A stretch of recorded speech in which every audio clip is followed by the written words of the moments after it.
Part 50. Who the fuck did I marry? So, the aftermath.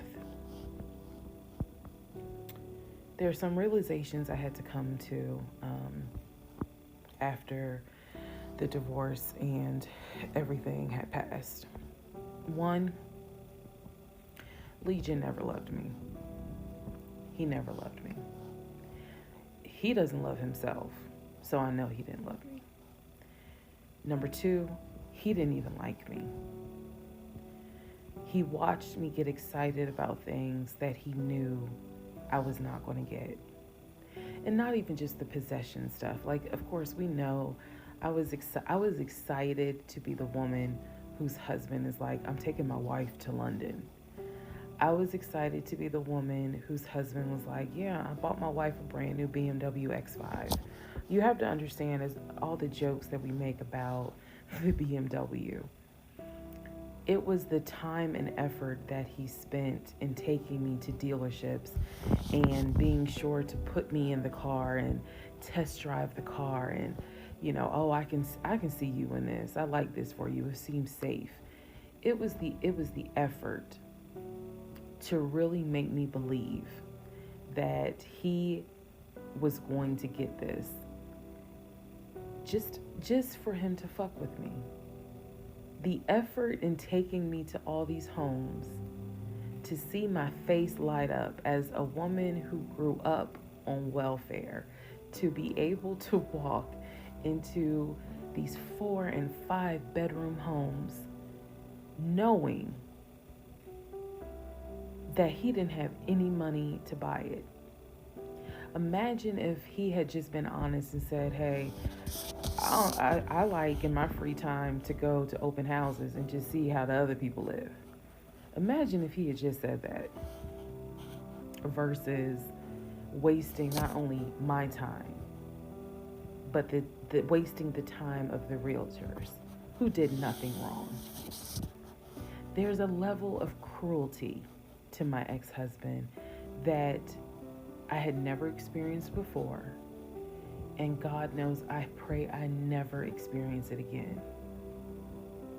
That's the word that comes to mind when I think of him. He is cruel. And it wasn't just me, he did it to the ex-wife. So, do I trust? No. I trust the people who were in my life before him. If we were friends or if we were in a relationship or whatever and I knew you before him, I trust you explicitly. But if you're somebody I just met, I don't trust you. I don't. There's no point in me getting on here and saying and making it seem like, oh, I'm so strong, I'm so brave. I struggle big time. Because on one hand, I want to like someone. On the other hand, I'm immediately thinking, what if it's a repeat? And I'm going to be honest with y'all, I can't go through that again. I can't. Every single thing in our relationship was a lie. It took me a while to realize every single day this man lied to me. Every single day he lied to me. Every conversation he had was a lie. I will never know how much he lied to me. I'll never know. I've made my peace with it. I will never know how deep it really truly goes. I only know what I experienced, and I only know what God allowed me to see. But I'm willing to bet that there's a lot I still don't know. When people say, oh, you dodged a bullet, like you just, and I've read a lot of the comments on this, and people have sent me a lot of the comments. And so I need to make one thing very clear. I am fully aware I dodged a bullet. I am so grateful to my God that I did not have that man's child. I'm sorry if that offends some of you, but it's the truth. I'm grateful that we didn't buy a house. and that I'm not financially tied to him in any way, shape, or form. But I am also grateful for the fact that there are things about my ex-husband that I discovered in terms of how he is when it comes to other women. And I'm grateful that God has kept me and protected me. That's all I'm going to say. So when I started out making this series and I made the decision to tell my story, my motive was I just want to help one person. If there is a woman out there who's like, God, I want to be married and I met this guy and something don't seem right, but maybe it's not that bad. My advice is, honey, just go ahead and do your research, because I can honestly tell you, being single sucks, okay? In my opinion, sometimes it sucks, but being married to the wrong person is a type of hell no one should have to go through. You should not have to be married to someone that does not like you. You should not have to be married to someone that doesn't even love you. And I know what that is like. I know what it's like to be told, hey, babe, I love you. And yet, I swear, I think that man sat back in the recliner with his WWE Championship Roman Reigns belt and laughed his ass off at me every day. Like, damn, she really believed it. Ha, ha, ha, ha, ha. I do. I really do think that. My radar was broken because I am an intelligent woman, and I know that I know better. And I still sometimes ask myself, how the fuck did you let this happen? How did you let this be your story?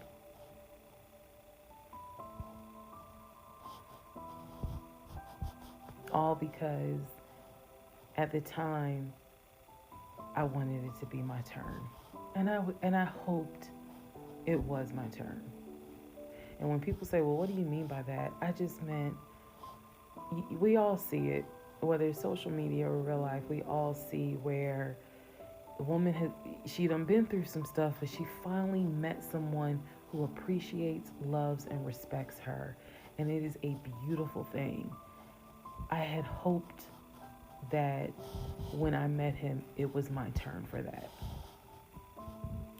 And instead of being obedient, I wanted to be right, and I wanted to do what I wanted to do. And the cost of that decision was heavy. The toll of reliving this whole scenario was heavy. It was. I'm almost surprised at how hard it was to actually finish this playlist. Not because I couldn't remember stuff. I probably remember way more details than what I actually put out. But it's just the fact that it's like I'm reminding myself, how did you let this happen? So, therapy is real. Therapy helps. Stella Rosa Black helps too. And yes, I will one day get to London. I will get my dark blue BMW X5 with a cognac interior. I believe I will get those things.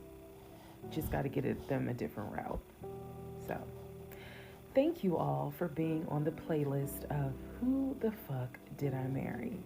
I promise I will go live, and I will let you all know when I go live so that we can have a wine night full of question and answers.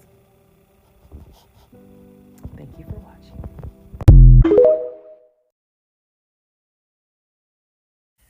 All right, part 48. Who the fuck did I marry? So, after I finished breaking down, wiped my tears, and his car is still in the driveway. I couldn't park in the driveway. So I called the car company. I had called the car company once before when he went missing for those 2 weeks to ask them if they maybe had a tracker on the car and could track it. And the nice gentleman informed me that the tracker had not been giving a signal off for about 5 months. So he wouldn't really give me details on the car, but obviously the car had not, the car payment was not being made on that car. It had not been made on that car for quite some time. So he and I split in June, but apparently the car payment wasn't made long before June.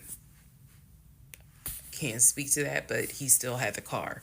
So, called the car company.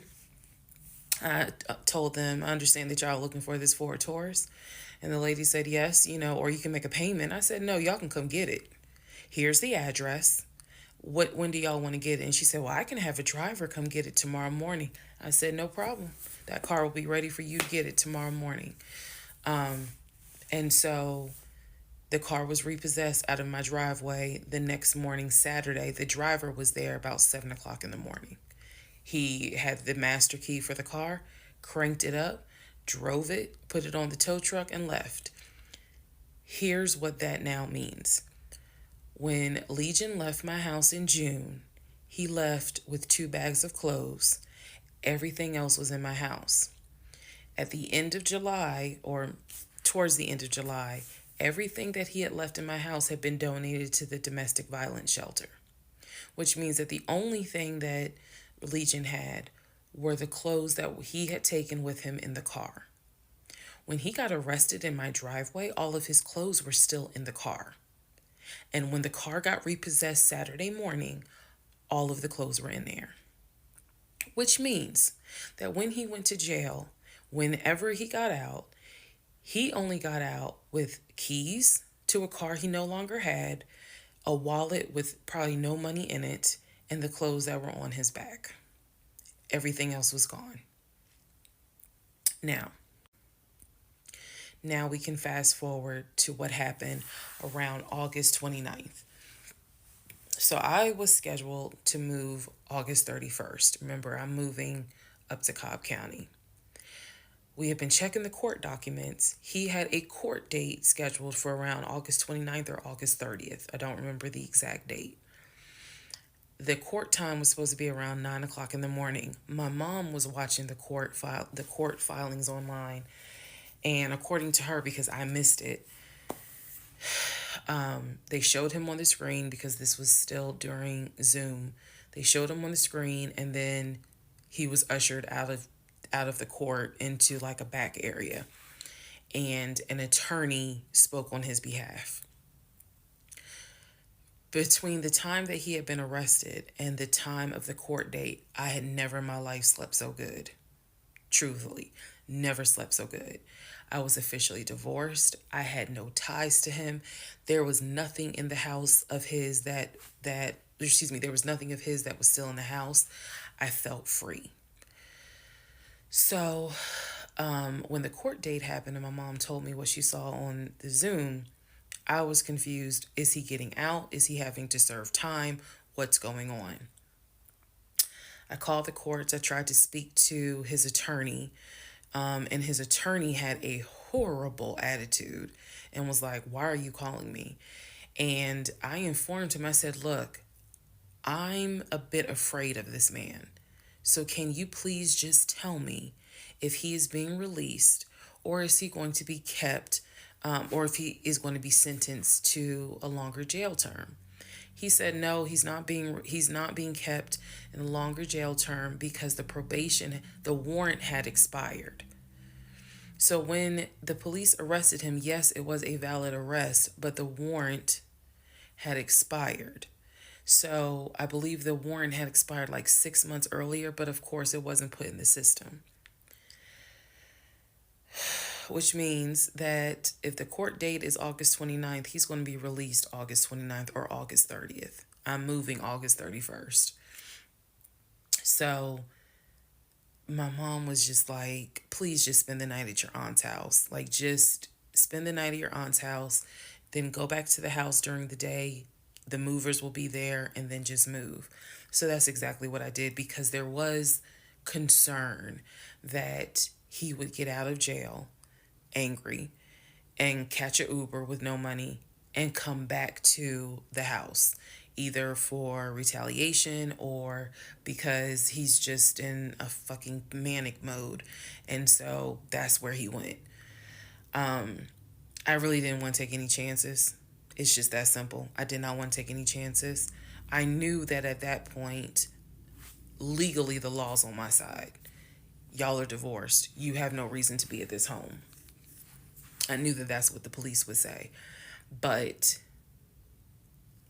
I wasn't 100% sure because, truthfully speaking, I did not know this man. We can make all the jokes we want. I did not know this man. I thought I knew him, but you never really know a pathological liar. So, needless to say, he got released August 30th. I went to my aunt's house for the night. August 31st, I went back to the house. The movers were there. They packed me up, and we got out of there so quick. I think they packed me up in about 2 hours. I honestly told them there is extra money in this if you guys can get me packed up, meaning loaded up onto the truck, because everything was packed. But I explained to them this is a domestic situation. I need you guys to move quickly. When I moved out of that house on August 31st, anything that Legion touched, I got rid of. I sold the furniture. I sold dining room tables. I donated plates, glasses. When I tell you I moved out and I started over, I completely purged my life. Completely started over. I mean, I was not willing to take a single item into my new home that reminded me of him. From the dishes in the kitchen to the towels in the linen closet. When I tell you Amazon and Ross were my best friends, I mean they were my best friends because I could not fathom moving into a new home, a new space with anything that reminded me of him. I sold the bed, got a new bed. If he had bought me clothes, I got rid of them. If he bought me shoes and purses, okay, I kind of kept the heels. But everything else I got rid of. So I completely purged my life, completely. Started over from the bottom in terms of just the move.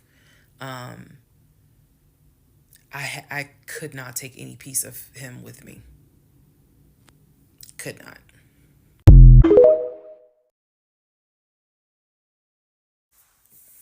Part 47, who the fuck did I marry? So, here's what happened. This was mid-August. Went to work as usual. It actually happened on a Friday. Had to look at the dates. It happened on a Friday. Went to work. Still, he was calling me, texting me, messaging me that he was on his way. And so I was a bit on pins and needles all day. I was dreading going home, and that is a horrible feeling to dread to go home. So he had called me and said that he was at the house in the driveway. I guess he had to use the restroom, so he decided to go to the Walmart up the street to go use the bathroom. I wasn't answering phone calls. I wasn't answering text messages. I simply called the police captain. I said, hey, he's saying that he's at the house. The police captain himself drove by the house, but I believe he drove by the house when Legion went to Walmart to use the bathroom. So the police captain was like, I don't see anyone there, but again, when you get home, if he is there, do not engage, call us. Okay, no problem, because I got you on speed dial. So I go home. I'm on the phone with both my mother and my aunt on a 3-way call. They're both like, oh my God, what do we need to do? I drive into my subdivision. What he did not know was that he had backed into the driveway up against the garage. Normally, I park my car in the garage. But what he didn't know was that at the time I was driving a fleet car. So I wasn't even in my normal car. And I know that he was waiting to see my car, the Nissan Altima that he helped get, pull in to the subdivision and then pull in towards my townhome. That didn't happen because I'm in a different car. He didn't recognize it. So when I turned onto my street, as sure as it is hot in Georgia in the summer, that man was sitting in the driveway in his Ford Taurus. Okay? So I live not at the time not far from a cul-de-sac. So when you go straight down, you just turn around in the cul-de-sac to come back up. So that's exactly what I did. I went to the corner, turned off so that I can see the house, but he would not have been able to see me. I went ahead and called 911. I was very calm, told them exactly what the captain had told me to say. I was like, my name is, the address is, I need police here because my ex-husband is here. He is not supposed to be here. And I feel as though I am in danger. She said, okay. She, again, regular phone call. She said, we're dispatching police to your home. As soon as I hang up, I then call the police captain. He immediately answers the phone. He says, we just got the call. I'm sending 4 officers your way. Okay, good. Get off the phone, call my mom and my aunt back because they were both like, call us back. Call them back on 3-way. I continue to sit there until I see 4 officers, 4 cars pull in and stop just in front of my house. So then I ease up. He gets out the car, I guess, trying to see what's going on. I explain to the officer that walks to my window. I say, this is what's going on. So I was trying to sound extra law enforcement smart. I was like, check him through GCIC. You're going to find that he has a warrant out for his arrest for violation of probation. And the officer kind of smirked because she was like, we know. We already checked GCIC. The captain called us. So I was like, okay. So anyway, they tell me to sit in the car. They go up to the window of the car and ask him to step out of the car. He does. When he stepped out the car, I was like, oh my God. I hadn't seen him since the end of June when I met him at the UPS store. And he looked bad then. He was still in the same clothes. When I told you guys when I met him, he was like a size 3X. What got out of the car was easily a medium or large. Easily. That is how, and it makes sense because, he probably wasn't eating. Let's set for somebody gave him $6 for chicken nuggets. But what got out of the car was something I didn't even recognize. So he gets out of the car, they arrest him. There was no incident or anything like that. He was arrested peacefully. They put him in the back seat. My neighbors are all looking like, what is going on?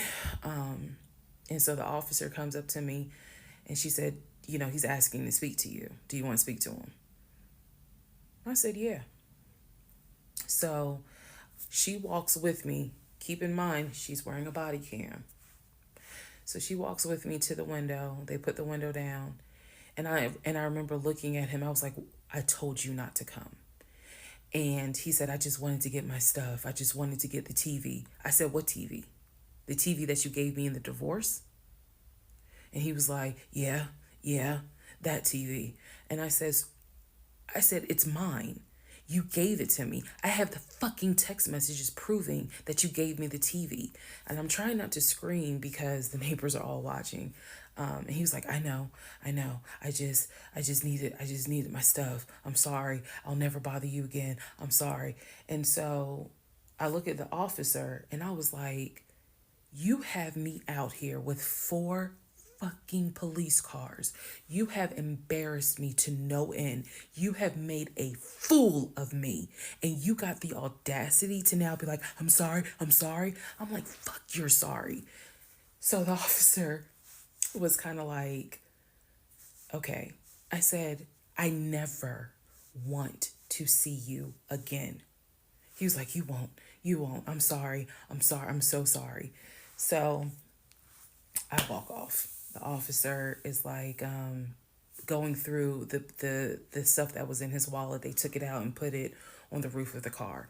So that's his, I'm sorry, the stuff that was in his pants, like his wallet, his keys, they put it on the roof of the car when they had him get out the car. And so she's just like, I said, did you catch all that on body cam? And she said, yeah. I said, he gave me the TV. And she said, yeah. She's like, we're going to take him in and we'll have somebody look at him, because in her words, she said he's definitely having a mental episode right now in the back seat. And I just shrugged and I was just like, my God, I just said, I just want to be done with him. I just want to be done. I just want to be done. And so she was like, I understand. I totally get it.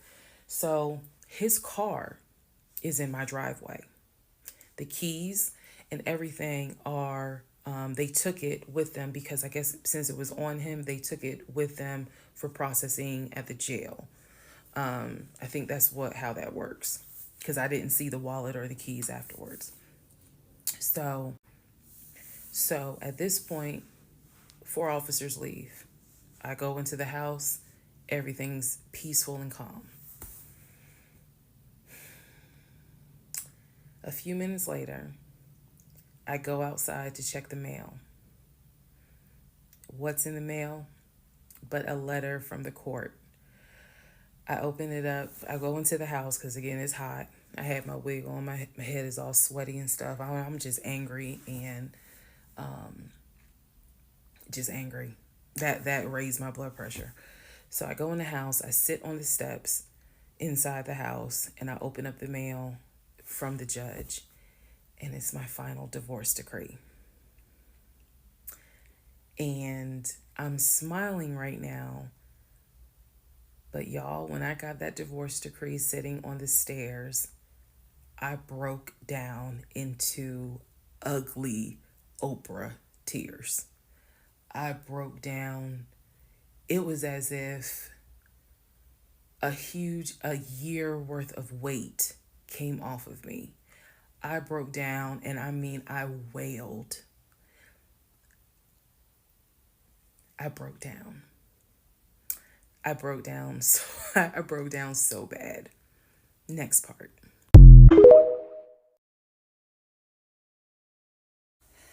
Part 46.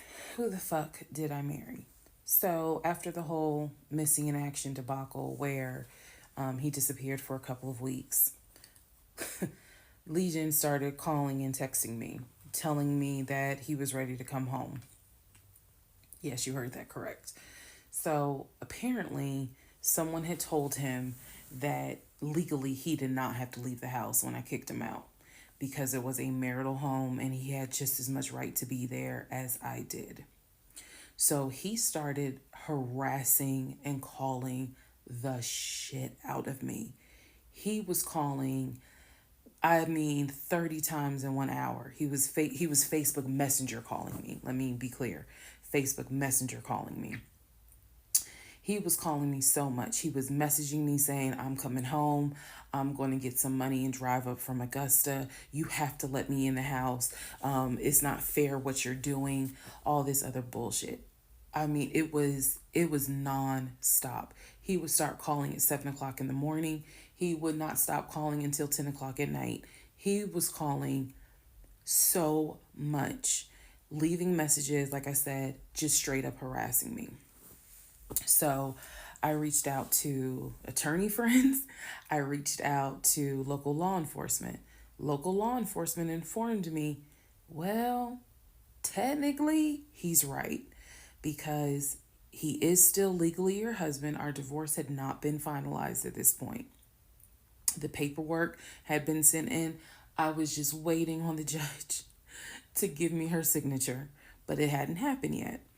So the local law enforcement did tell me if he comes back, our officers would have to let him in the house. You don't have to stay there. They gave me different options. I was trying everything in the book, because he is saying I'm coming back to the house.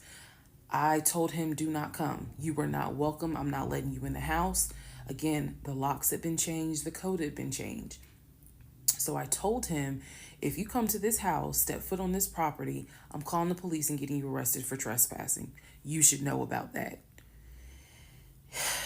He was adamant. He was adamant that he was allowed back in the home. He didn't know the conversations I had with local law enforcement, but somebody was in his ear telling him, nah, you can go home because she's not allowed to kick you out. Okay. So I didn't know when he was scheduled to come because he was trying to get the money for the gas to get back to Clayton County. I tried everything I could. Basically, what my options were simple. Let him in the home, and I can stay in the home, put him in a room, just have no dealings with him. But again, I don't want to be under the same roof with him. This is what the local police told me. I could have an officer go room to room and let his body cam film the room to see the condition of the house. And if Legion showed up, I would leave the house. I can go to a family member's home and stay there. This is literally in August, right before my lease is up. So I was already moving. I had already secured another home, did exactly what I said I was going to do, moving to Cobb County. So I just needed a couple of weeks before I vacate the home. So the other option was, again, have the officer film the home with the body camera. That way it shows what the condition of the home is at the time that he moved in. So if anything gets messed up, I can sue him. What am I going to sue him for? But nevertheless, or the third option is I can stay there with him, make life miserable. So my plan was the option of have them film the home. I was not staying in the same house with him. I didn't care. Also, there was no guarantee, and I told the officer this, look, if y'all allow him to stay in this house, I am telling you by tomorrow morning, every utility in his house will be off. He will have no running water. He will have no air condition. This place will feel like a sauna. Officer kind of chuckled and was like, again, ma'am, I mean, this is one of those domestic situations. He is allowed in the home. Okay. So again, I had no idea when he was coming. I was on pins and needles every day. I'm seeing the phone ring, like I said, about 30 times every hour. I'm seeing the messages. I'm seeing this. I had reached out to a police captain. I had reached out to the chief of police. I was trying to get all kinds of help. Like, it ain't what you know, is who you know. So he eventually tells me, I'm going to be there on Wednesday. This is just an example. I'm going to be there on Wednesday. I had been calling a police captain who was really gracious, really kind, and was trying to help me because I was like, bro, I just need 2 weeks and I'm out of this house. And we already knew he legally could not go to the new house. I was trying to see if I could move in early to the new place. The landlord was like, I really can't let you. So I felt like I was running out of options. He's saying he's coming. He's saying he's coming. He's adamant he's coming. I guess somebody felt sorry and gave him some gas money so he could drive from Augusta up to Clayton County. So the day before all this goes down, the police captain called me and he informs me that they ran his name through GCIC, which is a database that law enforcement agencies use. Turns out, he has a warrant for his arrest. So the police captain says this changes everything. If he shows up to the house, don't do anything, call us. I will have officers to your home and they will simply arrest him. So I know that this is a short part, but I'm going to dedicate the next part to what happened when he showed up to my house.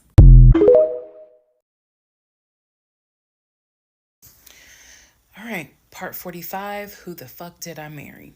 So we are now end of July, August time frame. During this time, Legion basically disappeared. Remember, I'm still waiting on the final divorce decree to come up. I'm actually waiting for the 30 days to be up so I can file the divorce settlement form. So I'm waiting on those 30 days to be up. I'm playing nice with him. I'm being cordial. I have done uncovered all kinds of stuff. But just in case he was going to act a fool, I was trying to be cordial. So I had spoken to him on like a Monday, and I was trying to get a hold of him for something, but I'm the one that initiated a phone call in the coming days. Never heard from him.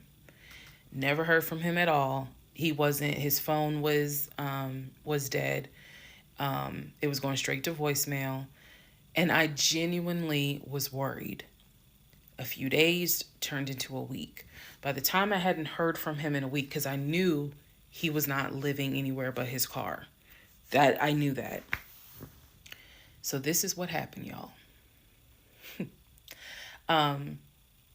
I first reached out on Facebook.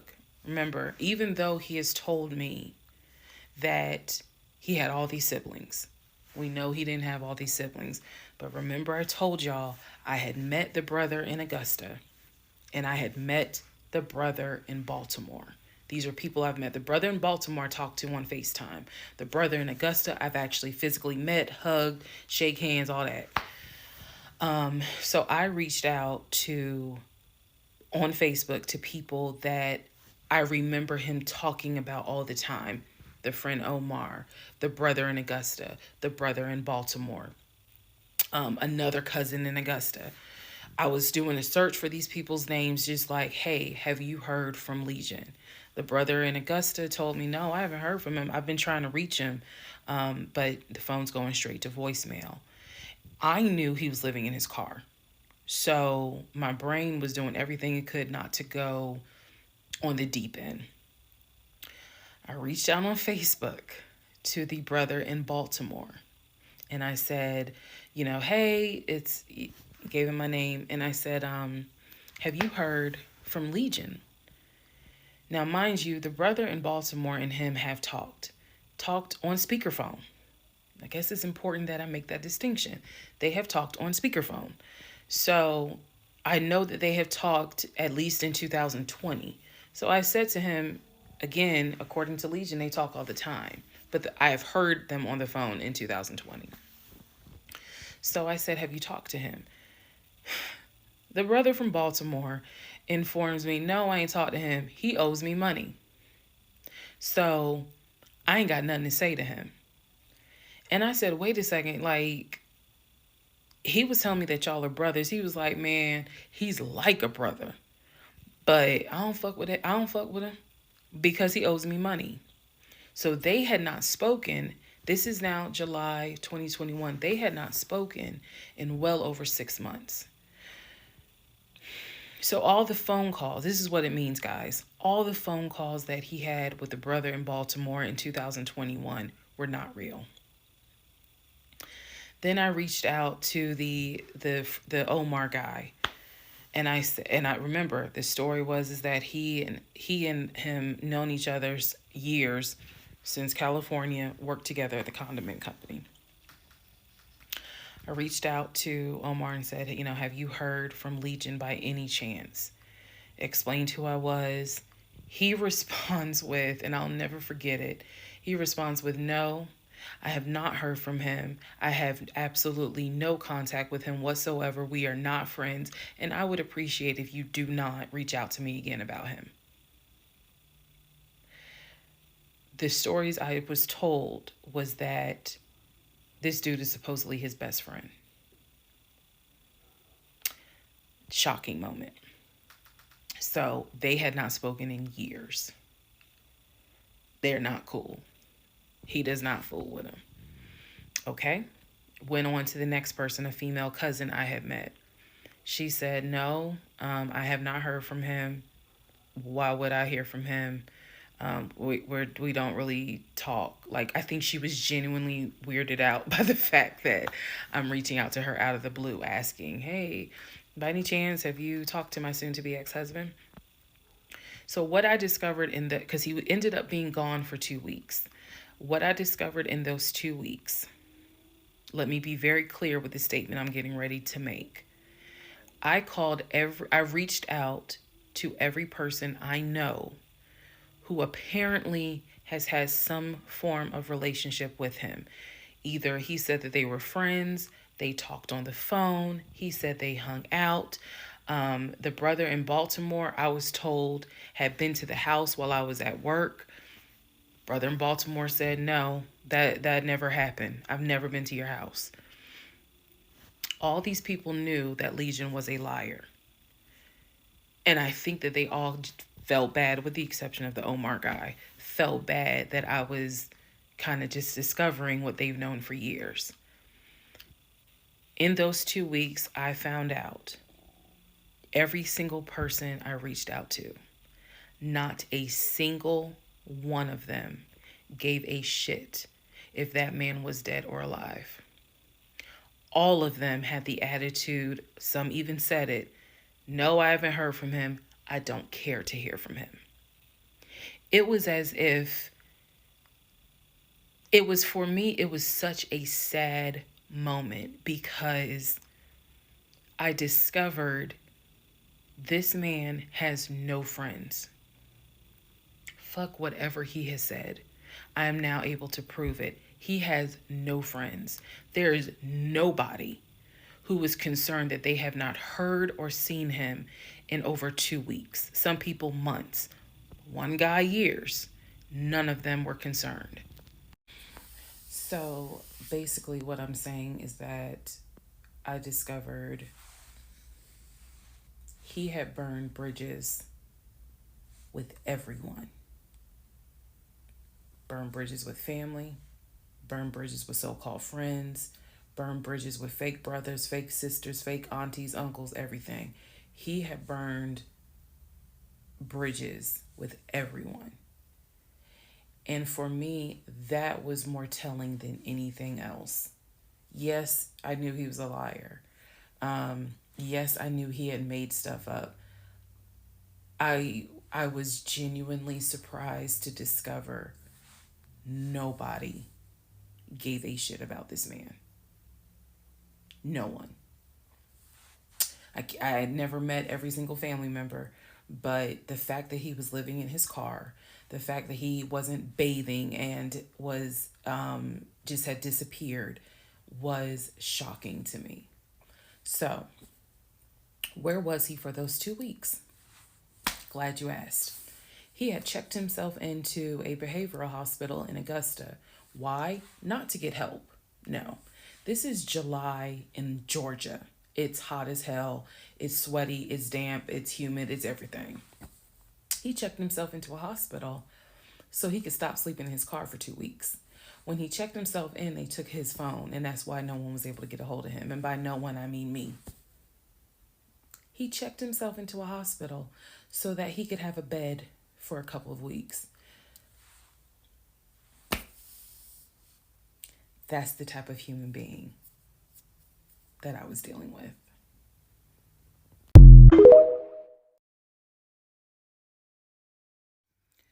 Part 44, who the fuck did I marry? The videos that you saw earlier were filmed earlier today. And yes, I'm aware. It was brought to my attention. I had to make a decision whether or not to finish, keep my word, or stop, disappear. I mean, disappear. Okay.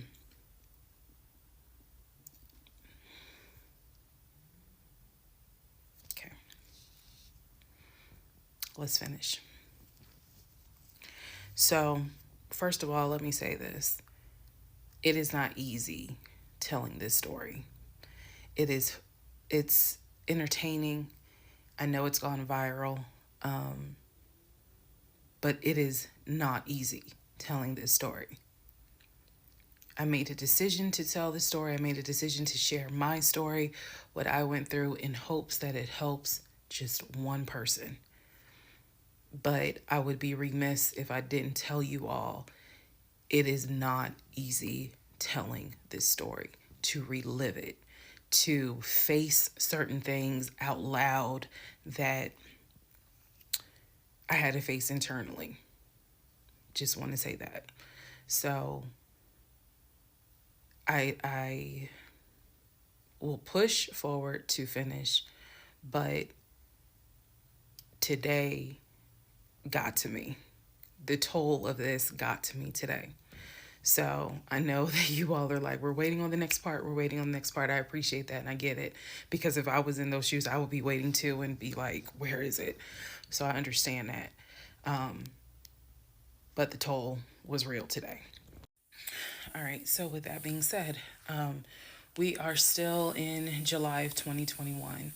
I had talked to the brother Chris. I had talked to the aunt. I talked to all these people, and now was the time where I had saw the receipts for the weekend jail type thing. So I went ahead and did a search for his criminal history.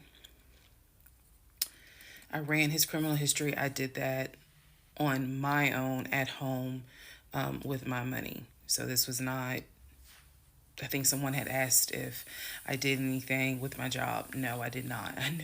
I know better. So I ran a criminal history, or I paid for a criminal background report.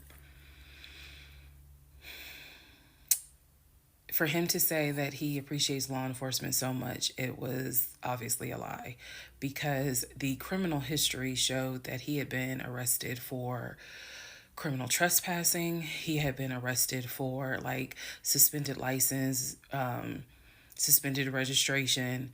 But the big thing was impersonating an officer. If you don't know anything about impersonating an officer, it is a felony.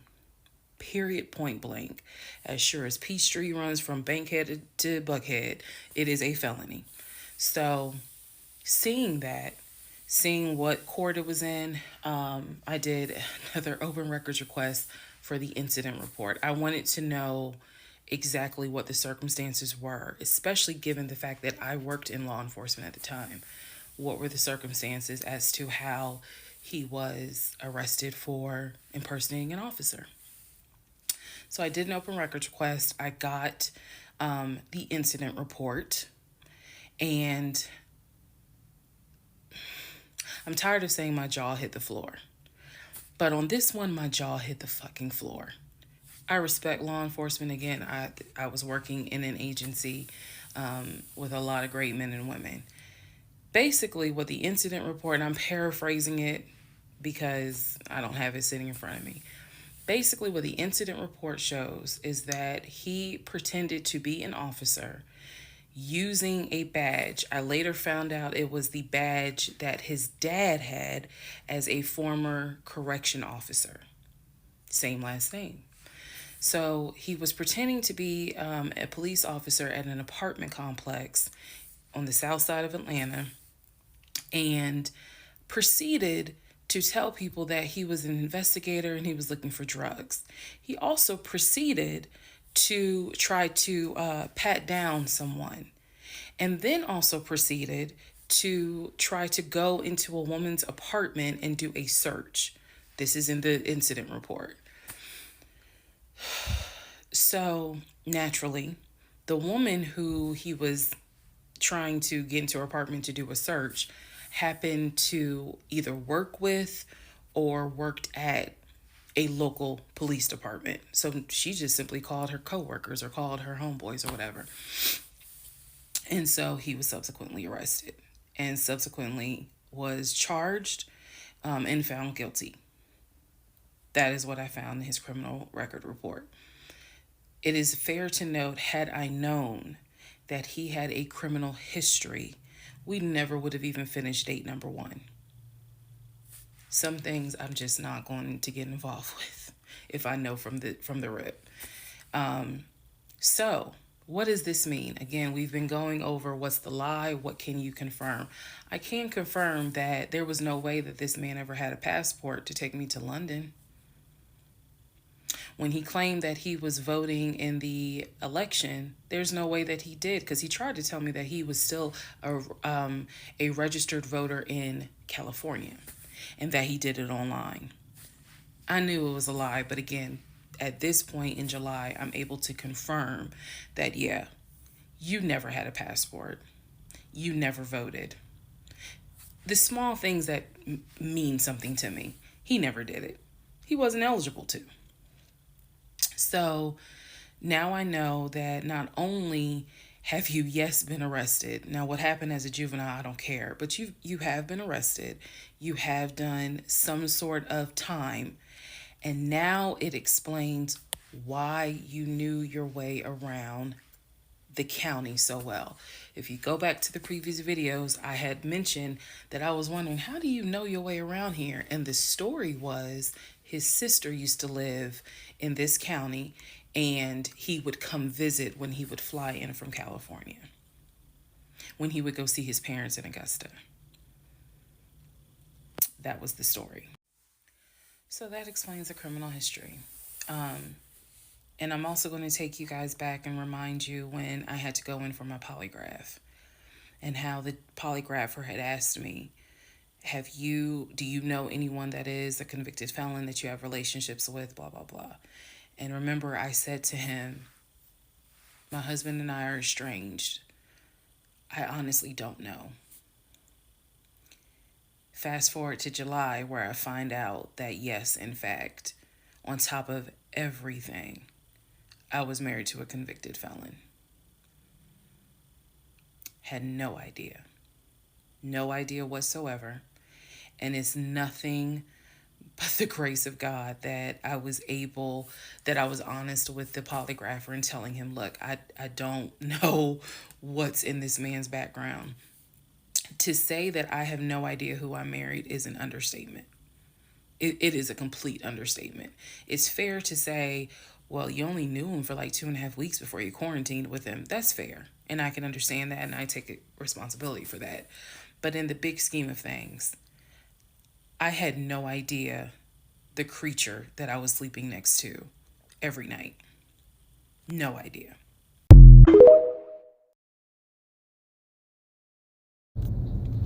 Part 43, who the fuck did I marry? So after the conversation with the aunt, again, she's telling me that Legion has been keeping up this lie that we had a son. I let her know, no ma'am, there was no baby. We did not have a baby. And I said, I thought that he told you. And she said, he's told a few people that you all had a baby. And she said, because I know some people were trying to send a gift to celebrate the birth. I didn't know anything about that. Didn't know anything about that. So she said, he's trying to come stay with me. She said, but I don't think I want him to, again, she's an older lady. She's like, I don't think I want him to come here because I don't really want to get involved with his divorce again. And I said, what do you mean again? I said, are you talking about the previous wife? And I said the previous ex-wife's name. She said, I don't know who that is. I'm talking about LaTanya, that one, the first one. And I said, well, what happened? Do y'all remember I said in my previous video that I read their divorce records. He had filed for divorce and they had a temporary protection order against each other. I said that. So now the aunt is on the phone saying that she had to go to court and testify on Legion's behalf in regards to the temporary protective order. And I was like, well, what happened? She said they got into a fight with each other. And she slapped him. And I said, well, do you know why they got into a fight? And she said, yeah, apparently he had lied to the wife and it was something major and they got into a physical fight. And she said that woman almost beat his behind. And so he asked the court for a temporary protective order. So now I'm just getting the backstory on how that TPO was even came into play. So I told her, I said, Miss Christy, we'll call her. I said, you don't have to worry about that. I said, we're not, he's already signed the paperwork. We're not fighting. I don't have it in me. I don't. So I said, I'm not going to tell you not to have certain people in your home, but I am going to tell you that I'm just barely kind of discovering exactly what the lies are in regards to Legion. So if you feel comfortable having him in your home, then do it. I said, but I am going forward with this divorce, and once the divorce is final, I will have nothing to do with him. And I said, and I'm so sorry, that he lied to you, and kind of pulled at your heartstrings in regards to a baby. I said, there is no baby. So she said, so y'all are really getting a divorce? I said, and I didn't want to cuss to the older ladies, but I said, yes, ma'am, we are. And so we get off the phone. Also during this time, Legion would call me every now and then. Legion had no idea. I've spoken to his ex-wife. I've spoken to his brother. I've spoken to his female cousin. He had no idea. I have now, if we want to go through real quick and talk about what we can confirm. We can confirm that there is no sister. We already knew there was no baby. There was no VP job. Again, he was a temp, and apparently he was making decent money. So what I believe, and this is just what I think off of putting pieces together, I think that he made enough money to pay the household bills, because it wasn't as if the household bills were so expensive. He made enough money to live on his own. But instead of him living on his own, he's living with me. So we can also confirm that when he told me that he was paying his car off and he called the dealership and paid his car off, we can confirm that that's a lie. That story will come up later on. So pretty much at this point, the only thing I know to be true, his name, his date of birth, the secondary social security number that was on my background check, and that he has 2 brothers and the parents are deceased. At this point in time of July 2021, that's all that I was able to confirm that to be true. So later on, Legion calls me. He calls me because he wants some money. He just needs a little bit of money to hold him over till payday. And so we're on the phone. The call, again, I was recording all my calls at the time. We're on the phone, and I finally kind of confronted him, number one, about having a twin. That's when he tells me, I don't know why I lied, but I don't really talk about him. Number two, I asked him why did he get fired from the condiment company. His story is that he got fired because he had helped a truck driver and he was not supposed to. I know it's a lie. Y'all don't even have to tell me. I know it's a lie. Number three, I asked him, why did you tell your aunt that we had a baby? He claims he never told her that, and that she's old and she didn't know what she was talking about. So then I asked him if he was ever in trouble where he's been arrested. And he said, yeah, I've been arrested as a juvenile, but my father had my record expunged. I said, were you ever arrested as an adult? He said, nah, I ain't never been arrested as an adult. I said, so you never went to weekend jail? He said, no, I don't even know what that is.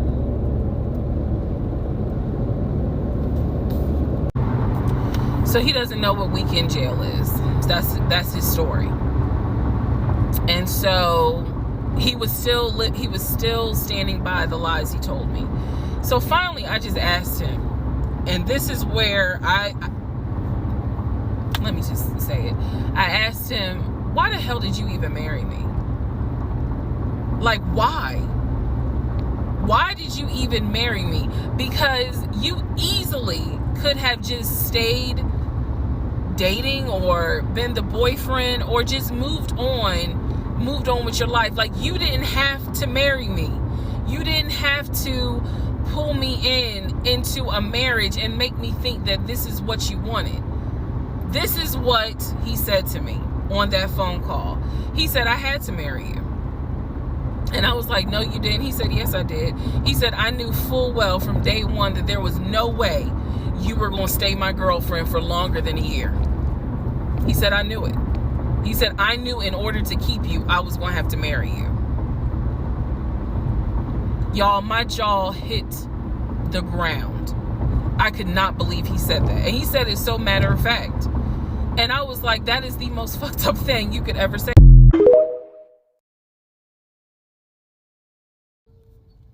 Part 42. Who the fuck did I marry? So I finished going through the book bag. Still July of 2021. I finished going through the book bag. There were some other folders with papers in there. He had left the work phone.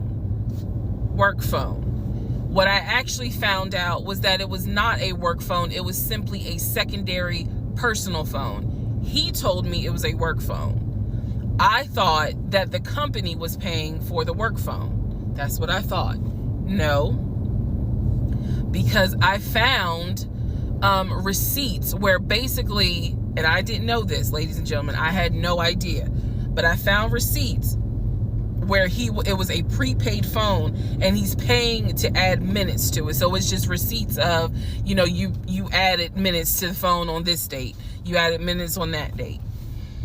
So the work phone whole thing, that was a bold-faced lie. Obviously it was a lie, because as we now know, he was a forklift loader. So the work phone that he's been walking around with was really just a secondary phone. He had left the phone. He took his personal phone, meaning the main phone, I should say, but the work phone he left. So I'm going through the work phone, just trying to find some sort of answer. Now what is really burning in my mind is how is it that he had all this money in the accounts, but again, the last time I saw him, he's living in his car. Like, the math is not mathing.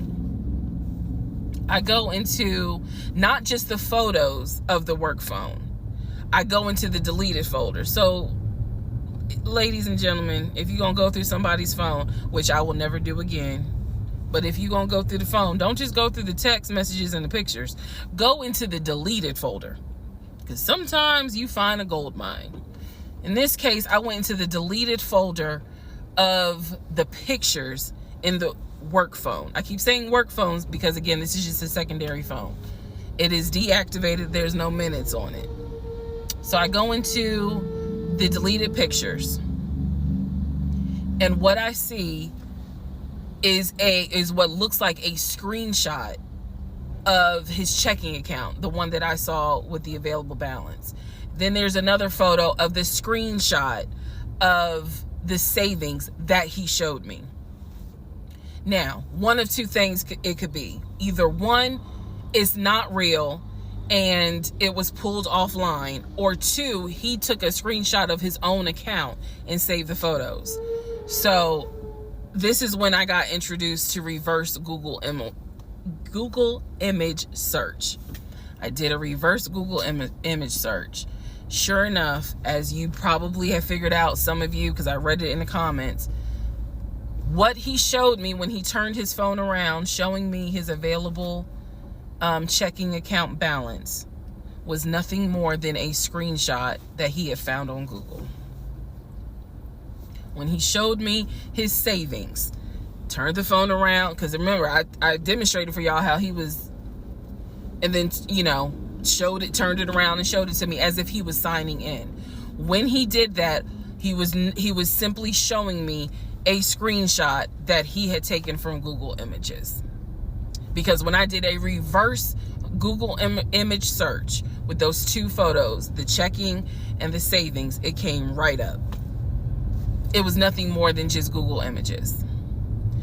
in my phone, I didn't even need this because, again, I already knew that he was not a VP regional manager, but still, for shits and giggles, I did a reverse image search of the charcoal BMW. Remember, I told y'all he had sent me pictures of the company car. Nothing more than a screenshot he had taken off of Google Images. The house that he showed me that he had in San Diego, Google Images. So, what we can now confirm is anything he showed me when he's turning his phone around is nothing more than an image from Google Images at this point. The checking account, the savings account, Google Images. The house, Google Images. The company car, that charcoal gray BMW 5 Series, Google Images. So at this point, I realize, okay, nothing is real. And I wasn't so much in a rage, to be honest with you. I wasn't in a rage then and there, as much as it was, I really truly had a moment where I said to myself, oh my God, what the fuck have I let in my life?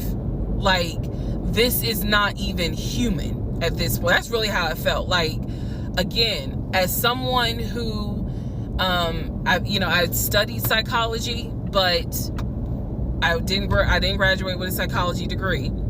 However, I have never dealt with a pathological liar. I have studied about them, but I have never come into contact with a pathological liar. Because to a compulsive liar, if you ask them, man, why did you lie to me? They probably are going to have a reason. Pathological liars don't have a reason. Like, there's no limit to the lie. So I have now confirmed that at least 70% of everything that I thought I knew is now absolutely not true. Absolutely not true. So in between all of this, I get a phone call from the aunt in Augusta. The aunt in Augusta, who Chris has confirmed is the mother's best friend.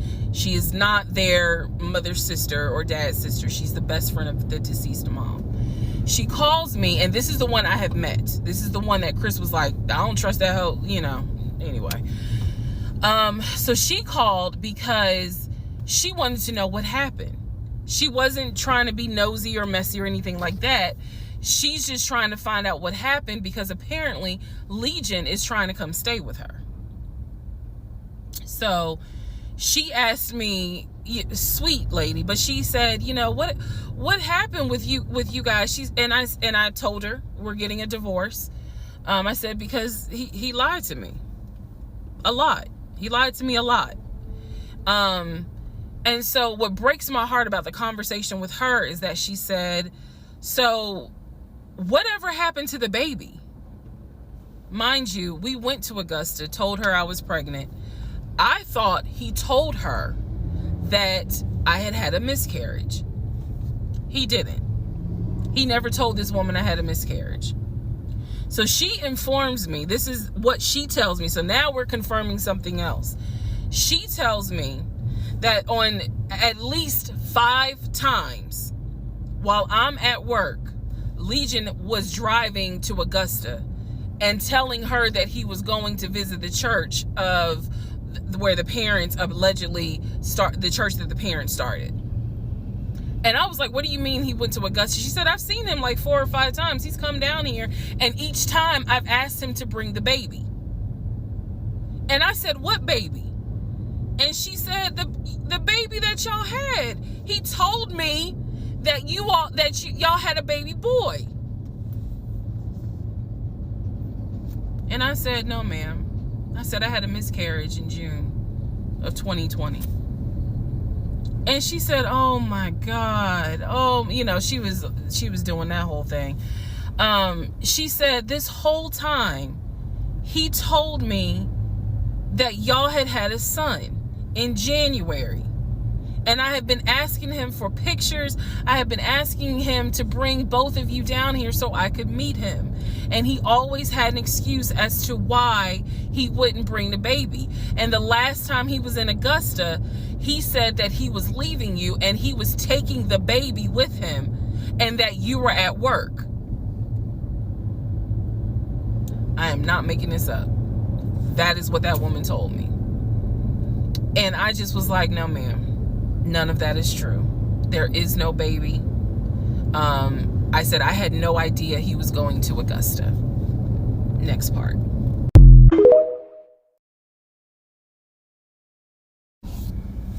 Part 41, who the fuck did I marry? So this is a continuation of my conversation with Chris, which will then lead into some other stuff.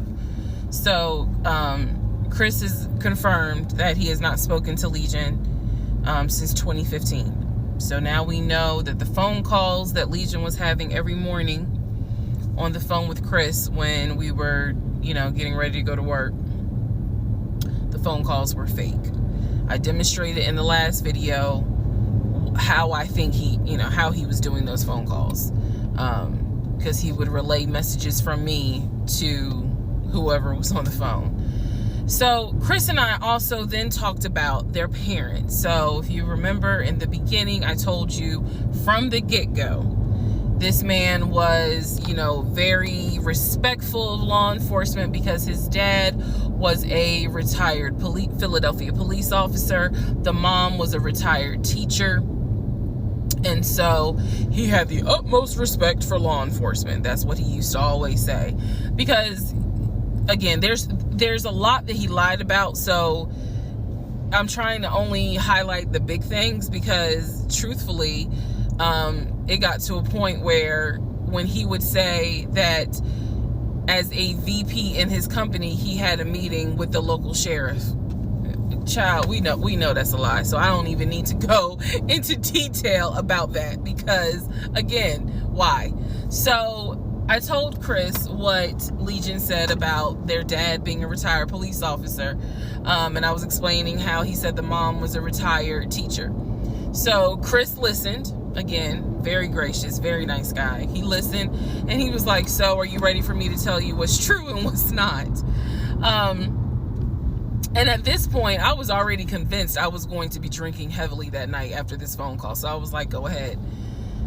All right. So here's what Legion said. Legion said, my dad was a retired police officer with Philadelphia PD. When he retired, he and my mom moved to Augusta. I was there for high school, and they started a church. He took me to that church in Augusta and showed me where the church that they started. The truth. Dad, according to Chris, their dad was nowhere near the church. That man ain't go to church on Easter. He ain't go to church on Christmas. He was like, my dad he ain't stepped foot in the church since the day he got married. That was the last time he went to church. He ain't have nothing to do with church. He said that their father was the furthest thing from a pastor. And he was like, I love my dad, but that man drank, smoked, and he was not a pastor. The mom was not a retired teacher. She did substitute teach at one point, but she was not a retired teacher. The dad was a truck driver. And not only was the dad a truck driver, at one point, he was a correctional officer. And so I said to Chris, I was like, I said I had no idea, of course. I had no idea. So now we know the truth. The dad was never in law enforcement. And I'm not knocking correctional officers. I want to make very clear, because I know that sometimes people that work in law enforcement feel like, look, when I'm out there patrolling, that is not the same as being a correction officer, and correction officers may feel the same. So I just want to give the distinction between the two. So the dad at one point was a correction officer. However, his primary career was a truck driver. And so the dad would do long hauls. So Chris is explaining, no, he was like, now that's funny. He said, if you knew our dad, you would understand how funny that is to even insinuate that he was a pastor. And so I told him about the church that we went to. He was like, oh, okay. So he took you to a church in Augusta and told you that was our parents' church. He was like, now, our mom used to go to church, every now and then. But he said, our dad ain't been to church since the day he married mom. So the church that Legion took me to and said that his parents started that church, that was not true. So he just took me on a field trip for nothing, basically. So I told him about the weekend, because I did tell Chris where I worked. And that is when Chris said to me, because at the time I worked in a law enforcement agency, and he said to me, now how does that work? He said, because Legion, he done been in trouble a few times. And I was like, what do you mean? Because I had not yet gone online into the court system to see what type of trouble he's been in. And so he explained to me, he was like, just run his criminal history and you'll see it for yourself. He said, because I don't know all the charges, but run his criminal history. I said, okay. He gave me some homework. I'll run his criminal history. So again, he cleared up a lot of stuff in regards to the family dynamics. He did explain to me that, yes, he does have a daughter. He and his ex-wife are divorced. And I said, well, Legion would talk about the niece, meaning Chris's daughter, and would send her stuff for her birthday. And he was like, he said, I'm almost positive my brother never sent anything for my daughter's birthday. And I explained to him, I said, isn't your daughter's name Egypt? He said, no. Who the hell is Egypt? And I said, I was told that was your daughter's name. That's the reason why I'm saying the name on here, because obviously we're about to confirm that's not the daughter. So I said, I was told that's your daughter's name. I said, I went with him to Rack Room Shoes and bought shoes for what I was told was your daughter. And she lived in St. Louis with your ex-wife. He said, no. He said, my daughter and my ex-wife do not live in St. Louis. He said, I don't know who Egypt is. He was like, are you sure it wasn't for a woman? And I said, well, it was kids' shoes. And he was like, no. He said, and I told him, I said, I went to the UPS store, I mailed it, and it, they printed the label with the girl's name on it, and I'm thinking this whole time it's Legion's niece. Chris is like, I don't know who that is. That's not even the name of one of our cousins. So I have no idea, ladies and gentlemen, who my ex-husband was buying girl shoes for and had me sending them, telling me it's for his niece. I have no idea. So Chris is like, yeah, he finally said to me the same thing the ex-wife said, which is pretty much whatever he told you is a lie. And I'm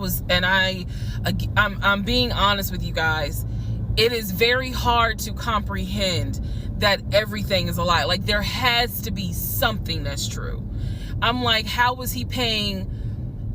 If he wasn't working at the condiment company, or he got fired from the condiment company, how was he still paying the bills? Keep in mind, we never joined our accounts. He wanted to, but we never did, because he wouldn't show me the offshore, the savings account, which of course never existed.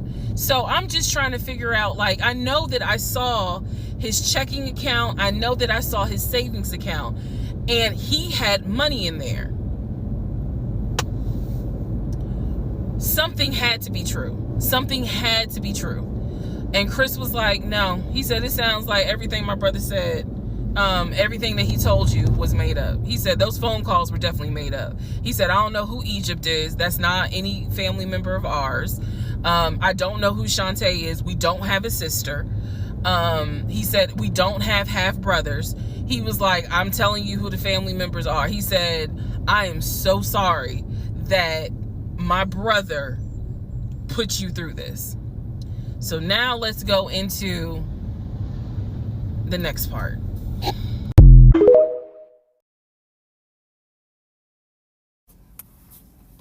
Part 40, who the fuck did I marry? So we are now at the point of July 2021. We're at the point where I've spoken to the female cousin, and she gave me the phone number for the older brother. For the purposes of this video, we're going to call him Chris. Chris was very nice. I called him. He was gracious. He was willing to answer whatever questions I had. And what he said to me was, he said, my brother has always been a liar. He's always been a liar. He said, but ask me what questions you have and I'll confirm what's real and what's not. First question I had was, when was the last time you spoke to him? Without missing a beat, Chris says, 2015, just after our mother's funeral. I explained to him about the phone calls, the fact that Legion would be on the phone for 35 minutes, laughing, talking to Chris, relaying messages from Chris to me, and relaying messages from me to Chris. Without missing a beat, Chris says he was never talking to me. And he said, now I am going to say this. Maybe he was on the phone, but he was not on the phone with me. He said, because he knows that if I ever see him, I'm going to whoop his ass. And I'm laughing because obviously Legion loves to say I'm going to whoop somebody's ass. So for the people who were confused, like, wait, what does this mean about the phone calls?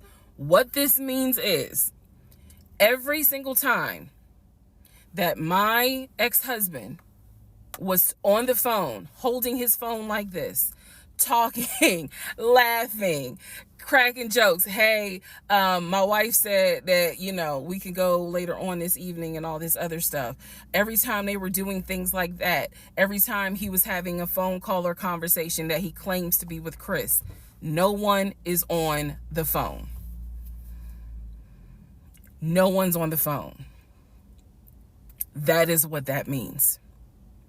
So I'm on the phone with Chris. My mind is spinning. It is blowing up like a volcano. I mean, I'm going crazy.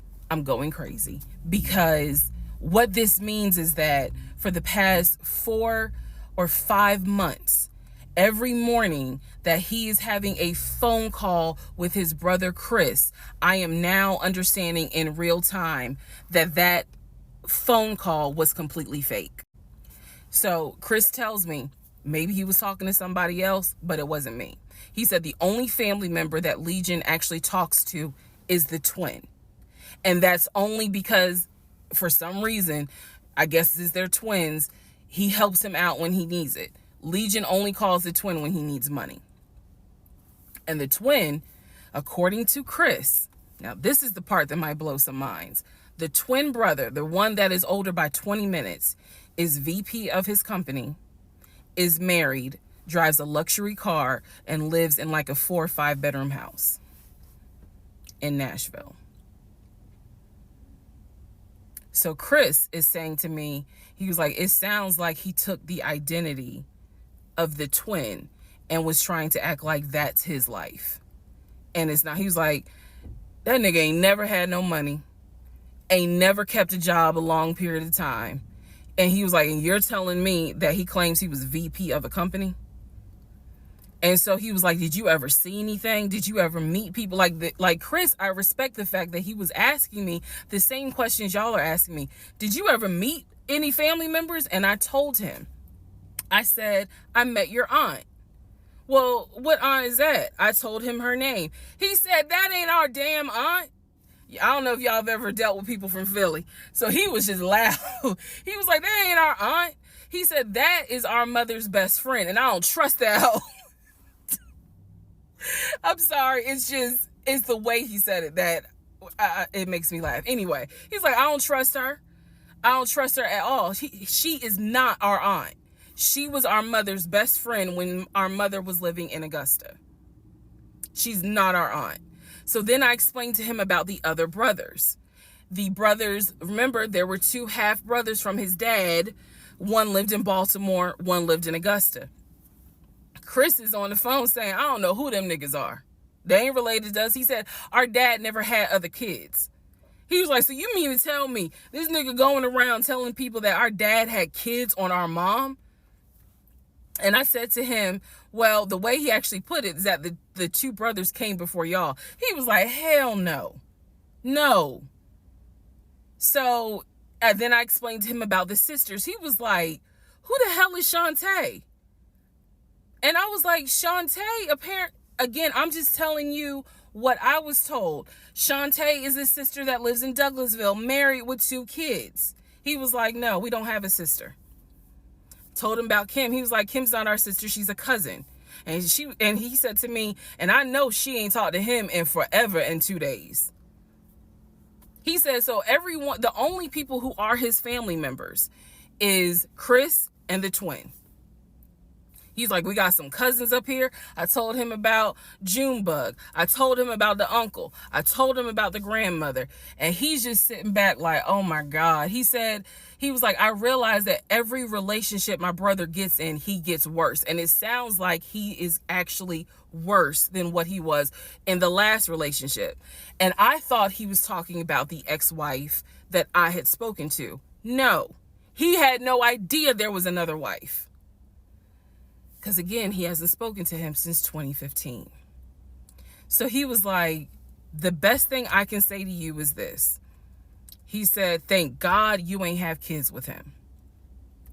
He said, get your divorce and forget you ever met this man. And he was like, and I know how that sounds because he's my brother. He said, but if I didn't have to claim him, I wouldn't.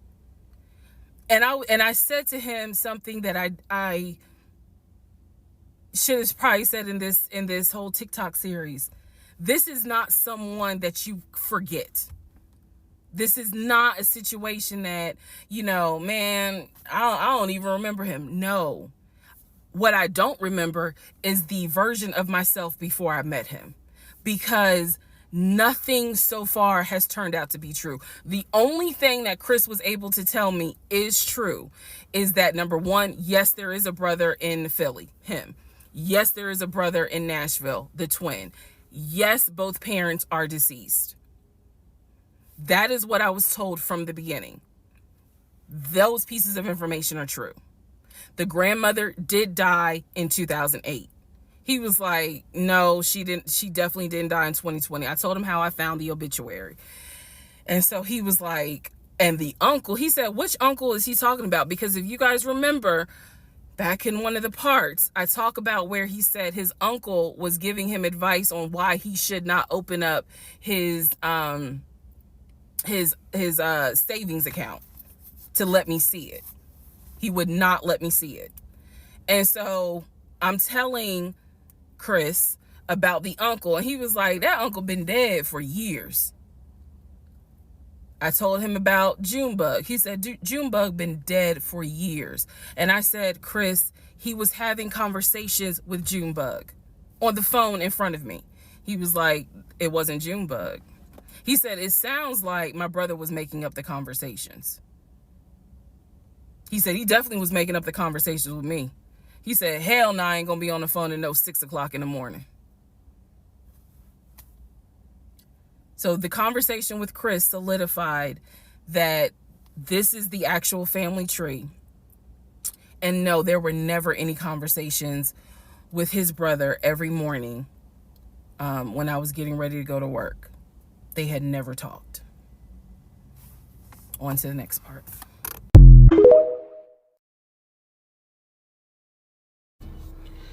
All right, part 38 of Who the Fuck Did I Marry? I'm going to call this housekeeping and missing pieces. So, housekeeping. First and foremost, as much as I know you all have enjoyed this series, and some of you have told me how entertaining you have found it, the story will be done this weekend. So, in other words, I don't care how many parts I got to film, it will be done this weekend. we're not going to drag it into the new week. So I just want to let everyone know that. So please be sure to tell your sisters, your mamas, your aunties, your cousins, your best friends, hey y'all, go ahead and watch all the parts, because she's saying she's wrapping it up this weekend. But I'll leave the playlist up, so don't worry.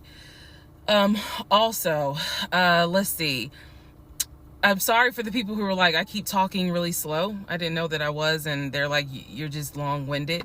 I'm very detailed. So that's probably what you're feeling, is that I'm detailed and I'm trying to get everything out, again, in a responsible manner. So, you all have asked me if I will do a live. Yes, I will. I don't have any issue doing a live. I feel like if you're going to put the story out there, you know you're going to get questions. So if you stand on business and you stand on what you said, do the live. So yes, I will do a live, and I will let you all know when I'm gonna do a live. So it won't just be some random shit. I will actually do a live and let everyone know. So that way, if you have questions, bring them. The issue with doing a live is that I need moderators. So because I just anticipate a lot of people have questions and I'm just one person, and I don't want to be accused of she's ignoring my question, which means there's holes in her story. Y'all, we all know how TikTok is. So, but I will absolutely do a live. That's the housekeeping. Missing pieces. So when I said before that it's important to me that I am responsible in how I tell this story, meaning I'm clear and I go in detail, I realized that I left out some missing parts. And it was brought to my attention by a number of you. Thank you, because I'm all for accountability. I did not go into how my ex-husband, Legion, left the condiment company and then went to Apple. I also did not go into detail on when my mom came to visit. Both of those were in the month of April. I was going to go into detail a little bit more on the Apple situation because, as you probably have figured out, of course something came out later on. But nevertheless, in terms of April of 2021, my mom came for a visit. She lived in Arkansas. She came to visit us. She came to visit us after we had that whole sexting on Facebook incident and just after we had started marital counseling. There were no fireworks during her visit. Nothing was weird. I did talk about how, my family has always been there. And if you spoke with my mom, she would tell you she didn't see anything out of the ordinary. But there was something in her spirit that just didn't sit right. She didn't talk to me about it at the time. She did not raise her concerns. She simply, when she came to visit, we welcomed her with open arms. Legion was excited to meet her. She was excited to meet him. We took my mom out to eat. It was a typical, very quiet, non-active visit. I didn't know what my mother thought until later on. So she didn't share with me during the visit, something don't seem right. She and I sat in the guest room talking. I never told her anything that was going on. Number one, because again, it goes back to that mindset of what happens in my marriage needs to stay in my marriage. And I talk about how I didn't think looking back, it was not a good idea that I told my aunt what had happened. My aunt is not the type that's going to tell my mother. That in other words, if you confide in her, she keeps it between you and her. So my mom never knew that there were any issues. And so there was nothing for her to be on mama bear mode. Had she known, this would have been a very different trip, but she didn't know. So she did come to visit. Everything went fine. He and I put on a united front. Oh, we're so happy. We're so, in love. And yes, behind the scenes was a whole different story. He talked to her about how he was looking to buy a house and how he told her how work was going, how his job, how his job was going, bragging as usual, which I did tell my mom, look, he's going to talk about himself and money a lot. So, just change the subject. If he brings up a house, change the subject. That was my instructions to her, because I was like, I don't even want to get into the whole house situation. So other than that, uneventful. Now, once my mom left, this is still in April, everything was fine with him at the condiment company. As far as I knew, everything was fine. What ended up happening is he randomly came home one day and starts complaining about changes that are going on at the company. When he started complaining about those changes, it was things like, keep in mind, he is not VP of the company. He was VP of, I keep getting it wrong, but I think it was VP of production is what the memo says. So he was not the second in command for the company.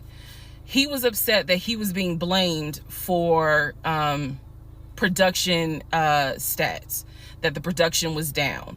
He was upset that his plant manager apparently had resigned. He was upset that some of the policy changes that were coming into play that would affect his plant. These are the things that he was coming home and complaining about. Literally, he would complain. He started complaining Monday. By Friday, he said, you know what, if they continue doing this, then I just need to find another job. He was like, I think I'm gonna call my homeboy that I work with at Apple, and I'm gonna see, what they have available. Yes, there were red flags going up. Of course there were.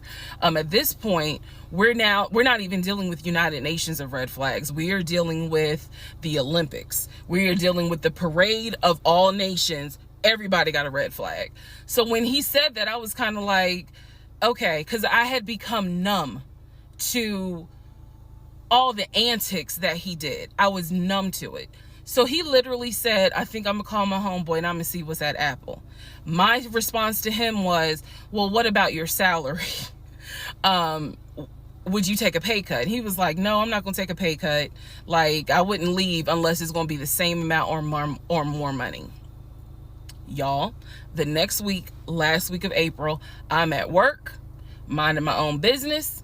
He calls me and tells me, I've decided to resign. You what? I've decided to resign. Don't worry. Don't get all crazy. I had talked to my homeboy. There is a position at Apple, and I'm on my way there now to go and meet him so that I can get some information on the position. We're married, y'all. We're married. So what I said to him was, well, will you get all this in writing? His words to me were, of course I'm gonna get it in writing. I'm not stupid. You know what? I don't even want to talk to you no more. Click. That's the end of April. So that is how I was introduced to this Apple job. Again, if you stick with this series, you will find out exactly what happened. But that's how I was introduced to the Apple job. It literally was in a span of within 2 weeks. And he resigned from the condiment company and immediately said, I'm going to move over to Apple. Just wanted to clarify that. So we will continue on.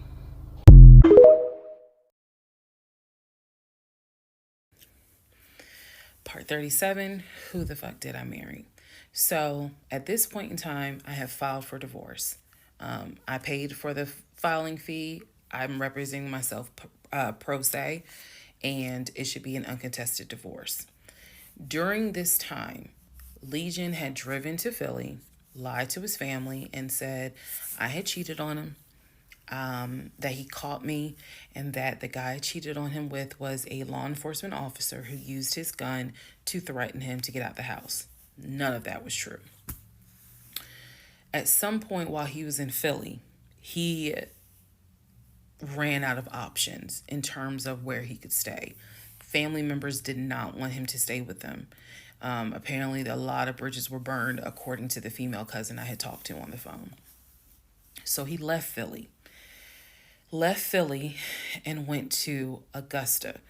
Yes, what you were hearing is correct. He drove from Georgia to Philly, stayed in Philly for about 3-4 days. left Philly, drove back to Georgia, went to Augusta. Keep in mind, if you have lost your notes at this point, he was raised in Philly and did high school in Augusta before he went to California. So he has family in Augusta. So at this point, he's on his way to Augusta to stay with a new set of people. The reason why this is important is because what I have is a divorce settlement agreement. That divorce settlement agreement has to be signed by the two of us, where we are basically telling the court, look, this is what he's keeping, this is what I'm keeping. I need his signature. Let me repeat that. I need his signature because I wanted a very quick and painless divorce, as much as it could be. So by this time, this is now around June 25th. So around June 25th, he's now in Augusta. He had left the house June 17th. So between June 17th and June 24th is the trip to Philly, then leaving Philly, coming to Augusta. My aunt and my little cousin get in the car with me and I drive to Augusta with a rag on my head, some sweatpants, and a tank top because it's July, so it's hot. But we ride to Augusta. I had spoken to him. I had said, I just need you to sign this piece of paper, and he was like, I'll get to it when I get to it. No. We're going to get to it as quickly as possible. So if that means I got to drive to Augusta tomorrow morning at 7 o'clock, I'm going to do that because I need that signature. I ain't telling this. This was my attitude. Sure enough, went ahead, drove down there. I met him at the UPS store in Augusta. It's in the same Kroger shopping center. They had a notary there because I needed the papers to be notarized. So he pulls up. It's only been a week since I last saw him. It has been months since my aunt saw him. Okay? She had no idea of the condition that he was in. Again, I'm telling y'all, when I met him, when he met my family, he was like a size 3X. In just a short span of time for a week, he easily could have been in an extra large, maybe even a large, but was wearing 3X clothes. So he has told me this whole time, he didn't know I had spoken to his family. Okay, probably need to put that in there. He did not know I had spoken to his cousin. So he was telling me that he had a place to stay. He was staying with some family members, and everything was cool. He told me he was going back to Augusta because he had a job. That's what he told me. The family member, the cousin, told me, oh no, it's not that he had a job. We kicked his ass out because he's still lying. And we don't want anything to do with him. So when I saw him get out the car, I immediately knew, you probably have not washed in 3 days. I'm not overreacting. His nails had not been cut, so his nails were a bit long. He smelled like the Chattahoochee dump on a hot summer Georgia day. He stunk so bad. And for a moment, I did not recognize the man that I was legally married to. I did not recognize him. He almost looked, what's the word? Emaciated. If I may be mispronouncing it, but the way someone looks when they have lost so much weight and it's almost like your skin and bones. He looked homeless. He smelled homeless. And my heart just kind of broke. It kind of did. I'll be honest, it kind of broke. It did not break enough for me to not get that signature though. So when he walked into the UPS store, you clearly could see that some of the people were like, let me get away from him. Me, I just was like, okay, so I just need you to sign right here, and I just need you to sign right there. Okay, and then a woman named Lauren came over, and notarized the papers, and then we were done because he signed the divorce agreement. He didn't even read it. He didn't even read it. Reason why I'm pointing that out is because he didn't read the part where what's left in the house now belongs to me. Where he took technically what he was going to take. Everything else in that home belongs to me. Remember, I told y'all he had left all his Invicta watches. He had left all his WWE championship belts, his Jordans, a lot of his clothes, his Cole Haans. He had left all that stuff. He never even read the divorce agreement. So he signed it. I signed it. Lauren notarized it. We leave the store, and I said, "Have you eaten?" And he was like, "Yeah, I ate. It's just, my knee." So again, he's talking about the knee, but if you saw him, you would know there's way more to it than the knee. So I said to him, "Look, since you met me here, let me give you some money so you can get you some chicken nuggets." Yeah, that's what I said. You can get you some chicken nuggets. So I believe I gave him like $5 or $6. Go get you some chicken. I think I Zelled it to him, actually. Just go get you some food. Then because where he parked was not far. It was like, okay, I'm parked here. He's parked in front of me in the other row. So there's that aisle that you can drive down. So I walked him to the car, and I saw the condition of the inside of the car. And that's when I knew he's been living in his car. He's been living in his car. So clearly, I no longer had a question of, so where's this offshore account? Where's the U.S. bank savings account? Where's the checking account? Didn't have that question anymore. Because if you had money, you wouldn't be living in your car. You would not be in the same clothes that you were in when you left my house on June 17th. And this is now June 25th. So he was like, "I'm going to be all right. I'm about to start a new job. I'm going to be cool. I got a family member I can stay with. Everything's going to be okay." All right. I said, "I will let you know when the divorce is granted." I said, "I will send you a copy of the divorce decree." And he was like, "Okay." He said, "Well, how long you think that's going to take?" I said, "I'm not sure." I thought I had to wait 30 days before I could file the divorce agreement settlement form, and then the judge would grant it in 30 days. So basically, this is like June 25th. I'm looking at the end of August that it would take for the divorce to be granted, assuming there were no hiccups, assuming he didn't decide he was going to pull a fast one. So I told him, I was like, I'm going to file this, and then once we get the divorce decree, I'll send you a copy. He said, okay. He got in his car. I got in my car. I drove all the way back home, and he went to wherever he went. Next part is the next series of lies that I was faced with.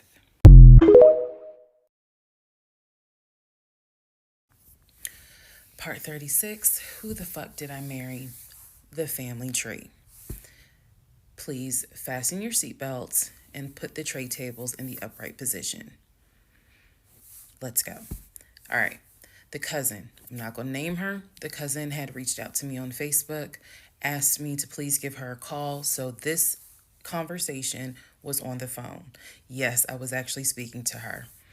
She informs me again about the whole he's up there. He's telling everyone that he walked in on me cheating on him.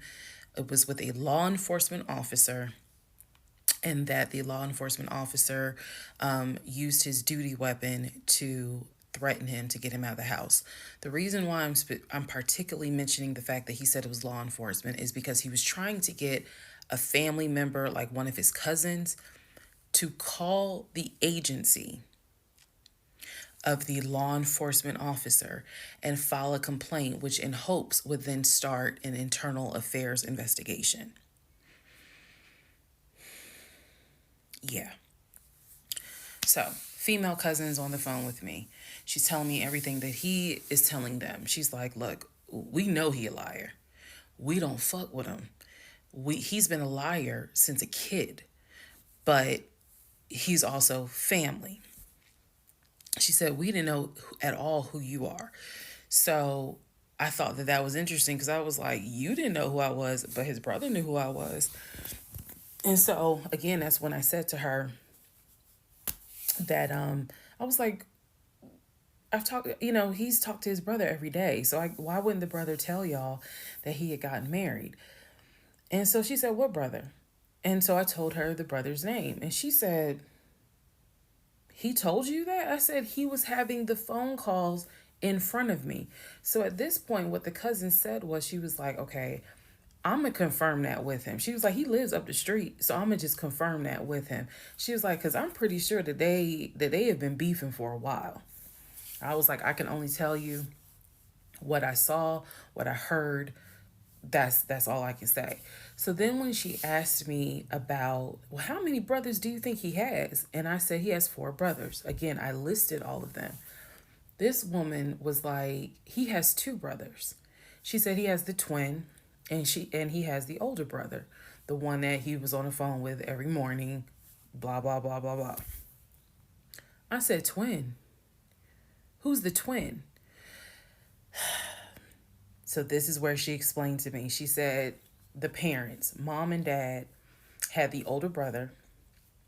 The older brother is about 5 or 6 years older than Legion.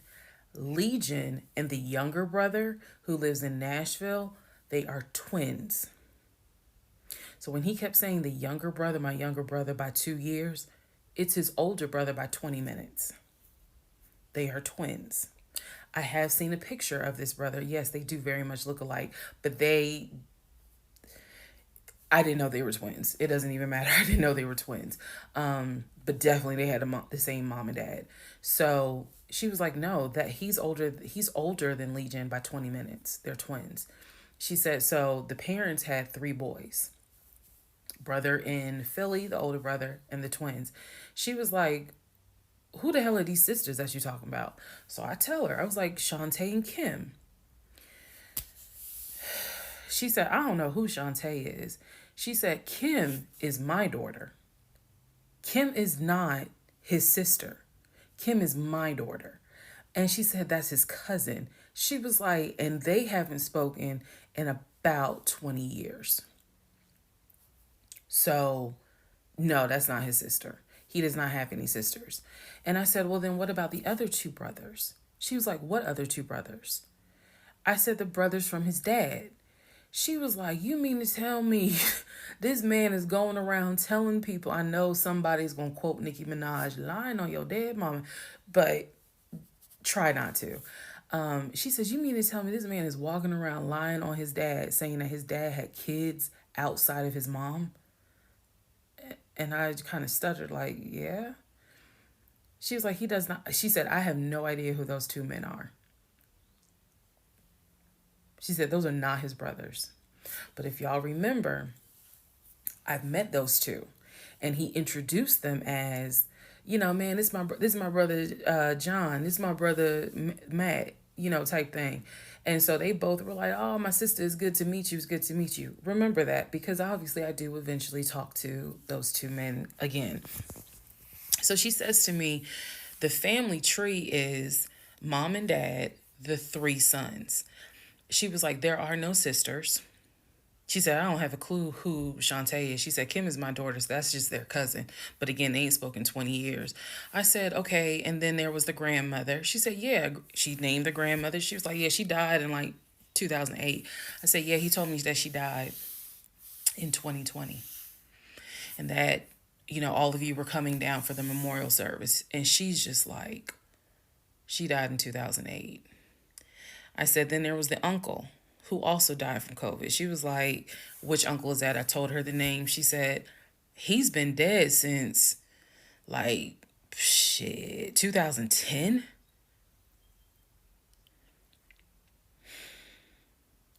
I said, okay, what about the cousin nicknamed Junebug?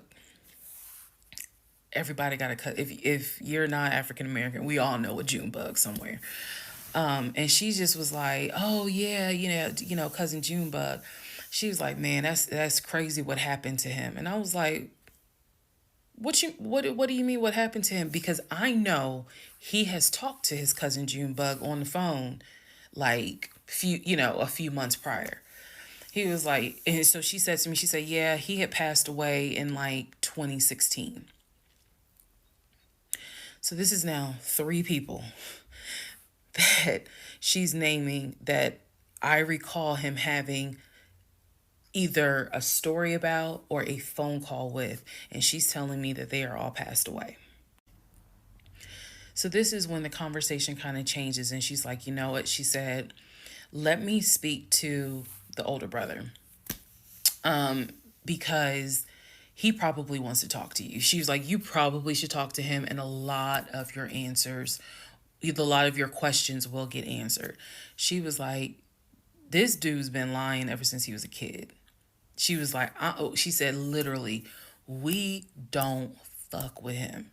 I remember her saying that verbatim. She was so adamant. She was like, and when he showed up here out the blue, talking about how his wife cheated on him with a law enforcement officer, and how the guy took his gun out and threatened him to leave the house. She was like, "We knew something was up." She was like, "That's why I had to find out who you were and reach out to you and find out the truth." I said, "There was no other guy. There was no law enforcement officer." And she was like, "Yeah, because he was telling us where the dude worked and how we should go ahead and help him file a complaint so that this dude could lose his job." I said, "There is no other person." I said, "I kicked him out. That was me, all by myself. No gun, just my fist." And so she said, he telling us that he had got married, and then she was like, apparently y'all had a baby. So she was like, "So you got a kid with him?" So I had to explain to her. I said, "No." I said, "I had a miscarriage back in back in June of 2020, and I had to have surgery in July." So she was just like, "Girl." So she started like really being encouraging and was saying, "You dodged a bullet, honey." She was like, "I don't wish this." She's like, "I know he my family, but I don't wish him on no woman." So we've have each other's numbers. She was like, "If you need anything, please feel free to call me." She was like, "I've had my own issues with him. I've had my own issues in life." But she was like, "Get your divorce and be done with him." Then she said, "I'm going to put you in contact with the older brother." Next part is me finally talking to the older brother that he had been talking to every morning.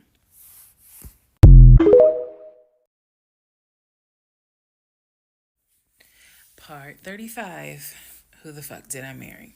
So I packed up all his stuff. Okay. The reason why I packed up all his stuff is because I had a 3-bedroom, 2.5 bath townhome. One room was the guest room. Obviously, there was a master bedroom. And then we had a TV room that he had made like his Philadelphia Eagles man cave. I was going to put everything that belonged to him, pack it up, and put it in the TV room, because the plan should have been that he's going to come back and get all his stuff. Okay. So that's why I did it.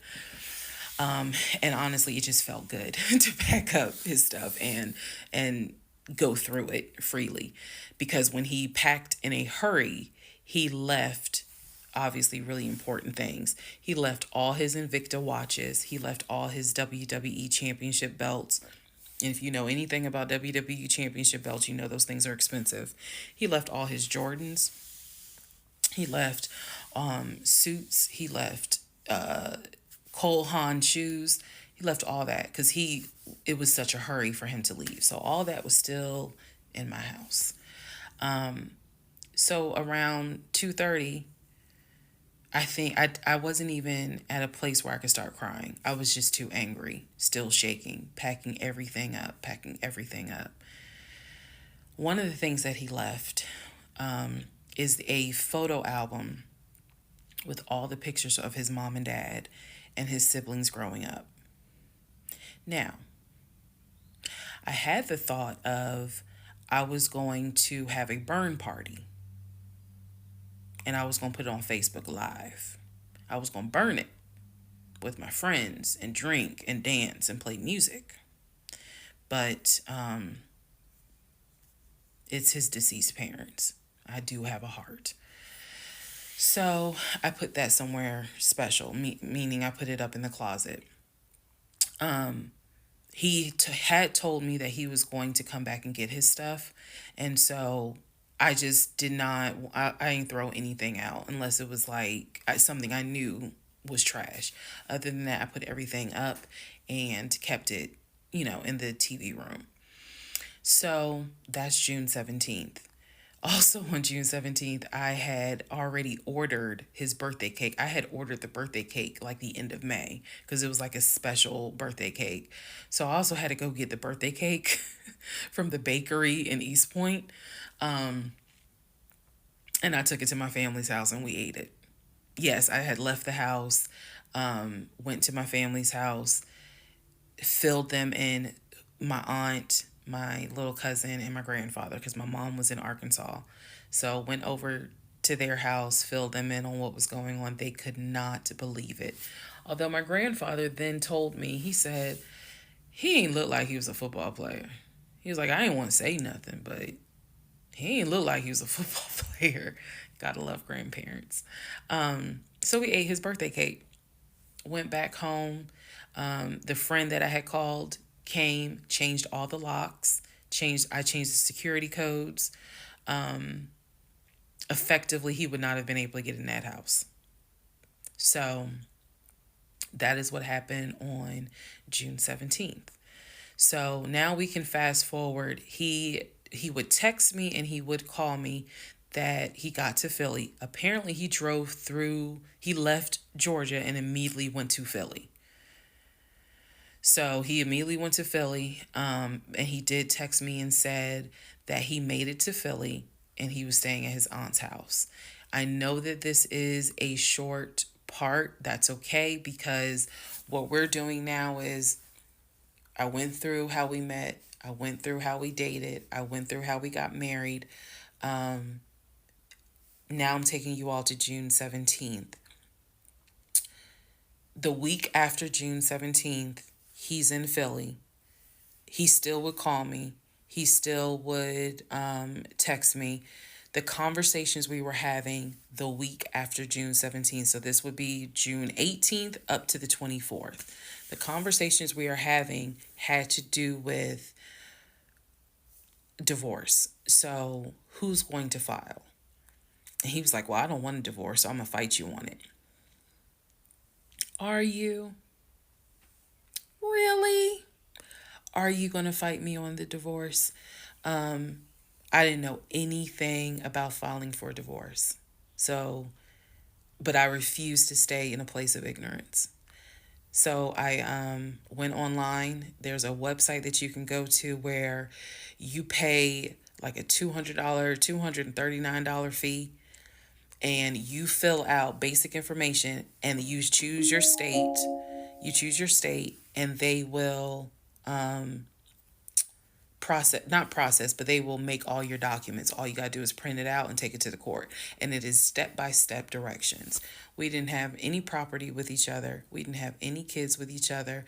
So by the state of Georgia's standards, this should be an uncontested divorce. So the conversation that last week, the week of June 18th to the 24th, was about divorce. What stuff do you want to keep? Well, I'm going to come and get all my stuff. I just don't understand why you couldn't talk to me about it. I said, there's no room for talking because you've been lying to me since day one. But even still, keep in mind, as of June 17th, June 18th, June 19th, I did not know what I know now. So the lies were really only like 5% of the whole story. So June 24th or 25th is when I had printed my documents. And I'm laughing because at this point in time, I've read y'all's comments about how that man will print out stuff. I know. But I used the website, typed all my stuff in, got my documents, and then I went. I took a day off from the job because I was getting ready to transition into the new job. So I left work early, went to the courthouse, and filed for divorce. I filed, I paid. And then I already had the documents where he would have needed to sign so that it could then be entered into for a divorce settlement agreement. So going into part 36 or 35, I know there's so many parts. Going into the next part is where I can tell you guys what happened with him, because he drove to Philly and he was in Philly for about a week, maybe 3 to 4 days. Then I get a message on Facebook Messenger from a woman claiming to be his cousin. Lord Jesus. So the cousin tells me, well, actually, I can tell y'all. So the cousin tells me that he's there. He's telling the family that I kicked him out. He's telling the family that I kicked him out after he walked in on me having an affair, that I stole his money, and I then kicked him out. And the man I was having an affair with, he said, was a law enforcement officer who used his duty weapon to threaten him to get out the house. This is what he told his family. And the cousin was reaching out to me. She found me through a search on Facebook and was reaching out to me because she's like, we know he lies. So I'm just trying to figure out is this true? Because he's up here asking us for money, asking to stay on our couches. Like, what's going on? Then she explained to me, we didn't even know he got married. So this is the first time we're hearing about you. What do you mean you didn't know he got married? He talks to his brother every day. She said, who told you that? I said, I've heard him talk to his brother every day. All his brothers. She said, all his brothers? How many brothers do you think he has? I said, he has 4 brothers. I named them. She said, he has 2 brothers. She said, he has the twin and he has the older brother. I said, twin? Who is the twin? Welcome to the next part where we discover the real family tree.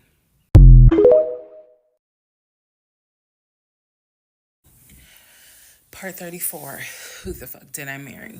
So the aunt told him, I'll send you money, come home. I'm yelling in the background, by the way. I'm not standing there calmly. I'm yelling. I said, oh, he got money. Yeah, you got money. You got money in that offshore account, right? You got money in that Chase account. You got money to drive. So do what you got to do. I told him, and I'm not going to repeat some of the stuff I said because my mom might see this TikTok. But I did tell him, I was like, if you don't get out of this house, actually what I said was, you have 2 options. You either going to leave this house voluntarily or you're going to leave this house involuntarily. And he tried to get a little nuck if you buck. He tried. And that's when because he was still on the bed, still laying in the bed. And he was just like, you ain't going to do shit. Like, don't talk to me like you done lost your fucking mind. Da, da, da. And I calmly got close to him. I got like this close. And I literally said, I will beat you like the bitch you are. I dare you to try me. I said, I will literally beat you like the male bitch you are. And so when I said that, his eyes were like, I said, I'm not even playing. Because at this point, I'm rocking like back and forth. Y'all, again, I'm not some hardened type chick. I'm not. I want the soft lifestyle. But I have been pushed to the point. So I'm rocking, I'm walking back, I'm pacing. So finally, his aunt was able to get through to him. I had called my aunt, my mother, my aunt. I had called the pastor. I had called all these people because I did know that I was in a very dangerous place. Not because I'm scared of him. At this point, I was scared of me. I don't know if this has ever happened to someone where you know yourself. You know that you got a line. I was over that line. So I had enough wherewithal to be like, okay, you probably gonna go to jail today. You probably gonna go to jail.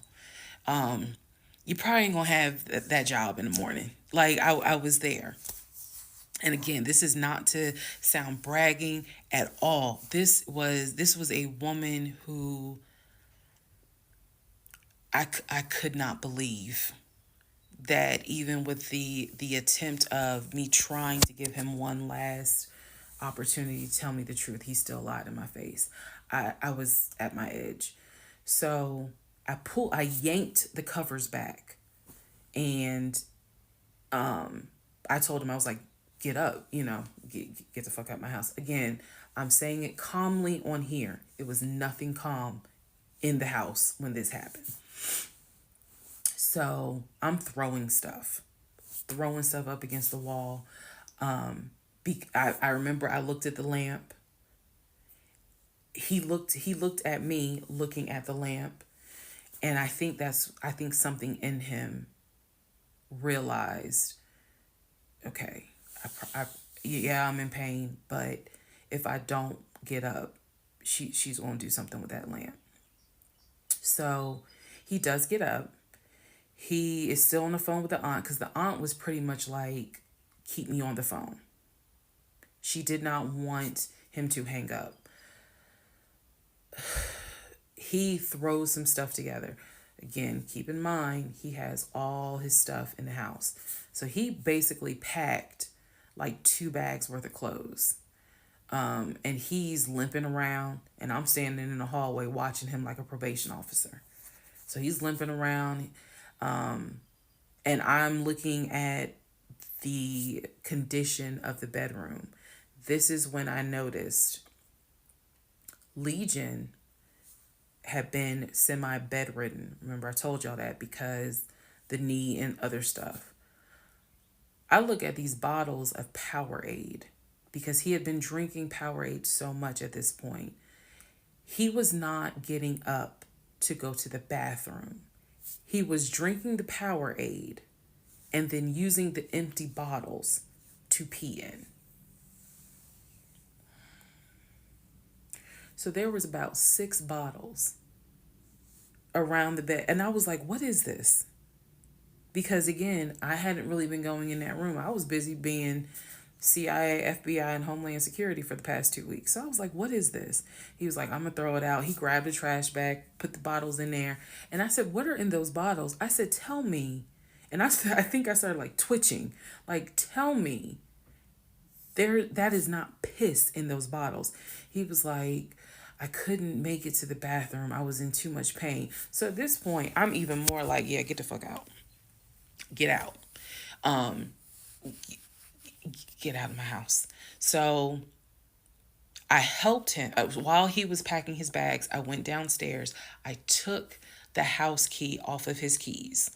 I went back upstairs. He had his 2 bags. I grabbed the 2 bags. Yes, I did. I grabbed the 2 bags. I had opened up the garage. I had already popped the trunk for his car and threw the bags in the car. I did that because I was like, you getting out this house. You getting out of this house today. You can't come back. You can't come back ever. So it took him about 2 hours from the time of I will beat you like the bitch you are for him to actually leave the house. Again, I'm calm telling y'all this story. It was not calm in the house.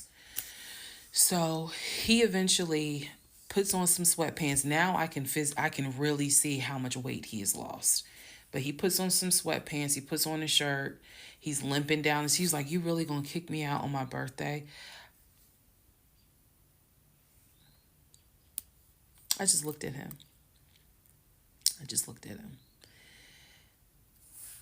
Opened the door. He went through the garage, got into his car, called, his aunt was still on the phone, and she was like, I'm going to send you some money. And that's the part I was like, clearly he has the money. Like, you ain't got to send him money. He doesn't even have to go to Philly. He can just go get a hotel for now. I don't care what he does. He just got to leave his house. So he ends up getting in the car, driving off. My mom calls and she's just like, is he still there? I said no. I had not told her what all he had lied about. Even in the midst of me being angry and me going off, I never told him that I spoke to the ex-wife. I never told him I knew he was lying about the stepdaughter, because then he would have asked how, what makes you say that? So I did keep my word. I never told him I spoke to her. So he eventually left. I text a friend of mine. I text my landlord. I said, I have an emergency. I need to know if it is okay to get the locks changed. Landlord was like, that's fine. My landlord was super cool. Shout out to Mr. Patel. I went to Home Depot, bought brand new locks, text a friend of mine, asked him, when you get off work, can you please come by my house? I need the locks changed today. So he was like, oh, okay, what's going on? I said, I'll explain it later. So to give you a timeline of June 17th, when I asked him about San Diego State and I told him that I know you've never even been to California, that was about 8:30, 9 o'clock in the morning. By the time he left the house, it was maybe going on noon, 1 o'clock. So this happened pretty quickly. If you're wondering, why did you even ask him? I already knew that I wanted out. I knew that. But for some reason, a part of me was like, let's just see if he'll be honest just one last time. And he wasn't. And it sent me into a rage. And then he lied to his aunt saying, I ain't never lied to her. And that sent me over the edge. So by 1 o'clock, by 1:30, he was gone. By 2:30, I had done a pretty good job of cleaning up the bedroom. He had thrown away the Powerade bottles. So I didn't have to touch those. I stripped the sheets. Anything that he touched in that bedroom, I stripped the sheets, threw them in the trash bag, threw them out in the trash can. And so most of this was adrenaline. Adrenaline was pushed because I hate packing. I hate doing all that stuff. I went on Amazon. I ordered oversized, large tote bags because I was packing up all his shit.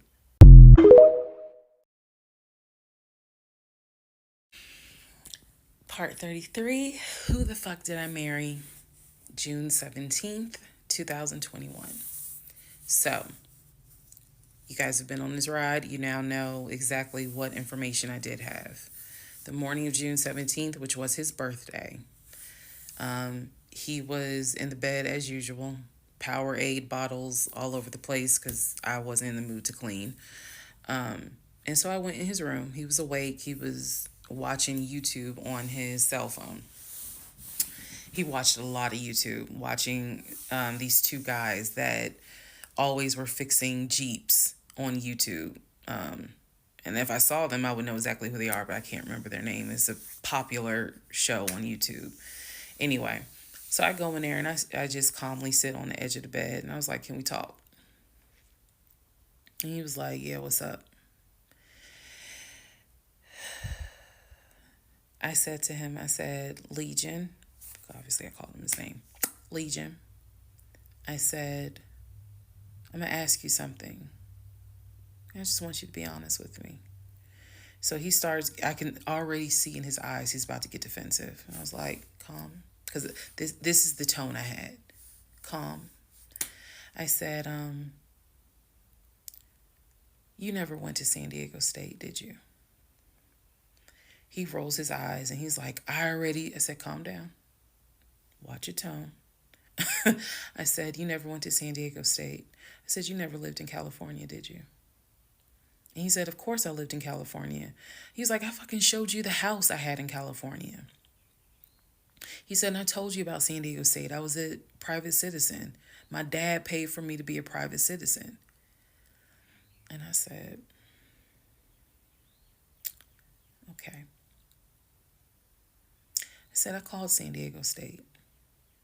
And he looked at me. his eyes were like empty. Like he wasn't shocked. He wasn't like, oh my God. He was just more like, okay. I said, they have no record of you. I said, they have no record because you never went. You never been to California. So at this point, I'm very calm and I'm just stating, I said, you never been to California. I said, I bet you've only lived in Georgia, Pennsylvania, and Rhode Island. At this point, now there's a little emotion behind the eyes. And I said, I don't think that this is going to work. And he said, what, the marriage? He was like, so what you saying? You don't want to be married to me anymore? And I said, I don't want to be married to you anymore. I said, we need to go our separate ways. We tried, but we need to go our separate ways. The way that I am talking to you all is exactly how I was talking to him. And so he was like, that's not what marriage is. Marriage is, you have to fight for what you want. I said, I don't want this. And I don't want to fight for it. I said, I don't want you and I don't want this. And so he was like, I'm not giving up on the two of us. I said, you don't have a choice. I said, I think that you should call your brother or your sister now. And I think that you need to pack a bag. And I think you need to get the fuck out my house. And he was like, I don't really have time for this. I don't feel well. I said, I don't care. You need to get out of my house. Again, the way I know y'all are going to be like, she's so dramatic. And I am actually a very dramatic person. But the way that I'm talking to you guys on this video is exactly how I was talking to him in the beginning of how this started. So I said, you need to call your brother, or call your sister because she's in Douglasville, and you need to go stay there. You need to get out this house today. Basically what happened was, at first, he refused. He wasn't moving fast enough for me. And so he called his aunt. And his aunt was on speakerphone. Let me preface that. She was on speakerphone. And so she was like, what's going on? And he was like, my wife don't want me no more. She claimed that I be lying to her. I ain't never lied to her. When I heard this, what's the analogy I can give y'all? When I heard him say to his aunt, I ain't never lied to her before, something in me snapped. The best analogy I can give you, do y'all remember that movie Carrie? When she was at the prom and everyone was laughing at her. The blood had fallen down on her. And there was a moment where her eyes just went wild and you knew something was about to happen. You just didn't know what. But y'all had pushed her too far. When he said to his aunt, I ain't never lied to her, I snapped. The calmness left. The amount of rage that was in me. I could have fought every member of the Kansas City Chiefs and beat every last one of their asses. I could have fought every member on the Atlanta Falcons and beat every last one of their asses. I'm not a violent person, but I was there. That statement, I ain't never lied to her, took me there. I went off. I went off. I went off so bad that first of all, every part of me was shaking. I called my mom. My mom was on speakerphone, and she's in Arkansas. My mom's a praying woman. I was cussing like a sailor. My mom finally said, put him on the phone. So I gave him the phone, and I'm standing there, and I'm looking around the room.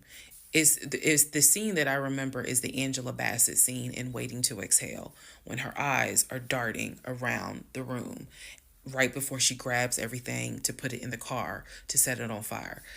I was more so looking at what weapons were in the room: the lamp, the TV, the dresser. I was looking more. I mean, I was while she was talking to him, my eyes were darting around the room, because if he did not get his ass up and get his shit and get up out of my house, it was going to be bad. If I have never in my life been on TikTok and said thank, if had it not been for the blood, y'all, I know this is gonna sound dramatic. I know this is gonna sound like, girl, you so funny. You don't understand. Had it not been for the Lord on my side, had it not been for the fact that I know I got a praying mother, I know I had a praying aunt, I know I've had a praying grandmother in heaven, because I'm telling you, I clearly saw what was getting ready to happen had he not gotten up, got his shit, and got out of my house. So I'm trying to calmly say this because I'm trying to calmly tell this story because the rage had taken over me. The pure, unadulterated rage that I felt when he said to his aunt, I ain't never lied to her, after I had discovered only 2% of the lies at that point. Just 2%. So it was enough for me to be like, you need to get your stuff and go. So my mother gets on the phone and she says to him, Legion, she called him by name. She said, I am not there to control my daughter. She said, in the name of Jesus, get your stuff and get out that house, because I think she might kill you. Get out of the house. She's on my phone. His aunt is on his phone. His aunt said, nephew, come home. Home for her was Philly. She said, I'll send you money. Come home. Leave that house right now, she said, because I think that woman is about to kill you. Let's go. Let's just go to part 34. Let's all just take a deep breath.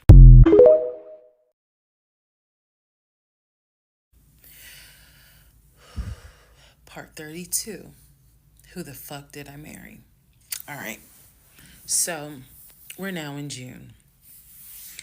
By this point in June, I have been offered the new job, accepted it, put in my 2-week notice at my previous job, and was going to be starting the new job later on in the month.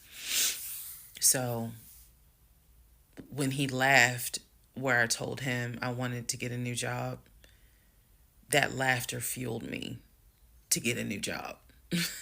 So here's what happened the beginning of June. At this point, he's completely bedridden. When I say completely bedridden, what I mean is, I'm trying to clarify this so it makes sense. From what I see, he is going to work, but he's calling out a lot more. Okay? So he had already left the condiment company and was working for Apple. So he's calling out quite a bit because the pain is pretty bad. So he's hardly eating at this point, hardly. For example, if I were to say, I ordered a 10-piece wings, he's eating 2. And that's it. That's all I would see him eat. I was going to work and coming home. The house was in the exact same place that it was when I left. Nothing in the kitchen had been moved. Nothing in the refrigerator had been moved, which led me to believe that he had not left the bed from the time I left to go to work until the time I came home. At this point in time, he's drinking Powerades like it's water. I mean, I'm buying cases of Powerades. And that seemed to be the only thing that he was taking in. So if he was a 3X when I met him, he's probably at a 1X, maybe a 2X, depending on the clothes. He's lost a lot of weight because he's not eating. So that's the reason why I say he wasn't faking whatever was going on. I think the issue with his knee was a symptom. That was not some football injury. That was not, oh, I hit it at work. It wasn't that. Something else was going on. I had kept asking him to, let me know when you have a doctor's appointment. I'm going to go with you. I'm going to go with you.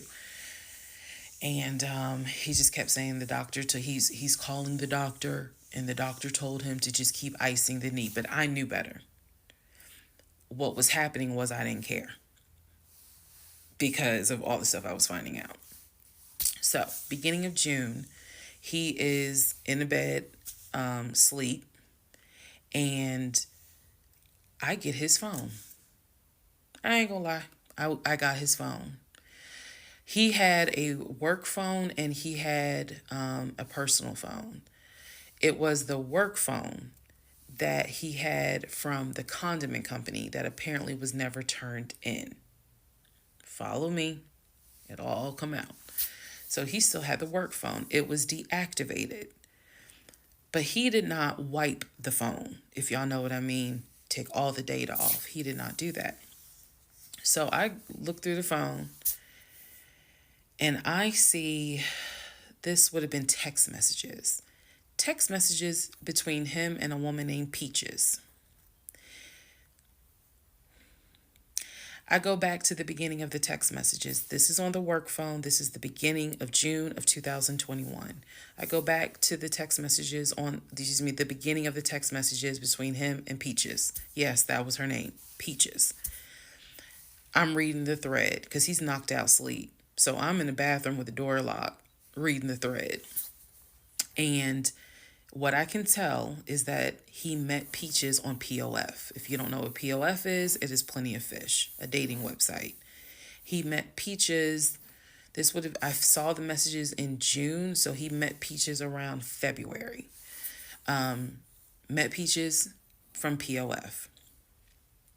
And apparently Peaches was, there's no nice way to say it. Apparently Peaches was a prostitute. So the reason why I say that is because in the text messages, she's listing the prices. So he asked for a hand job. This is in the text messages. She told him it would be like $40. He asked how much would it be for oral. She said it would be $60, because it was $60 and $80. One was the price with a condom, one was the price without one. So no messages after that. She sent a picture, he sent a picture. No messages after that. So in other words, these messages were not back to back every single day. There's breaks in between the messages. So like a message was in March, the next message is in April. A message in April, next message is like 2 weeks later. So he's asking her the prices. Next message I see would have been from a few weeks prior to the date of this. So this was the beginning of June. The message is from sometime beginning of May, where he is thanking her and says to her, thank you so much. That was really great. I hope I can see you again. Then there's messages where she said, hey, basically she was at a new spot. She must have moved. So he said, okay, I'm going to come through. I'm going to come see you. He's asking her to confirm the address. He was like, is it the house with the brown trash can with a white car in the front? She says, yes. So I'm thinking he was actually in front of the house when he's texting these messages. Then again, he does whatever he does, and he sends her a message a few hours later saying, thank you. That was great. I'm reading all this. And I will tell you guys something that you may or may not understand. Some women may or may not understand it. The cheating didn't even faze me. Didn't even faze me. I didn't cry. I did not feel like, what did I do wrong? I was relieved. The reason why I was relieved is because up until this point, I kind of struggled a little bit on whether or not, God, I know, Lord, you hate divorce, but I can't stay with a guy that lies. So when I saw the cheating stuff, I was like, oh shoot, thank you, Jesus. Okay. Because I know my Father in heaven's going to forgive the fact that I'm going to divorce him for infidelity. Go ahead. It's fine. Jesus will forgive me. So I was relieved, to be honest with you. Like, oh, okay. I got grounds now, bitch. That's how I felt. So saw the messages, forwarded the messages to my phone. Or excuse me, I had to take my phone because the phone was deactivated. So I kind of had to do a little ghetto. Hold the phone up, take my phone, and take pictures of what I see on the phone, so that I would have proof on my phone. Then I put the phone back and continued on. Now, in the next part is the day that he gets kicked out. And I will tell y'all what happened.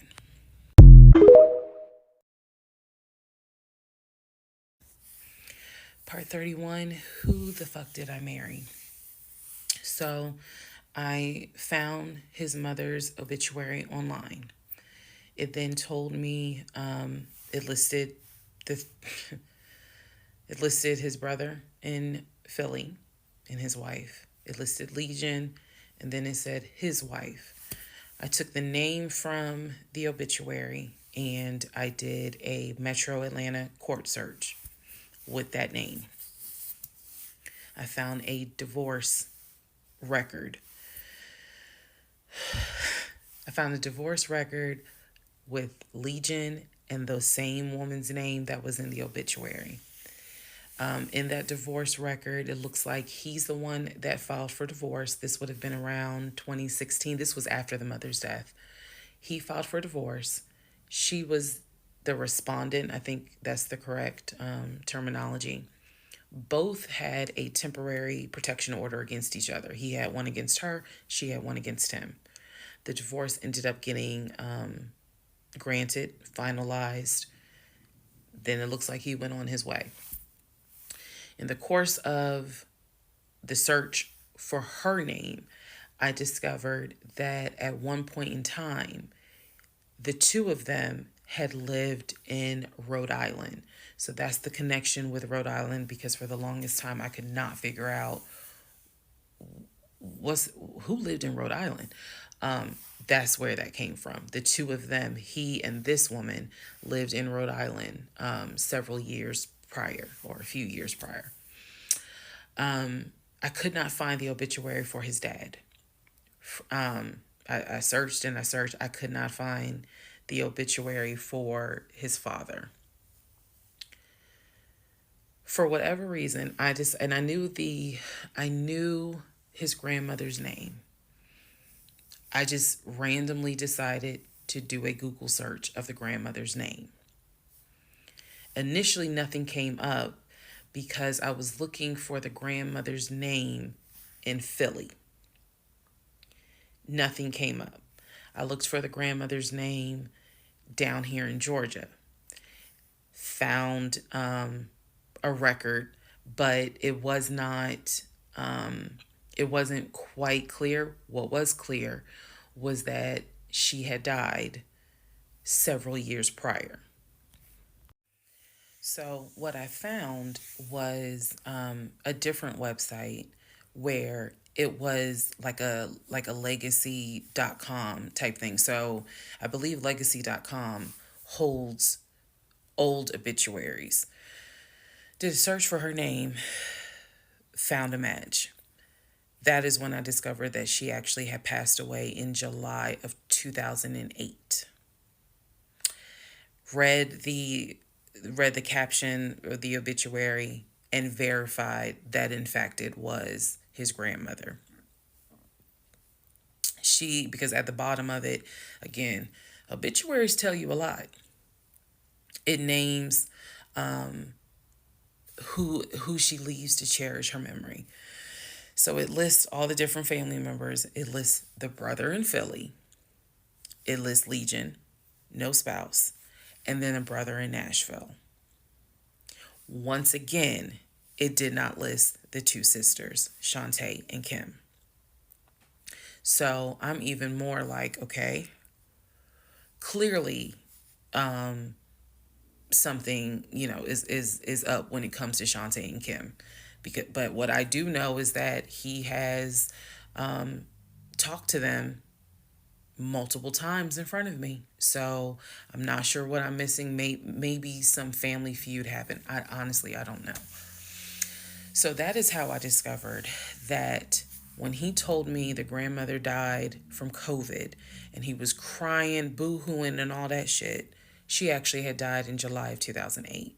I found this out the same time that I found out about allegedly, and I say allegedly because I'll explain, allegedly the first wife, or at least what I think is the first wife. So while all this is going on, Legion is almost bedridden from what happened with his knee. And I need to take a moment to address this issue with the knee. Again, the story started, he hit his knee. Then it turned into, it was an old football injury. And this has happened before. He's going to the doctor. The doctor's telling him to ice it and to elevate it. He eventually moves into the guest bedroom to be more comfortable. I'm going to make this statement. This is probably the only time I will make this statement.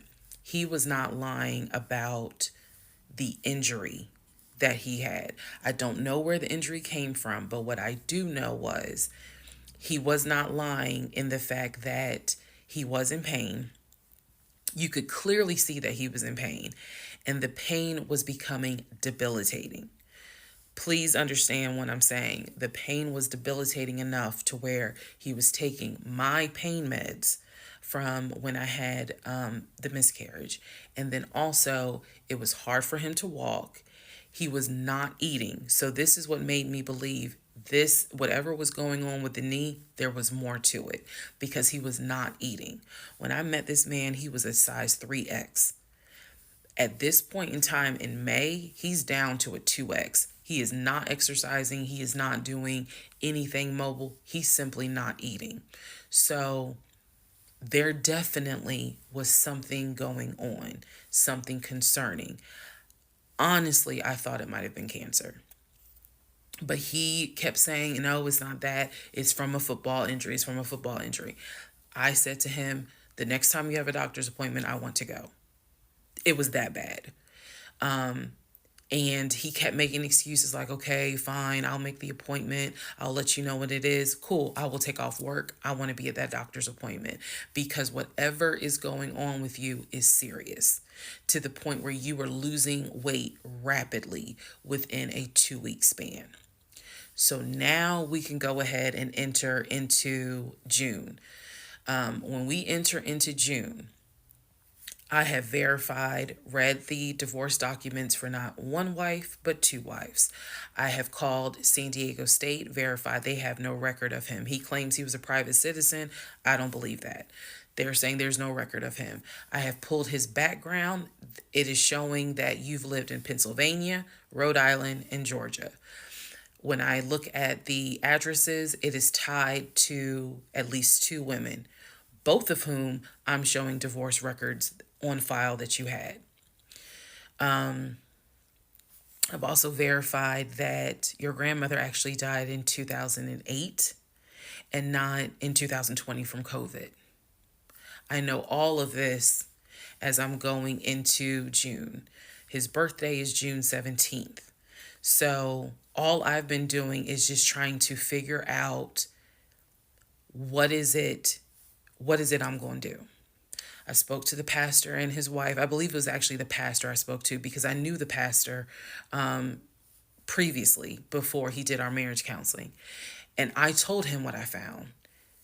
Mind blown. Mind blown.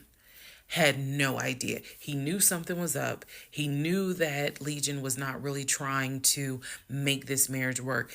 He had no idea all this was going on. So he asked me, are you wanting to stay or do you want to end the marriage? I said, oh, absolutely, I'm ending it. Oh, hell yeah, I'm ending it. I have to. I have to end it. I have no idea who that man is in my guest bedroom. Not to mention, on top of all of this, he had lied about the death of the ex-wife's daughter. Part 32.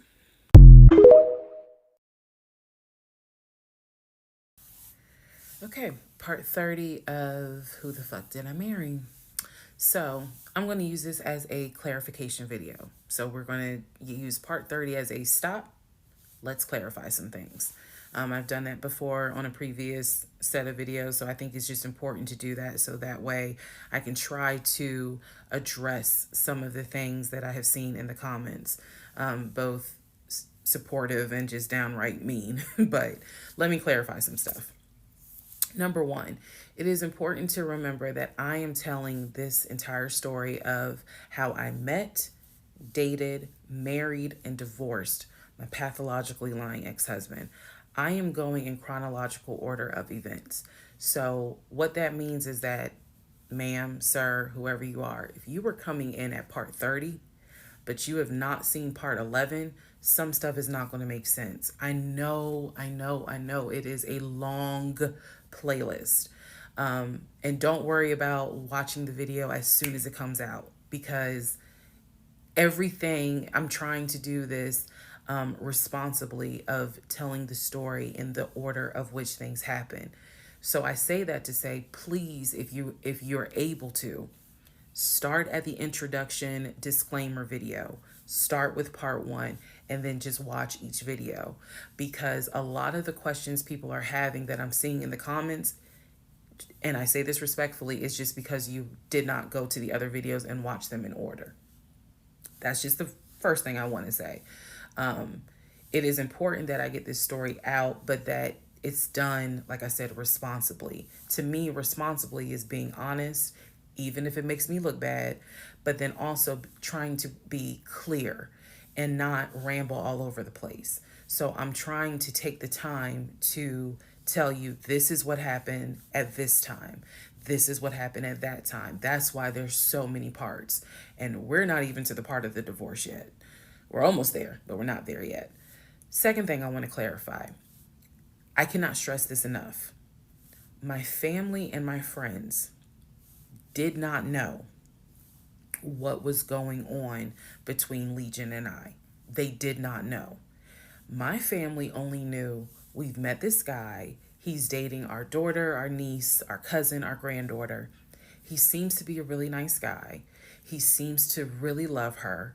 From what he has told us, he's done well for himself. He played football. And he has worked at this company 6-7 years. And financially, he is in a good place. From what we understand, he just moved here from California. That is what they knew.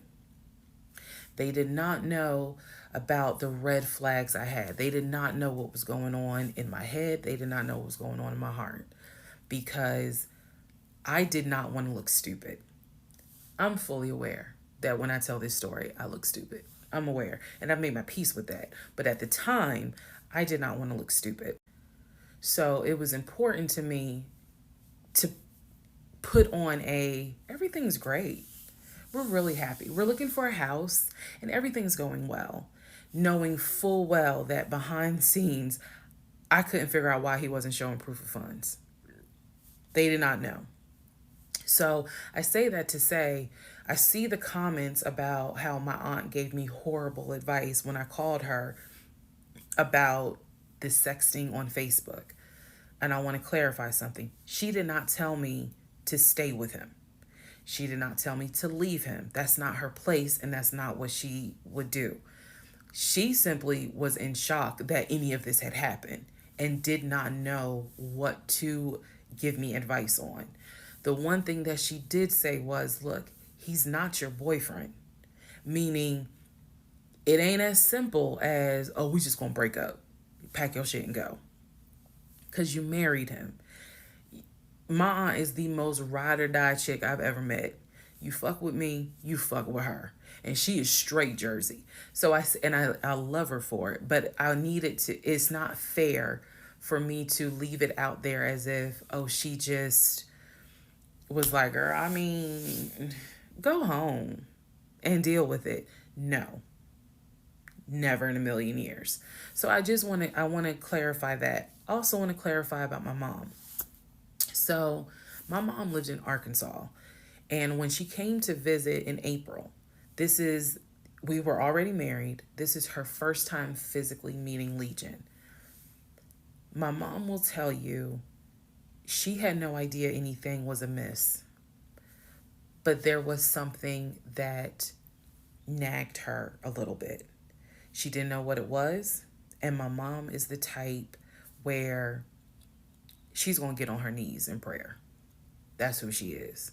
So for her, it was like, I don't know what it is. He seems like a nice guy. He seems to love my daughter.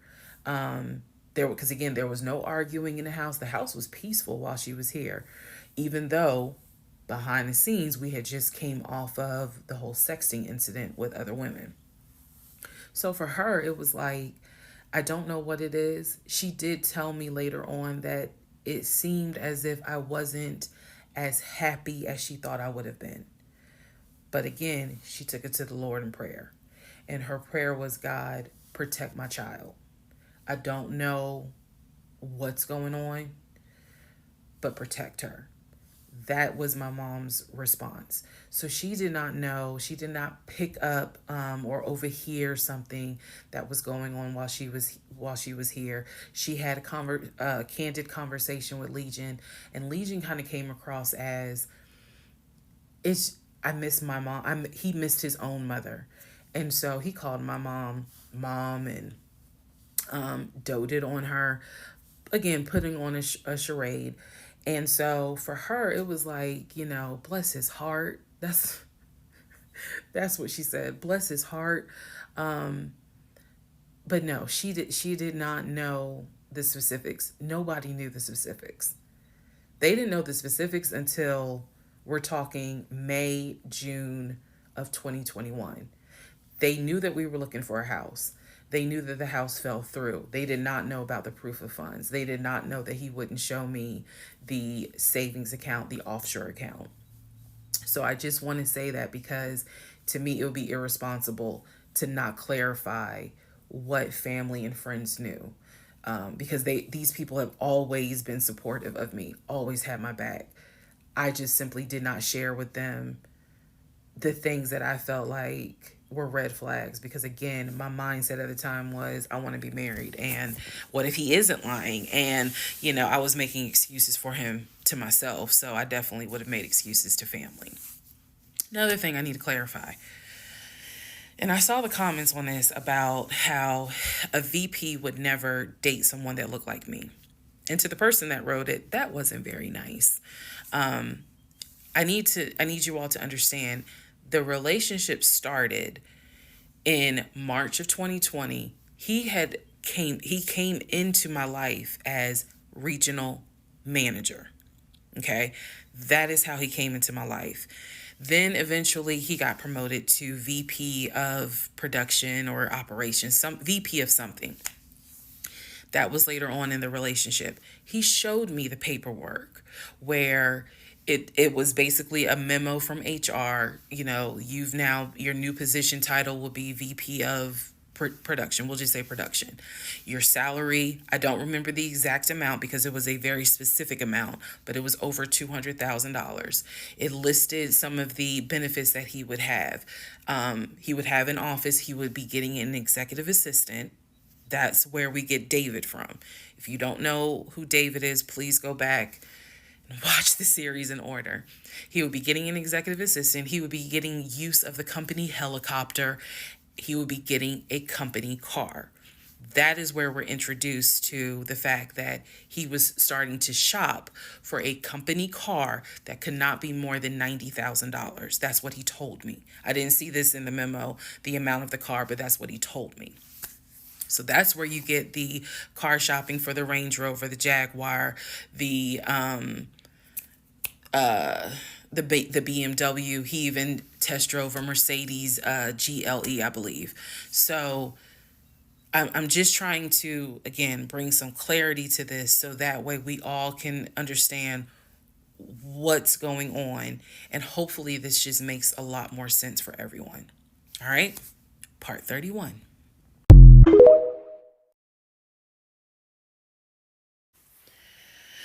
Part 29, who the fuck did I marry? So I asked her, how was your daughter? She said, my daughter's fine. And I said, okay. She said, what did he say about my daughter? And I will be honest with y'all, I didn't have the heart to tell her. So what I said instead was, oh, no, it was, with everything with COVID, I think he mentioned that she might have had COVID or was exposed to it. I downplayed it bad. I wasn't going to tell that woman that he said her daughter passed away. So I said, obviously I'm glad to hear that kids are fine. She said, look, whether you stay with him or not is your choice. She said, he ain't going to change. He ain't going to change at all. She said, this is what he does. She said, you're not the first. You're not going to be the last. She said, he did it to me. She was very, very encouraging because she was just like, you do not blame yourself. She said, we both ignored red flags, but it is not your fault. She said, this is on him. And so we, once again, I thanked her for her time, got off the phone. I took the long way home that night. I could not be around him. I could not be around him. I had to figure something out. I had to figure some things out. So I took the long way home. What does that mean? It means that I probably could have taken 75 to 285, but I probably took 20 to 75 to 285 to 675 kind of like I just took the long way home. A couple of days later, because my mind was spinning. A couple of days later, at this point, I'm turning into the FBI, CIA, and Homeland Security all in one. Literally. I'm trying to find everything. And he's carrying on his business as usual. Nothing changed with him. He had no idea that I had spoken to the ex-wife. He had no idea I had gone to the court and saw his divorce documents. He had no idea. So a couple of days later, I decided to look up his mother's obituary. Look up the mother's obituary. And down at the bottom where it talks about, she's preceded in death by, and it lists all the people, the family members that died before. And then it says, leaving behind to cherish her memory. It lists the husband, her husband, excuse me. Let me start over. It lists her husband, which is Legion's dad. It lists Legion's brother that lives in Philly and his wife, because again, this is she passed away in 2015. So it lists Legion, the brother in Philly, and his wife and daughter, her granddaughter. It lists Legion and his wife, I think it was like Latoya or La something. It did not list the ex-wife I just spoke to.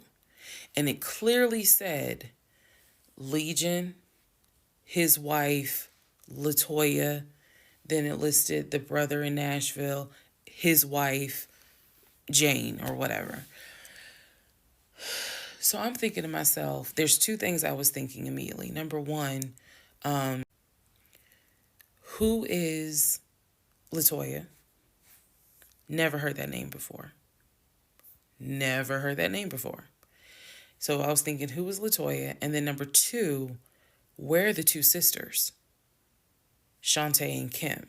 Shantae lives in Douglasville, married with 2 kids. Kim lives in Augusta, and I believe he told me she worked at like Procter and Gamble. So why aren't they listed on here? Because apparently, go back to the video. I posted it on there. I gave y'all background on the family. He apparently was one of 5 through both parents.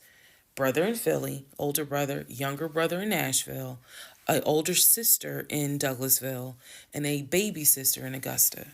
So why is it on his mother's obituary there's only three children named? Where are the 2 sisters? So I'm even more like, what in the hell's going on? And then I started thinking to myself, why wouldn't they list Shantae? Like, they talk all the time, so I know that they're close because he talks to Shantae all the time. So I really was confused. Again, keep in mind, I'm trying to give y'all insight into how I was thinking May of 2021, because I still didn't find out a lot of stuff at that time. I found out enough to figure out, okay, it's not a question of if he's lying. That was over. It's not a question of if he's lying. The question now is becoming, what else is he lying about?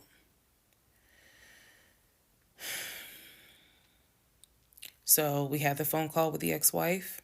Now I see an obituary that apparently there's another wife. I know on our marriage certificate, it only states he had one previous marriage. I had 0, he had 1. So this is how I'm thinking in my head, which is, okay, what am I missing here? I know we've established that he's lying, but who the fuck is Latoya? Like, I'm really trying to understand who is Latoya. And again, he's hobbling around the house, limping, and I'm in our in the bedroom, just, I could not get on Google fast enough to try to figure some stuff out. So,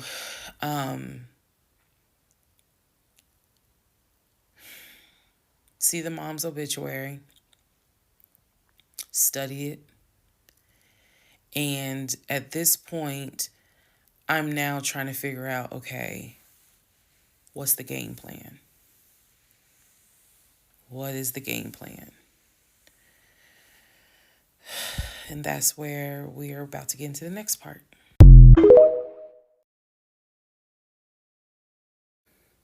Part 28 of Who the Fuck Did I Marry? So I had the phone number, went back to work. My really good friend was like, you better call her. You can use my phone, but call her. So I called her. She answered. I'm going to use aliases. And the conversation went like this. May I please speak with Barbara? This is Barbara.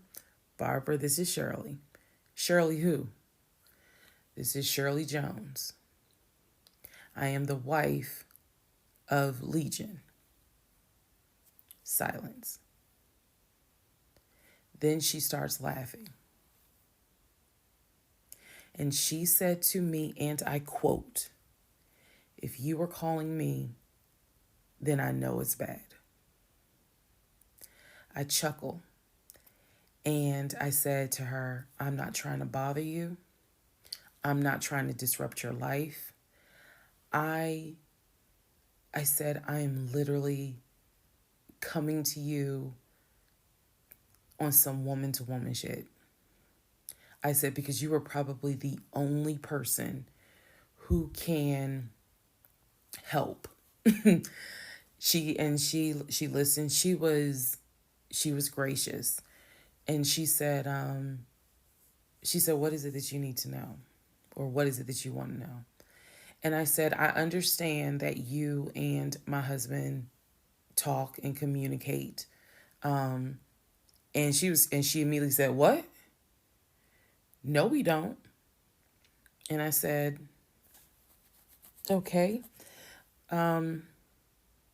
She said, one thing you need to know about Legion. She said, whatever he tells you, it is a lie. And she said, when he, again, let's go back to part one. I told you guys that when he introduced himself or when we met, we actually had matched on 2 different sites. And he was under 2 different names. One was was like the actual birth name. The other one was a nickname variation of that name. That's the name I know him by. So for example, if his name was Matthew, he had a profile under Matthew, and then he had a profile under Matt. I would have known him as Matt. So she said to me, she was like, I don't even know who Matt is. She was like, that's not even his name. And so I knew what his actual government name, and she was like, no one calls him Matt. She was like, that must be his new personality. Or she was cracking a joke, but she was like, anything he tells you, you need to know is a lie. So I just asked her, I said, what was your experience? I said, because I can tell you the story he told me. And she stopped me right there. She said, whatever he told you was a lie. She said, let me guess. He told you I cheated on him. Let me guess. He told you that I wanted money from him. And I said, yeah. And she said, yeah, that's a complete lie. So we had a conversation where she told me how they met. They didn't meet online or anything. I said, well, were you guys ever in California? She said, no. She's like, she was like, that man ain't never been past the East Coast. So I said, okay. So you guys have always been in Georgia? And she said, yeah. She's like, we got married in Georgia and we got divorced in Georgia. And that's when she asked me, how did you even get my number? She said, because I want nothing to do with him. So how did you get my number? I said, I'm going to tell you the truth. It ain't going to make me look good. I told her, I said, this is what happened. And this is what led to me doing research. And this is how I got your number. And she laughed. She was like, wow. She was like, normally I would be freaked out. She said, but under the circumstances, she was like, wow, okay. She said, yeah, if you're calling me, then it must have gotten pretty bad. She said, so what did he promise you? And we talked for about 35 minutes. She asked me in that phone call, she said, look, I want nothing to do with him. I have not spoken to him since our divorce was finalized. She said, so I would just appreciate if you keep me out of whatever's going on with y'all. And I told her, I said, I give you my word, I will never tell him I spoke to you. I said, I give you my word. I said, this conversation is for me. It is not for me to use in any sort of legal litigation, nothing. This is for me. And I said, I don't plan to call you again. I don't plan to be a disruption in your life. I just needed to know, how bad is it? And she paused and she said, it's bad. She said, I don't know what all y'all got going on. She said, but if it's anything like what it was for me, it's bad. So we talked a little bit more. She was very encouraging. She was like, girl, do not blame yourself. She said, I went through that and I had blamed myself. She was like, this is not on us. This is on him. She was like, he is a master liar. A master manipulator. She said, I ignored the red flags. So she was like, do not feel as though this is on you. We talked about there's an ex-girlfriend that shares the same name as his aunt. She and I talked about her. She said the reason why they broke up, because the ex-girlfriend, I didn't know this, the ex-girlfriend had reached out to her about 6 months before he met me. And so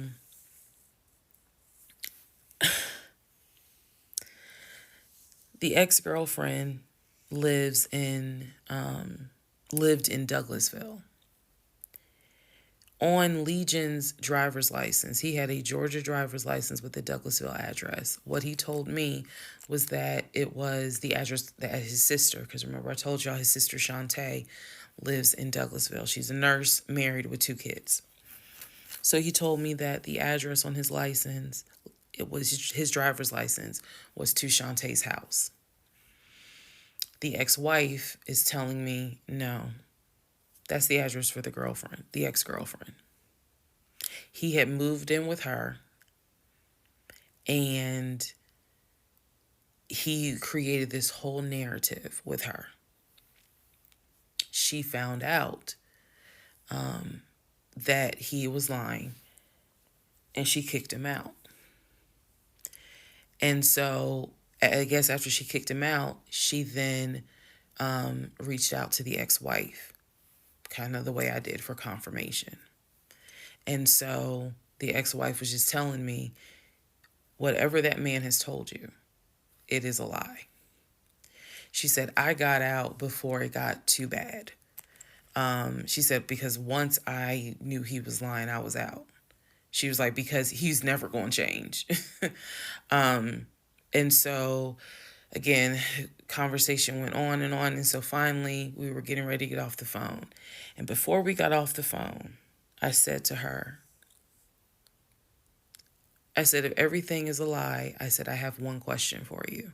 And she said, sure. I said, how is your daughter?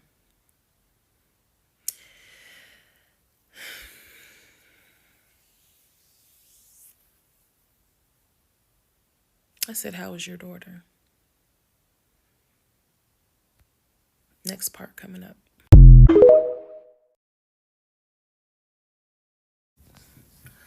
Part 26.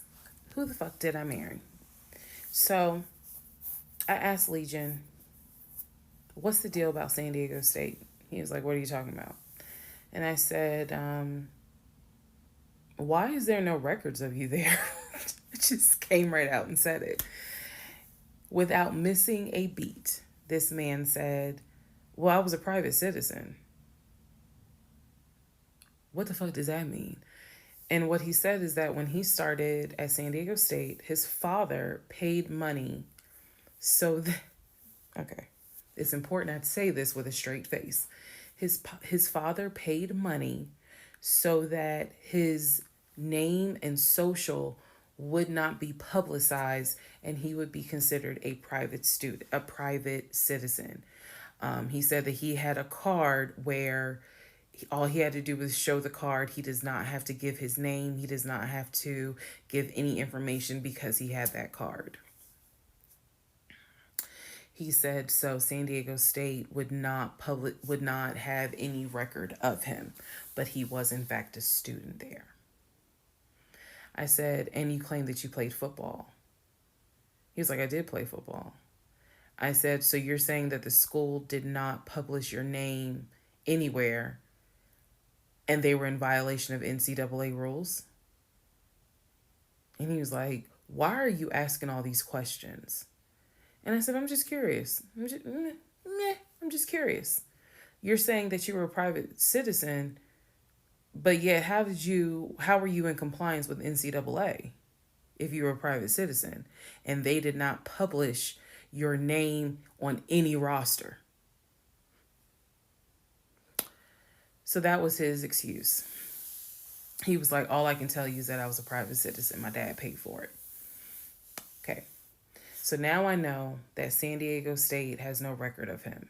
Now I know that his social security number, at least the one that's on my background packet, only shows that he lived in Georgia, Rhode Island, and Pennsylvania. Okay. So at this point, the pain in his knee is getting worse. It's getting to the point where when he would come home from work, he would take a shower and immediately get in bed, elevate his knee. he was not even eating the way that he used to eat.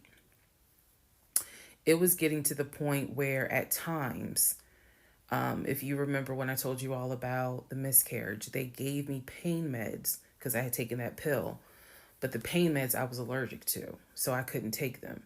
But I still had them. So the pain in his knee was getting to the point where he would take one of those pain meds just to get through the night. He was constantly in agony, constantly kind of tossing and turning, so much so that in May he moved into the guest bedroom because I couldn't deal with the tossing and turning thing. And he just said he was more comfortable there.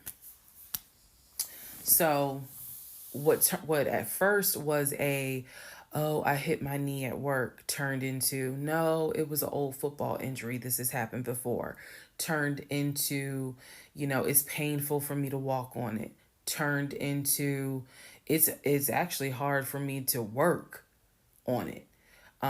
But he was still going to work at 6:15 every morning and coming home between 3:30 and 4. So it is, again, I'm just giving you guys the chronological order of how all this happened. So at this point, we're not looking for a house. I still have not seen the two savings account. I'm pretty sure there's no money in those savings accounts. But again, he was going to put in an all cash offer with Amber, the realtor. So I really didn't know what to believe, but I believed what I saw, which is I saw that background is not showing where he went to California. So at one point in May, it was close to mid-May, he calls me from work. He calls me from work, calls me while I'm at work, and tells me that he got a phone call from his stepson. The phone call from his stepson, the stepson was crying and was just absolutely distraught. And I'm at work in my office like, what's going on?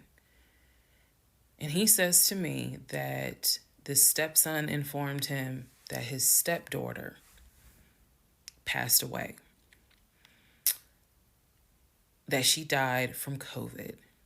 The stepson, this is the story. The stepson found her in her apartment because they had not heard from her for a couple of days. And she was unresponsive. He called the ambulance. They pronounced her dead when she got to the hospital. So he was calling to tell me that she had died. And he was also calling to ask me if I would object to him giving his ex-wife $2,000 towards the funeral.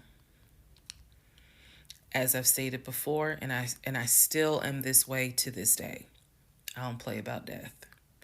So when he told me that she died, I immediately went into the, all right, I'm sorry to hear that. Whatever we can do to help, let's help. Because surely nobody would make that up.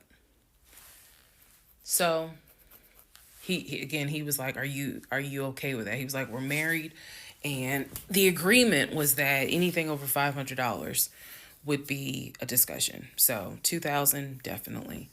And I said, yeah. I said, that's totally fine. I'm fine with that.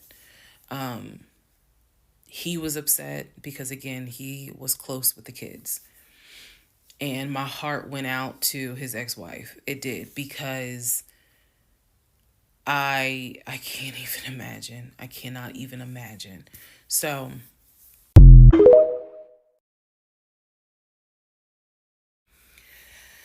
part 25, who the fuck did I marry? So we weren't looking at houses anymore. We were not working with a realtor anymore. The end of April, I had decided that I wanted to look for another job. I did. The reason I wanted to look for another job is petty. Yeah, it is. I wanted to look for another job because I was pissed off at the fact that I had basically was dependent on him to help with the car note. So I wanted to look for another job where I could afford life all by myself, including that car note, basically where I would make more money. I told him that I was going to start looking for another job. He laughed. And his exact words were, "You're not going to leave Georgia State Patrol." He was like, "I swear you love them niggas more than you love me." He laughed. So that fueled me even more. So I was hitting the pavement hard trying to find another job. I was applying to all kinds of places. Got a phone call from my current job. So this is how I ended up in my current job. Got a phone call. They had sent me an email with a background packet. The background packet was long and extensive, but in the background packet, it asked for my spouse's full name, my spouse's date of birth, and my spouse's social security number. So I showed it to Legion and I was like, "I need your social because, I'm applying for this job. It's a great job. It's way more money. And, we're talking about moving anyway to Cobb County. So this, this is a God thing." He did not want to give me his social. I showed him the paperwork where I was like, "Look, because we are married, I can't lie on here. So help me." So he writes down his social security number on the background packet. And I eventually turned it in. I had scanned it, saved it in my email, and sent it in. And I looked at it one day, just going through it, just making sure I didn't really miss anything. All T's were crossed, all I's were dotted. And I looked at his social, and something about the social seemed different than the social security number that I remember seeing when we did our marriage license. And so for those who you remember in the previous part, I said I had ran his social security number from the marriage license. Nothing came back. So I thought that I had written it down wrong. Basically, what it is that the first three numbers were different on the background packet than what was on the marriage license. If you don't know this, here's a little trivia. Your social security number, the first three numbers, pretty much are dictated by the state you were born in the state that issued your birth certificate. So he was born in Pennsylvania. So the first three numbers of his social security number should be attributed to Pennsylvania. Pennsylvania, shit, they probably got like 5-6 different numbers, 3-digit numbers that your social security number can start with. So the social that was on the marriage license, for example, was probably 123. What was on the background was 456. Both of those social security 3-digit prefixes are issued through the state of Pennsylvania. Again, this is an example so I can make it clear. So when I saw his social on my background, I immediately knew that was a different social than what I saw on the marriage license. And when I compared, because I had found a copy of the marriage license that we turned in because I had filled it out on the computer. So sure enough, the first three numbers were different. The rest of the numbers were the same. So one of two things: either when I ran his background, I did in fact put in the wrong number, or the number on the marriage certificate or the background packet is wrong. So I decided that I was going to roll the dice and take the social from the background packet. Again, this is the background packet that I had to fill out to get my current job. I was trying to get a new job. Okay, so I took that social and I ran a background check on it. What came back on this particular background was all the addresses that the social security number, I guess, had been attached to. So all of the addresses, the states were Georgia, Rhode Island, Pennsylvania. What I did not see was California. So I thought that was weird. I thought, okay, maybe this is not a complete background because clearly he went to San Diego State. It's on his resume. It's on quite a few things. Social media. He didn't have a LinkedIn, but it was on his social media. So clearly he had been to California. So maybe I just need to do a different background check. Also to note during this time, I think I told you guys he had hit his leg at work. So what was happening was it was getting more and more difficult for him to walk, like put pressure on that leg, on that knee. Um, he was still able to go to work. He was still leaving at 6:15 in the morning. He was still coming back between 3:30 and 4 o'clock. But I clearly could see where he was in pain. He would elevate the knee, ice the knee. It was getting worse, and I was constantly like, "Go to the doctor. Let me take you to urgent care so that they can look at this knee because you shouldn't still be limping and having a hard time putting weight on that knee." And every single time he was like, "Oh, it's fine. I have a doctor's appointment on Wednesday. The doctor just told me to ice it and to elevate it. This is an old football injury. It happens all the time. It used to happen a lot when I was out in California." So I'm mentioning this knee issue for a reason. But back to the background. So once again, when I ran the background the second time with the second social, it showed me states of Georgia, Pennsylvania, and Rhode Island. And that's all that I saw in terms of addresses. I didn't see anything for California. So by this point, we're moving into May of 2021. Things are starting to reopen. One of the things that reopened was San Diego State. So I called San Diego State. I called the registrar's office. Someone did answer, and there was instructions on how to request a transcript. I was able to try to request it online. You needed the student's name, and I believe you also need their social. And when I typed it in, it said no results found. I believe that I sent an email asking, this person is saying that they were a student there. Can you verify it? The response I got was there were no records found with that social security number. So I'm like, okay. I asked him about it. And in part 26, I'll tell you exactly what his response was.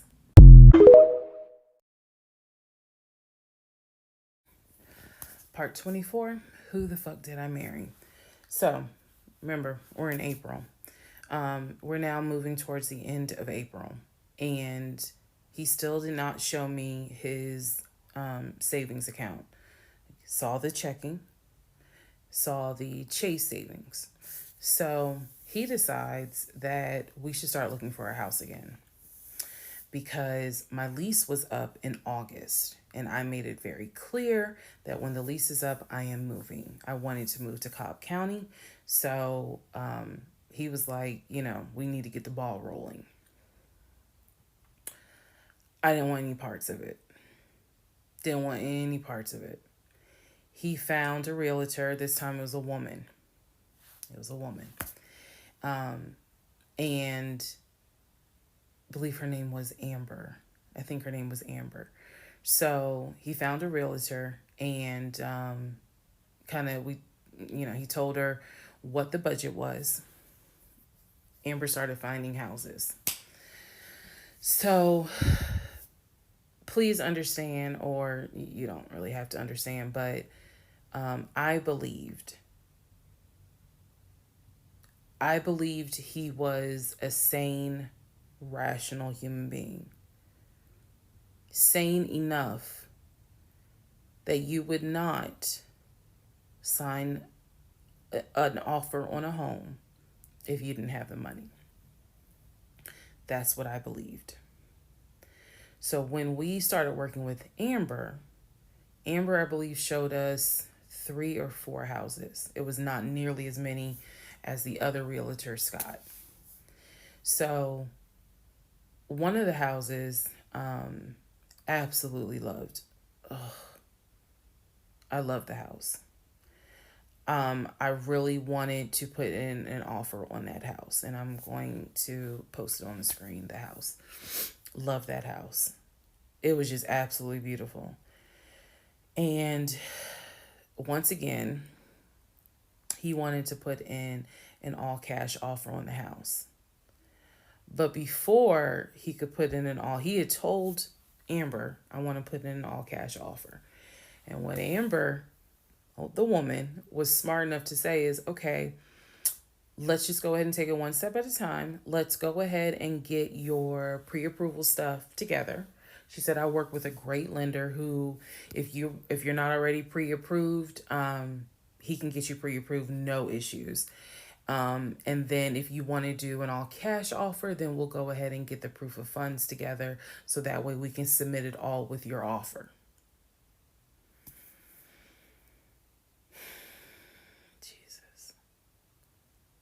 Y'all already know what happened, because you remember what happened on the last house with Scott. Basically, Legion was like, well, I can get you whatever you need. That's fine. But I really don't want to submit proof of funds unless they accept the offer. Amber, and I don't know where she is.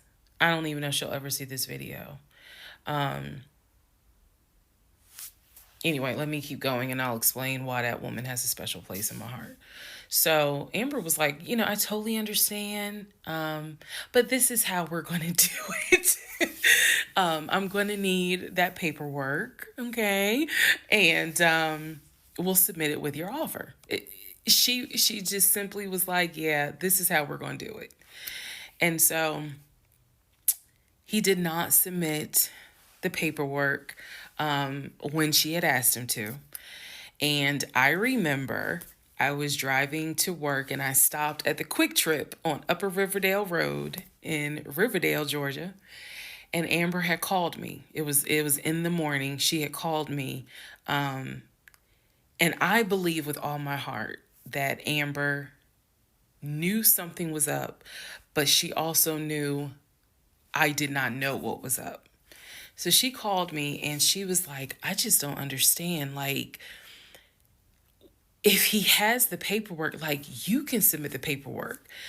But the issue was the Chase paperwork that I had was from a year prior. So my understanding was that it pretty much was no good at this point.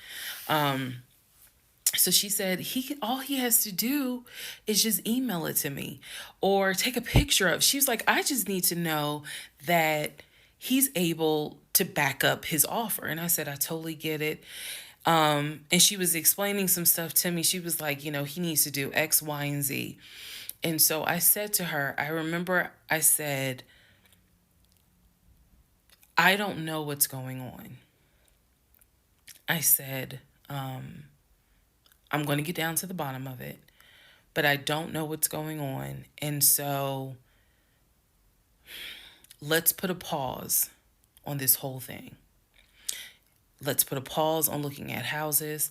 Let's put a pause on getting his pre-approval letter, because I'm not sure what's going on. And she got quiet. And she said, okay. I said, and I know this sounds weird. And she said, no. She said, that is actually very smart. She said, do your research. And if I can be of assistance, call me. She said, whether you buy a house with him or you buy a house on your own, I will be more than happy to represent you. I don't know where Amber is today, but that one sentence, I felt like just woman to woman, she was basically telling me something ain't right. Baby, something ain't right. And now you need to open your eyes. I'll be more than happy to work with you. If y'all get your shit together, I'll work with both of you. But whether you buy a house or not, do your research and then let me know what I can do. That was our conversation at the Quick Trip on Upper Riverdale Road. So I got off the phone. That was the last time that we worked with any sort of realtor. That was the last time that we looked at any sort of house. And I don't remember exactly what happened after that meeting that day. I do know that when I went home, I simply told him, I don't want to look at a house right now. I said, I think it's okay if we rent. We'll just find a house in Cobb County and just rent for a year. And let's build, save some more money. Let's not worry about buying a house right now. And basically what I was trying to do was save face, because that was the first time with Amber that I actually was embarrassed at the fact that he and I, because I felt like I was complicit in the fact that I'm going to look at houses with him. I felt like we are wasting these people's time. I did not mean to waste your time. I clearly see my time as being wasted, but that doesn't mean I need to waste your time. And I felt embarrassed at the fact that we wasted her time coming across as serious buyers. When time came to put up or shut up, nothing was put up. And I knew nothing. I had nothing to add to add to this, because we're talking about a $650,000 house, and I don't make that. I don't make anywhere near that. So it just became one of those situations where I was trying to save face. I was trying to save face with my husband, and I was trying to save face with Amber. And so I did say to him, let's just rent for another year. And then let's see at that time where we are, if we should go ahead and buy. So now is when shit is about to get real.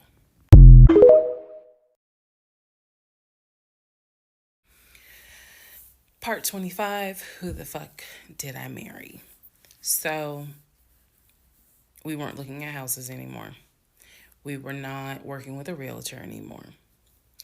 The end of April, I had decided that I wanted to look for another job. I did. The reason I wanted to look for another job is petty. It is. I wanted to look for another job because I was pissed off at the fact that I had basically was dependent on him to help with the car note. So I wanted to look for another job where I could afford life all by myself, including that car note, basically where I would make more money. I told him that I was going to start looking for another job. He laughed. And his exact words were, "You're not going to leave Georgia State Patrol." He was like, "I swear you love them niggas more than you love me." He laughed. So that fueled me even more. So I was hitting the pavement hard trying to find another job. I was applying to all kinds of places. Got a phone call from my current job. So this is how I ended up in my current job. Got a phone call. They had sent me an email with a background packet. The background packet was long and extensive, but in the background packet, it asked for my spouse's full name, my spouse's date of birth, and my spouse's social security number. So I showed it to Legion and I was like, I need your social because, I'm applying for this job. It's a great job. It's way more money. And, we're talking about moving anyway to Cobb County. So this is a God thing. He did not want to give me his social. I showed him the paperwork where I was like, look, because we are married, I can't lie on here. So help me. So he writes down his social security number on the background packet. And I eventually turned it in. I had scanned it, saved it in my email, and sent it in. And I looked at it one day, just going through it, just making sure I didn't really miss anything. All T's were crossed, all I's were dotted. And I looked at his social, and something about the social seemed different than the social security number that I remember seeing when we did our marriage license. And so, for those who you remember in the previous part, I said I had ran his social security number from the marriage license. Nothing came back. So I thought that I had written it down wrong. Basically, what it is that the first three numbers were different on the background packet than what was on the marriage license. If you don't know this, here's a little trivia. Your social security number, the first three numbers, pretty much are dictated by the state you were born in and the state that issued your birth certificate. So he was born in Pennsylvania. So the first three numbers of his social security number should be attributed to Pennsylvania. Pennsylvania, shit, they probably got like 5-6 different numbers, 3-digit numbers that your social security number can start with. So the social that was on the marriage license, for example, was probably 123. What was on the background was 456. Both of those social security 3-digit prefixes are issued through the state of Pennsylvania. Again, this is an example so I can make it clear. So when I saw his social on my background, I immediately knew that was a different social than what I saw on the marriage license. And when I compared, because I had found a copy of the marriage license that we turned in because I had filled it out on the computer. So sure enough, the first three numbers were different. The rest of the numbers were the same.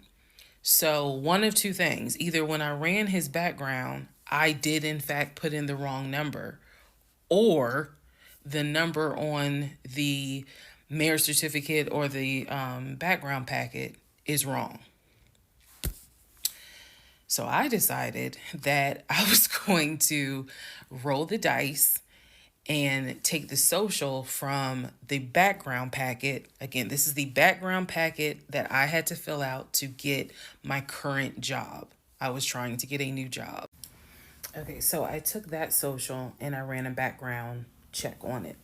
What came back on this particular background was all the addresses that the social security number, I guess, had been attached to. So all of the addresses, the states were Georgia, Rhode Island, Pennsylvania. What I did not see was California.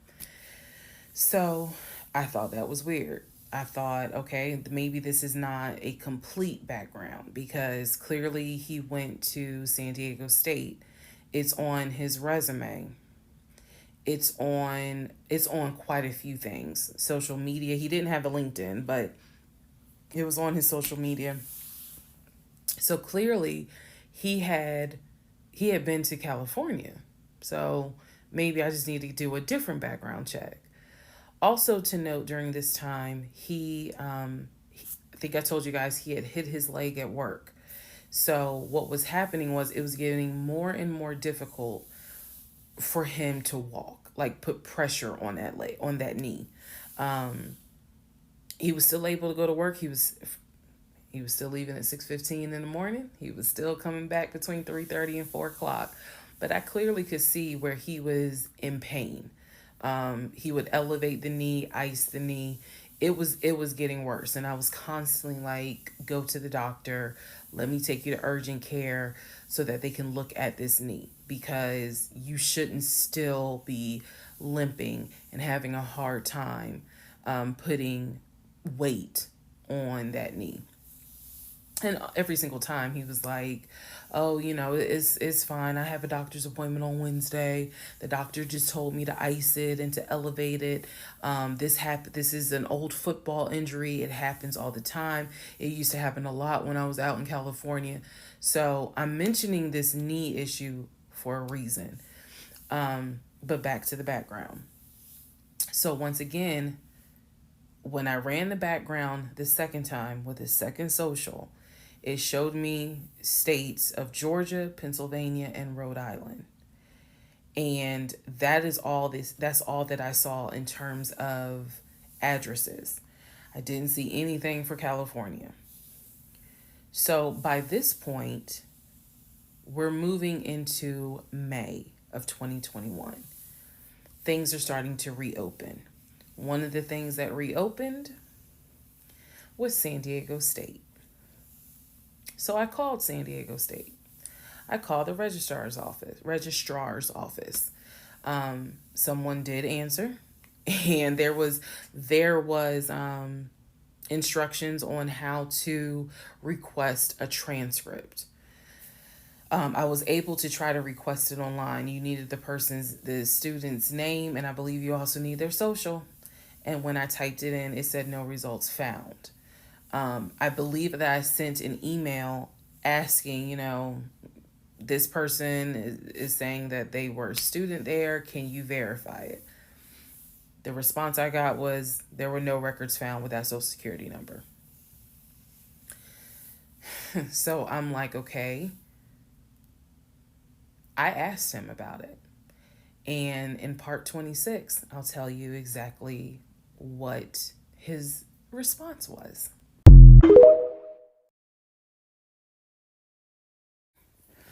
Part 24, who the fuck did I marry?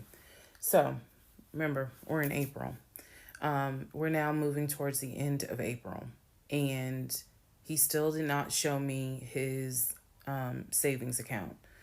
Saw the checking, saw the Chase savings. So he decides that we should start looking for a house again, because my lease was up in August, and I made it very clear that when the lease is up, I am moving. I wanted to move to Cobb County. So he was like, we need to get the ball rolling. I didn't want any parts of it. Didn't want any parts of it. He found a realtor. This time it was a woman. And I believe her name was Amber. I think her name was Amber. So he found a realtor, and he told her what the budget was. Amber started finding houses. So please understand, or you don't really have to understand, but I believed he was a sane, rational human being. Sane enough that you would not sign an offer on a home if you didn't have the money. That's what I believed. So when we started working with Amber, I believe, showed us 3 or 4 houses. It was not nearly as many as the other realtor, Scott. So one of the houses, absolutely loved.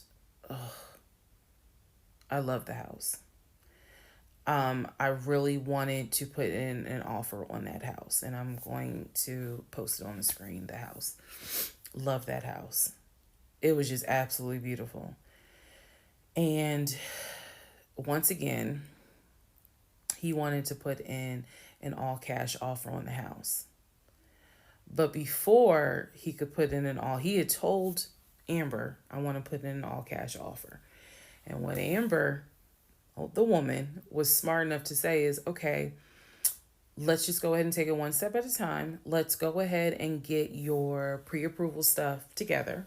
She said, I work with a great lender who, if you're not already pre-approved, he can get you pre-approved, no issues. And then if you want to do an all cash offer, then we'll go ahead and get the proof of funds together so that way we can submit it all with your offer. Jesus. Y'all already know what happened because you remember what happened on the last house with Scott. Basically, Legion was like, well, I can get you whatever you need. That's fine. But I really don't want to submit proof of funds unless they accept the offer. Amber, and I don't know where she is. I don't even know if she'll ever see this video. Anyway, let me keep going and I'll explain why that woman has a special place in my heart.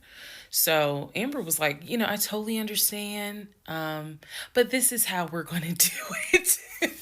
I'm going to need that paperwork, okay? And we'll submit it with your offer. She just simply was like, yeah, this is how we're going to do it. And so he did not submit the paperwork when she had asked him to. And I remember I was driving to work and I stopped at the Quick Trip on Upper Riverdale Road in Riverdale, Georgia. And Amber had called me. It was in the morning. She had called me. And I believe with all my heart that Amber knew something was up, but she also knew I did not know what was up. So she called me and she was like, I just don't understand. Like, if he has the paperwork, like, you can submit the paperwork. But the issue was the Chase paperwork that I had was from a year prior. So my understanding was that it pretty much was no good at this point. So she said all he has to do is just email it to me or take a picture of. She was like, I just need to know that he's able to back up his offer. And I said, I totally get it. And she was explaining some stuff to me. She was like, he needs to do X, Y, and Z. And so I said to her, I remember I said,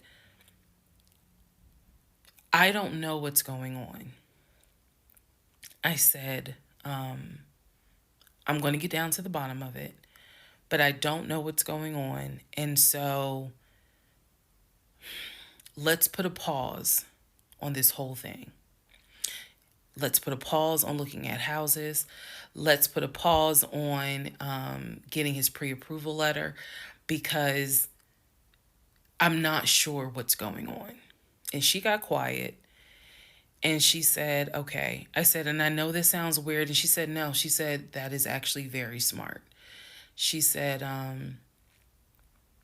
do your research. And if I can be of assistance, call me. She said, whether you buy a house with him or you buy a house on your own, I will be more than happy to represent you.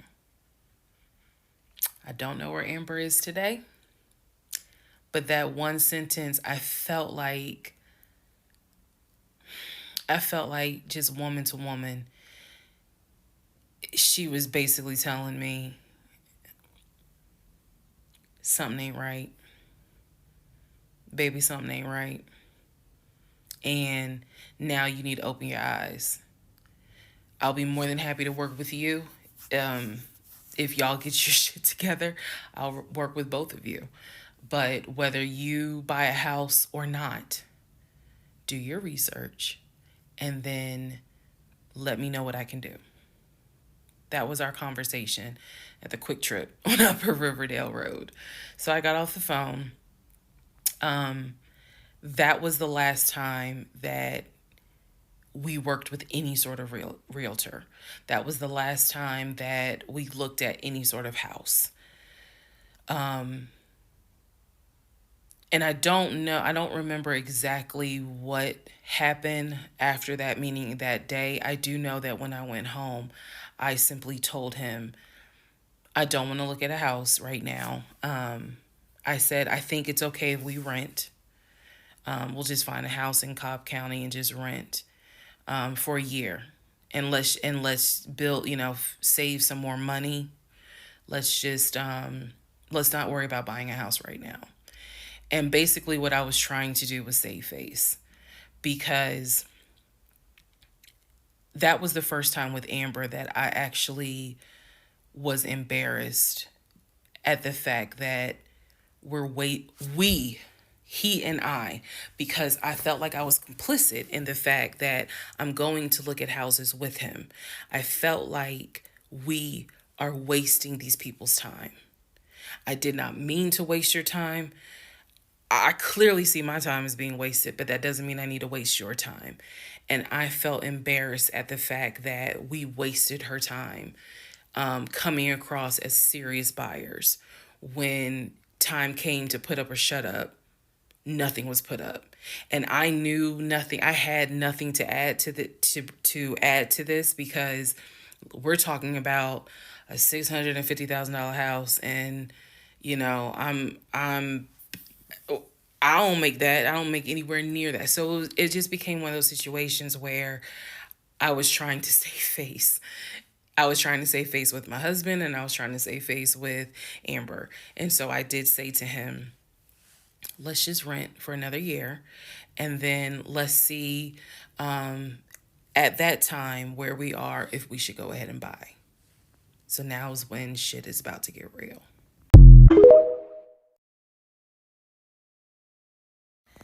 Part 23. Who the fuck did I marry? So we agreed to do marriage counseling.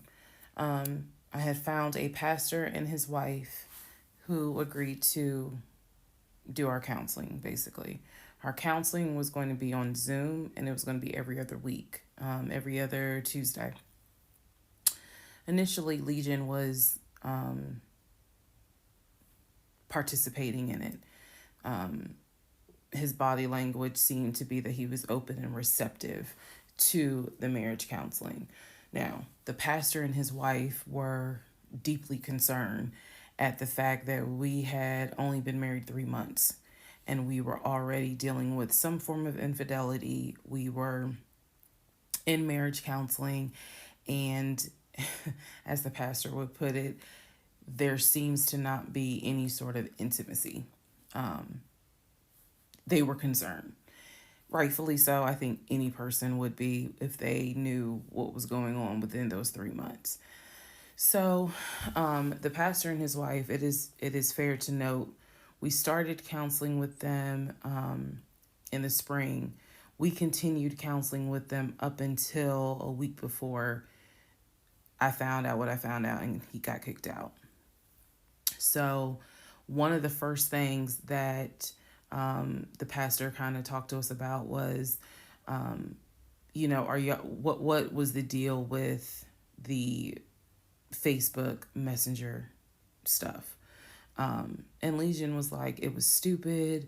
I shouldn't have done it. It really was just attention, and I got carried away. He felt like he was not going to, he kept saying, I'm not going to keep apologizing. I'm not going to keep getting persecuted. After I told you, I'm sorry, I told you I wouldn't do it again, and I want us to move forward. You're either going to forgive me or you're not. The pastor and his wife were like, wow, the audacity is real on this one. So needless to say, we started moving slowly forward. It was always in the back of my mind, just like it was in the back of my mind with that black Dodge Charger. It was one of those things where, okay, I see how you kind of are moving and operating. He came to me a few days after we started our first counseling session, and he was like, we should get a joint bank account. What he wanted to do was to each one of us have our own account, and to get a joint account for our money to go in there for joint expenses. Now, up until this point, he had been paying the rent, the utilities, and I really was just paying for my stuff. So now he's suggesting, look, we're married now, let's go ahead and get a joint account. I wasn't necessarily against it because I knew that I would still have my own account. I would still have my own savings. So what I countered with was, okay, let's take a look and see what we're working with. Show me your checking. Let's look at each other's accounts. Look at what we have currently. He was cool with that. So he shows me his checking account. His checking account available balance was it was just over 9,600. Mine was just over 1,500. So there was a huge disparity in the amounts.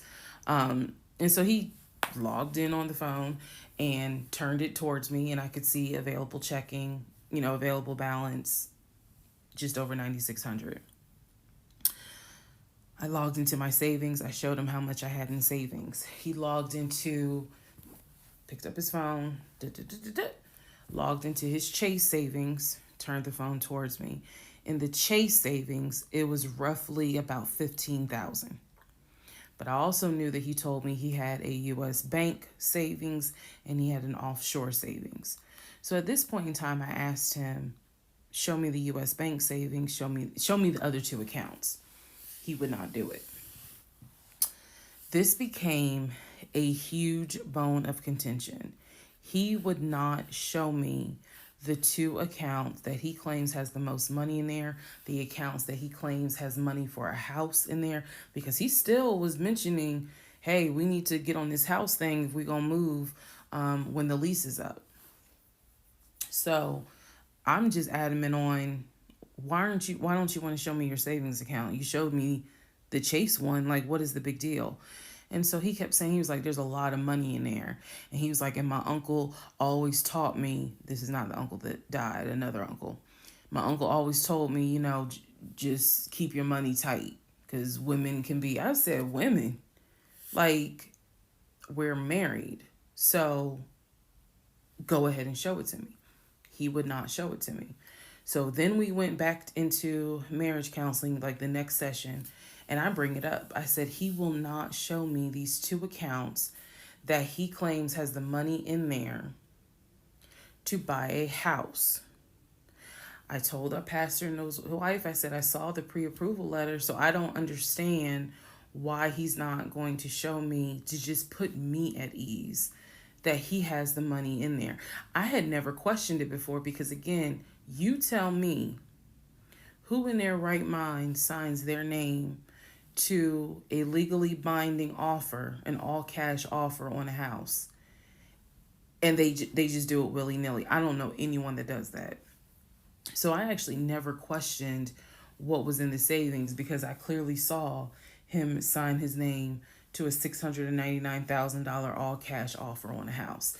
If you don't know what I'm talking about, please go back to the parts in this playlist where I talk about what he did when we were looking for a house. So the pastor and his wife were like, Legion, that's not his name, y'all, that's a nickname. Legion, why would you not show your wife your savings account? Like, what's going on here? And so he made up some bullshit. And I remember the pastor's wife was like, something ain't right. And so at this point, Legion kind of shuts down. He's just like, look, y'all are not going to tell me when and where I open up my accounts to show anybody the money I earned. I earned that money. I earned that money by playing football, blood, sweat, and tears. He went to this whole Denzel Washington monologue about how he earned that money, and no one is going to come in and tell him that he needs to open up the account. So then he starts talking about the ex-wife and how she tried to get money from him in the divorce back when they were in California. So now the pastor and his wife, their red flags are just like, whoa. So much so that the pastor's wife said, and I will never forget this, she said, I don't think you all are going to make it to January. What she was talking about is, I don't think y'all are going to make it a year. And I really, truly was like, we're going to make it. Like, of course we're going to make it. And she was just like, I don't have a good feeling about it. And so Legion's all defensive. He at this point he's folding his arms and because remember we're on Zoom. He's folding his arms and he's just like, I'm done with this. Like, I'm not gonna get attacked because I'm not comfortable showing you the amount of money that I have. Money changes people. And I'm not comfortable. So he's playing that victim card. And so the pastor and his wife were like, we're still gonna help y'all as much as we can, but so he was like, I'm not comfortable. And basically the pastor and his wife were like, look, we'll help y'all as much as we can, but there's some deep issues here. And this is what they advised us. Had the two of you came to us for premarital counseling, we would have told you, do not get married. Y'all should not even be together. That is what the pastor and his wife told us in marriage counseling. If you two had come to us for premarital counseling, we would have told you, y'all should not even be together, let alone get married. But here we are. So we will help you guys as much as we can. But the pastor's wife was like, I don't have a good feeling that y'all are going to make it a year.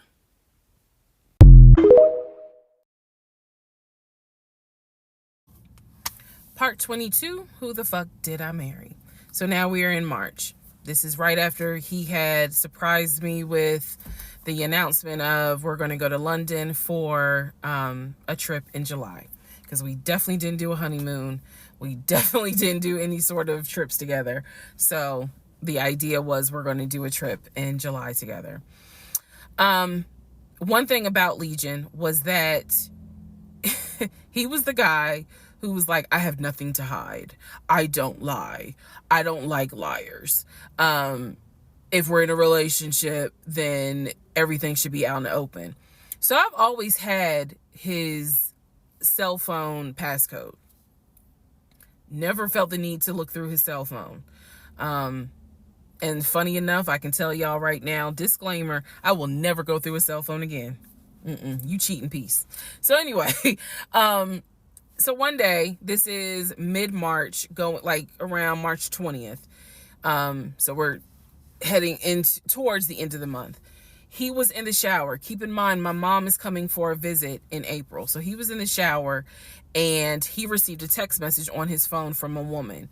The text message, because it was a preview. So the text message was something where if you didn't know the context of the text thread, you could either go left or you could go right with it. So me being just curious, I opened up the phone, put the passcode in, read the text, then read the thread. Come to find out, it was a text from his aunt. His aunt and his ex share the same name. That's why I say it could go left or it could go right. Text was from the aunt. So I looked at the text, went through the thread, nothing in there. So I went ahead, X'd out of the messages. I see that he has Facebook Messenger downloaded, and obviously it shows you the number of unread messages in the icon.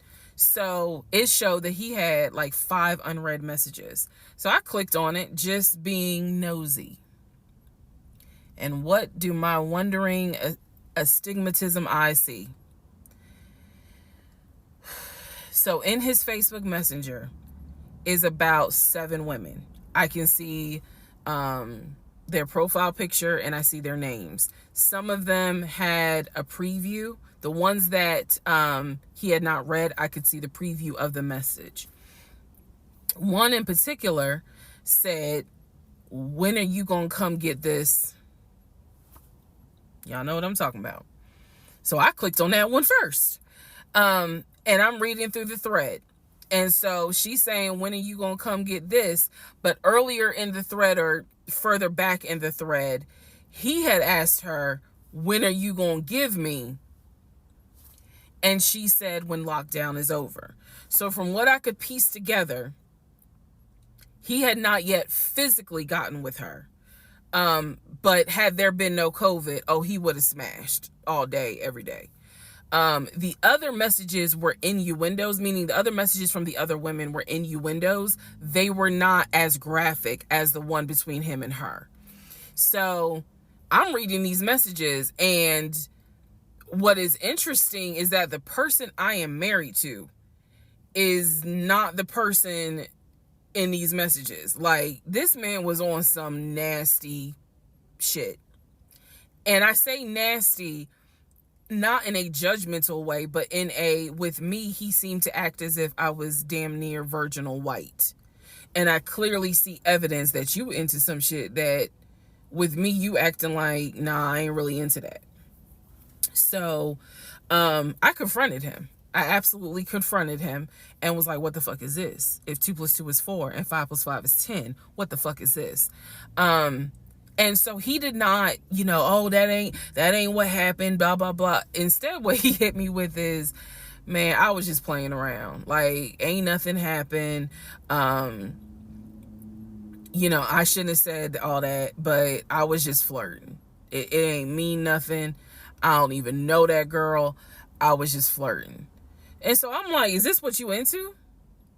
And so he was like, no, it's not what I'm into. It was just stupid. It was stupid because I shouldn't have done it. So I'm going to be honest with y'all, because I've been honest all this time. What pissed me off the most was that here I am as a woman behaving, trying to do the right thing by him and this marriage. And you mean to tell me you out here offering your ding-a-ling to random chicks that you don't even know? I was more angry at the fact that I'm like, dude, do you know how much I have turned down in order to be faithful to your dumb ass?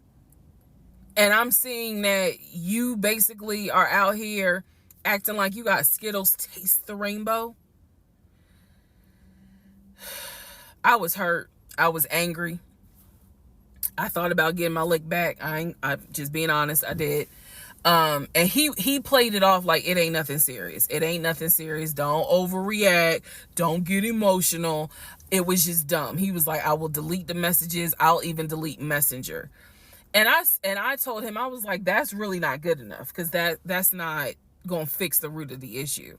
So this is where I introduced that we need to do marriage counseling. He didn't have any issue doing marriage counseling. We did not do premarital counseling, but he was like, that's fine. He was like, I don't have no problem doing marriage counseling because if anything, it can help us. So I thought that, okay, he may not have physically cheated from what I could see on the messenger. He may not have physically cheated, but he damn sure got caught, doing a little something, because they had exchanged pictures. So y'all know what pictures he sent. And I was disappointed because I don't like men that send those type of pictures. But anyway, that's another issue. So we agreed that we would start marriage counseling. We also agreed that we would put on a united front when my mom got there. In other words, we were not going to argue. We, let's just act like everything is fine. But at that point, when my mother arrived in April, I could not stand him. I did not want to be, but we couldn't, he moved back into our bedroom because he had moved into the guest bedroom when I saw the messages. Like 3 days before she came, he moved back into the bedroom because obviously she needed to sleep somewhere. So, I really could not stand him. And it was because I was busy second guessing myself. Like, damn, what's wrong with me? Like, if that's what you into and I'm supposed to be your wife, like, let's have conversations. Like, shit, I went to FAMU. I understand some stuff, buddy. So it just was one of those things where it made me second guess, like, what's wrong with me? What did I do wrong? What is it that she got that I don't?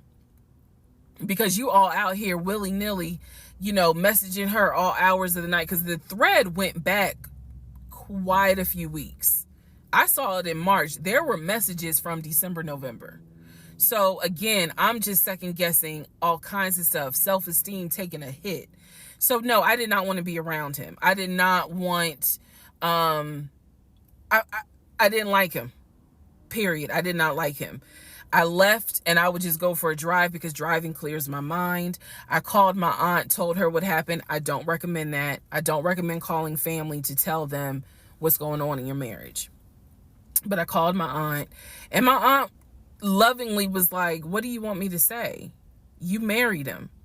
You know, he ain't your boyfriend. Y'all can't just break up. That's the hard part about marriage, is like, I mean, yeah, I guess you could leave him, but at the same time, you married him. So, honey, you gonna have to go back home. And y'all are gonna have to figure this out. She was like, I can't give you advice on what you should do. I'm sorry that this happened, but you married him. So even though it was just one drive, I went back home, and that's when the discussion was, we need to do marriage counseling.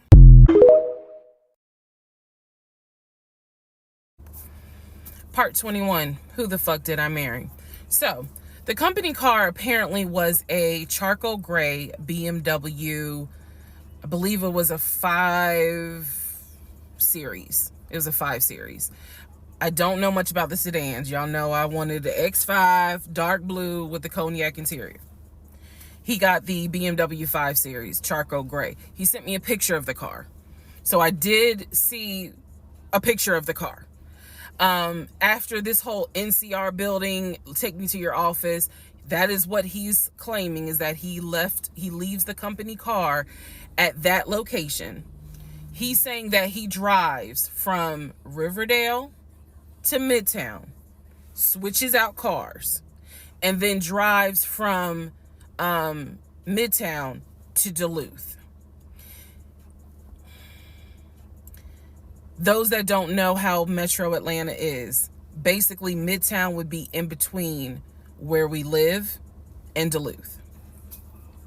I only know that he left the house every day at 6:15. I know that I never physically saw the company car come to our home. Saw a pictures, plural. So when he told me that he got a BMW 5 Series, keep in mind, this is after I had been promised a dark blue X5. So I was a bit salty. I don't care if it is a company car. I was a bit salty. I will admit that. Because I felt like you get to drive the car that you know I really want, which is a BMW. And so he would call me from the car. He would tell me, you know, yeah, I may just drive home in this car and not switch back to his personal car. He was like, I don't know. He did that a lot. And I realize now in 2024, he did that because he knew how excited I was to actually see the car. Because shit, I wanted to test drive it myself, to be honest with you. And he knew that. So, reactions. So he would say stuff like that, like, man, I'm so tired, I might just drive the company car, go ahead and go home, and then, you know, just let me park it in a garage type thing. So eventually he stopped doing that because I didn't want to hear nothing about that car. I'm driving a Nissan and you driving a BMW after you promised me a BMW. So I don't really want to hear nothing about it. So in terms of the company car, I did see that it was a, according to the pictures, a charcoal gray BMW 5 Series. If you're asking me the exact model, I don't know. But I know it was a 5 Series because I know the 7 Series is slightly longer. So it's a 5 Series sedan. So after the whole situation with the cemetery to see his grandmother and grandfather's headstone, then there was the NCR, the office is open, oh, it's not open, Justin ain't working, Willie ain't working. Willie is supposed to be head of security, but he ain't working. Okay. So at this point, I'm already numb. It is important for me to point out how numb I became dealing with him. Mind numbing, because I just got to a point where it was like, there's always something. There's always something. So, of course, we're not going to go to the office. because there's going to be something. So this is the end of February. My birthday had already passed. There clearly was tension on my end, not so much tension on his end. So I get home a couple of weeks later. We are now in the beginning of March. This is something personal about me. The only way you would know this is if you know me. I have been dying to go to London and Paris. I had a layover in London when I did a study abroad, but it's not the same. I want to go to London and be a whole tourist. I don't care. I want to see Buckingham Palace. I want to see the Tower of London. I want to see Paris. I want to see the Palace of Versailles. This is something, if you know me, you know she wants to see Paris. She wants to see London. So I get home from work. This is the beginning of March. I get home from work, and on the counter is a folder with like a little bow on it. And I'm like, oh, what is this? Is this like mail? Like, was this something that you got at work? He's like, nah, it's a surprise for you. I open up the folder. Inside the folder is like a trip itinerary. It is not an actual booked trip. It's like an itinerary. A trip for two to go from Atlanta to London. The trip should have happened, and it was the month on there was like July. So it was a summer trip. So he tells me, I'm going to take you to London. He was like, I wanted to take you for your birthday, but certain things fell through. He was like, so this summer in July, we're going to go to London. He was like, I've already made a reservation for us to stay at the Savoy. Again, there are certain things that my brain just was like, remember that. He said, I've already made a reservation for us to stay at the Savoy. I know, as much as I want to go to London, y'all, I didn't know anything about the Savoy. And so I remember going to look it up because I was like, what is the Savoy? Well, apparently the Savoy is bougie, very bougie. So I was so excited. I cannot tell y'all how fucking excited I was when I saw that he had printed out British Airways. Like, he was speaking my language. I am one of those people, I'm a planner. So when he's saying, I'm gonna take you to London, and he took the time to research flights and print it out and research the Savoy and print it out, and there were different not excursions, but there were different things that you could do. You could go see the Tower of London, you could go see Buckingham Palace, changing of the guard, we could go have high tea at certain places. He was like, I don't really want to go, but I know you're dying to go. So he was like, you know I love you and I would do anything for you, blah blah, black sheep, have you any wool? And so he was like, I'm going to take you to London in July. The trip did not include Paris. That's fine. But I was so excited. And so this is the beginning of March. I was like, this is great. Hopefully this happens. I knew I needed to renew my passport, and he was saying that he had to renew his passport as well because his passport had expired. So both of us were like, okay, we need to get on this if we're going to try to make it to London in July, and it's now March. Me being the planner I am, I think I went to work the next day and printed out the passport applications so that we could fill it out and go ahead and get that process going. So, needless to say, something must have happened, and I don't remember what it was. We just simply didn't fill out the application for the passport.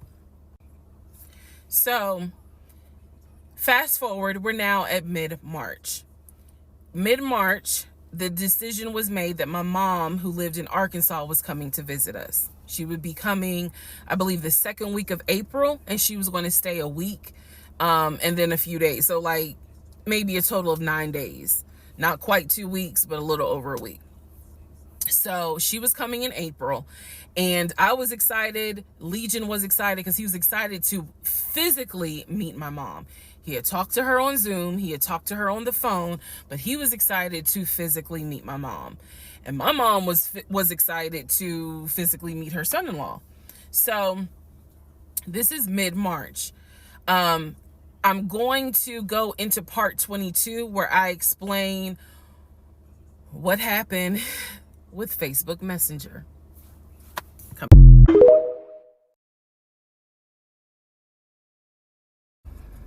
All right, part 20 of Who the Fuck Did I Marry?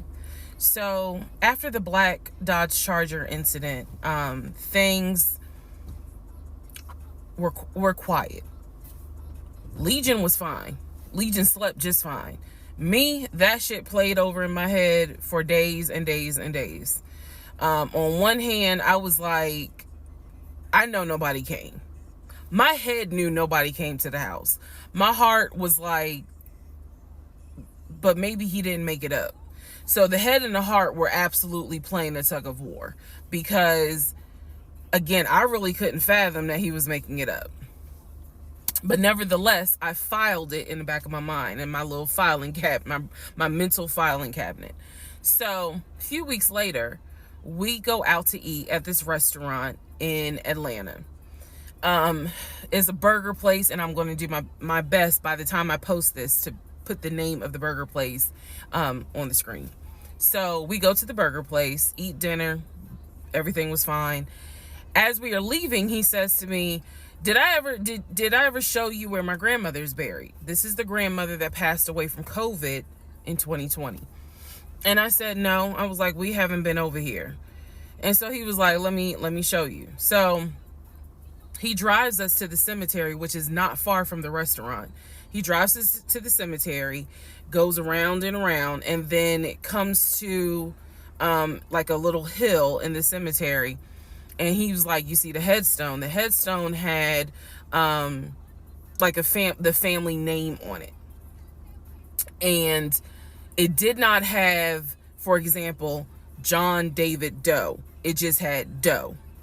Okay, so there were no dates on it. So it reminded me of just a headstone where it was probably multiple family members buried underneath it. That's what it reminded me of. And so he was like, my grandfather and my grandmother are buried there. I do recall him telling me when the grandmother died in 2020 that she wanted to be buried next to his grandfather. And so we're sitting in the car because we can see the headstone like on top of the hill from the car. And he tells me that is where his grandmother and grandfather are buried. That the family was able to get her, her wishes were to be buried next to the grandfather. Okay. So as we are leaving, we take a different route home. So we get on the highway. If you're from Atlanta, you'll know what I'm talking about. We get on I-75 North. And we're kind of we're just driving around, to be honest with you. But we're taking the scenic route. We get on I-75 North because the reason why I remember is because when you're on I-75 North going towards Atlantic Station, on the right-hand side, you will see the Varsity. You'll see all these tall skyscraper buildings. One of the buildings has the letters NCR on the building. As we're coming up towards the building, he says to me, do you see the NCR building? I said, yeah. He said, the building behind it, my job bought that building. That's where we're going to have, we're setting up operations. And I was like, why the hell would y'all buy a condiment company in downtown Atlanta? He was like, no, we're not doing production there. It's just going to be offices. And that's where we're going to handle like the business portion. The production is still being done in Gwinnett County out in Duluth. And so I was like, oh, okay. He was like, that's where I keep the company car. So I was like, the company car?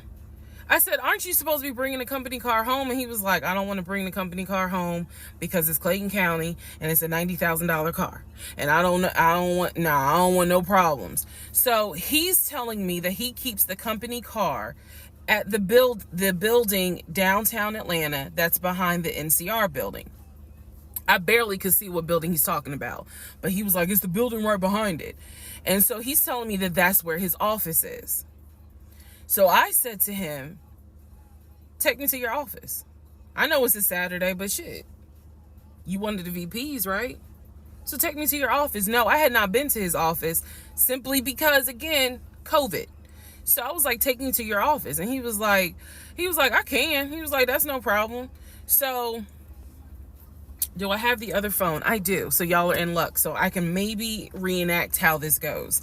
So he gets off the exit and starts driving towards the NCR building. While he's driving towards the NCR building, he always has kept his phone in his left pocket. This is my left hand. So he pulls his phone out and he starts calling. He tells me he's calling Willie. Willie is supposed to be the head of security. So he's saying, let me call Willie real quick to make sure that the building's open. So he proceeds. This is another phone, but he proceeds to go ahead and call Willie. We're still driving, by the way. We're still driving. I'm on the phone, scrolling through Facebook, trying to figure out some random shit. But he's driving with the phone up to it.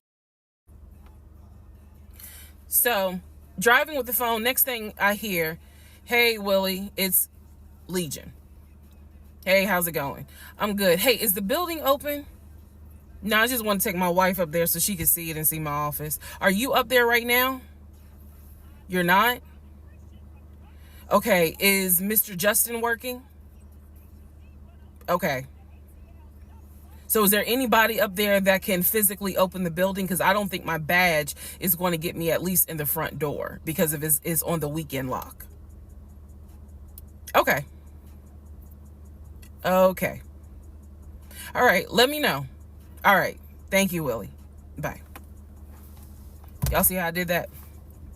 He's having this whole conversation while I'm sitting in the passenger seat. So then he gets off the phone and he says to me, Willie is not working and Justin apparently called out sick. So the building is locked and my badge won't get us in the front door. He was like, Willie's going to see if there's someone else that can open the front door so we can actually get in. He's like, my badge will get us on the floor, but it will not get us in the front door. No one ever called. So when he's getting off the highway, he basically turns onto Spring Street. Again, there's all kinds of shit I distinctly remember. He turns onto Spring Street so that he can then get on 75 South so we can go home. Never saw the office that day. But again, this is where he's saying that he keeps the company car. So when we get to part 21, I'll kind of go into detail about the whole company car a little bit more.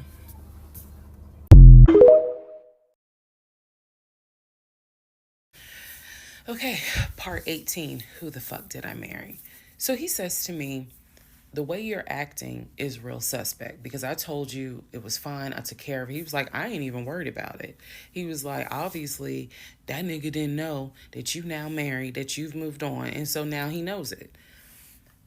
But for me, it was the fact that I don't do pop-ups. Don't come to my house unannounced. So if someone has done that, for me, it automatically feels like a violation and it feels like it needs to be addressed. So it was not as simple as, I already took care of it, it's fine, let it go. Nah, we ain't letting nothing go because you don't have my permission to show up to my house. And before this turns into something where I'm going to be on Fox 5 News, I need to address that with you because that is not okay. So he didn't like the reaction I had to the story he told me where someone basically disrespected my home. And he felt like my reaction was really suspect.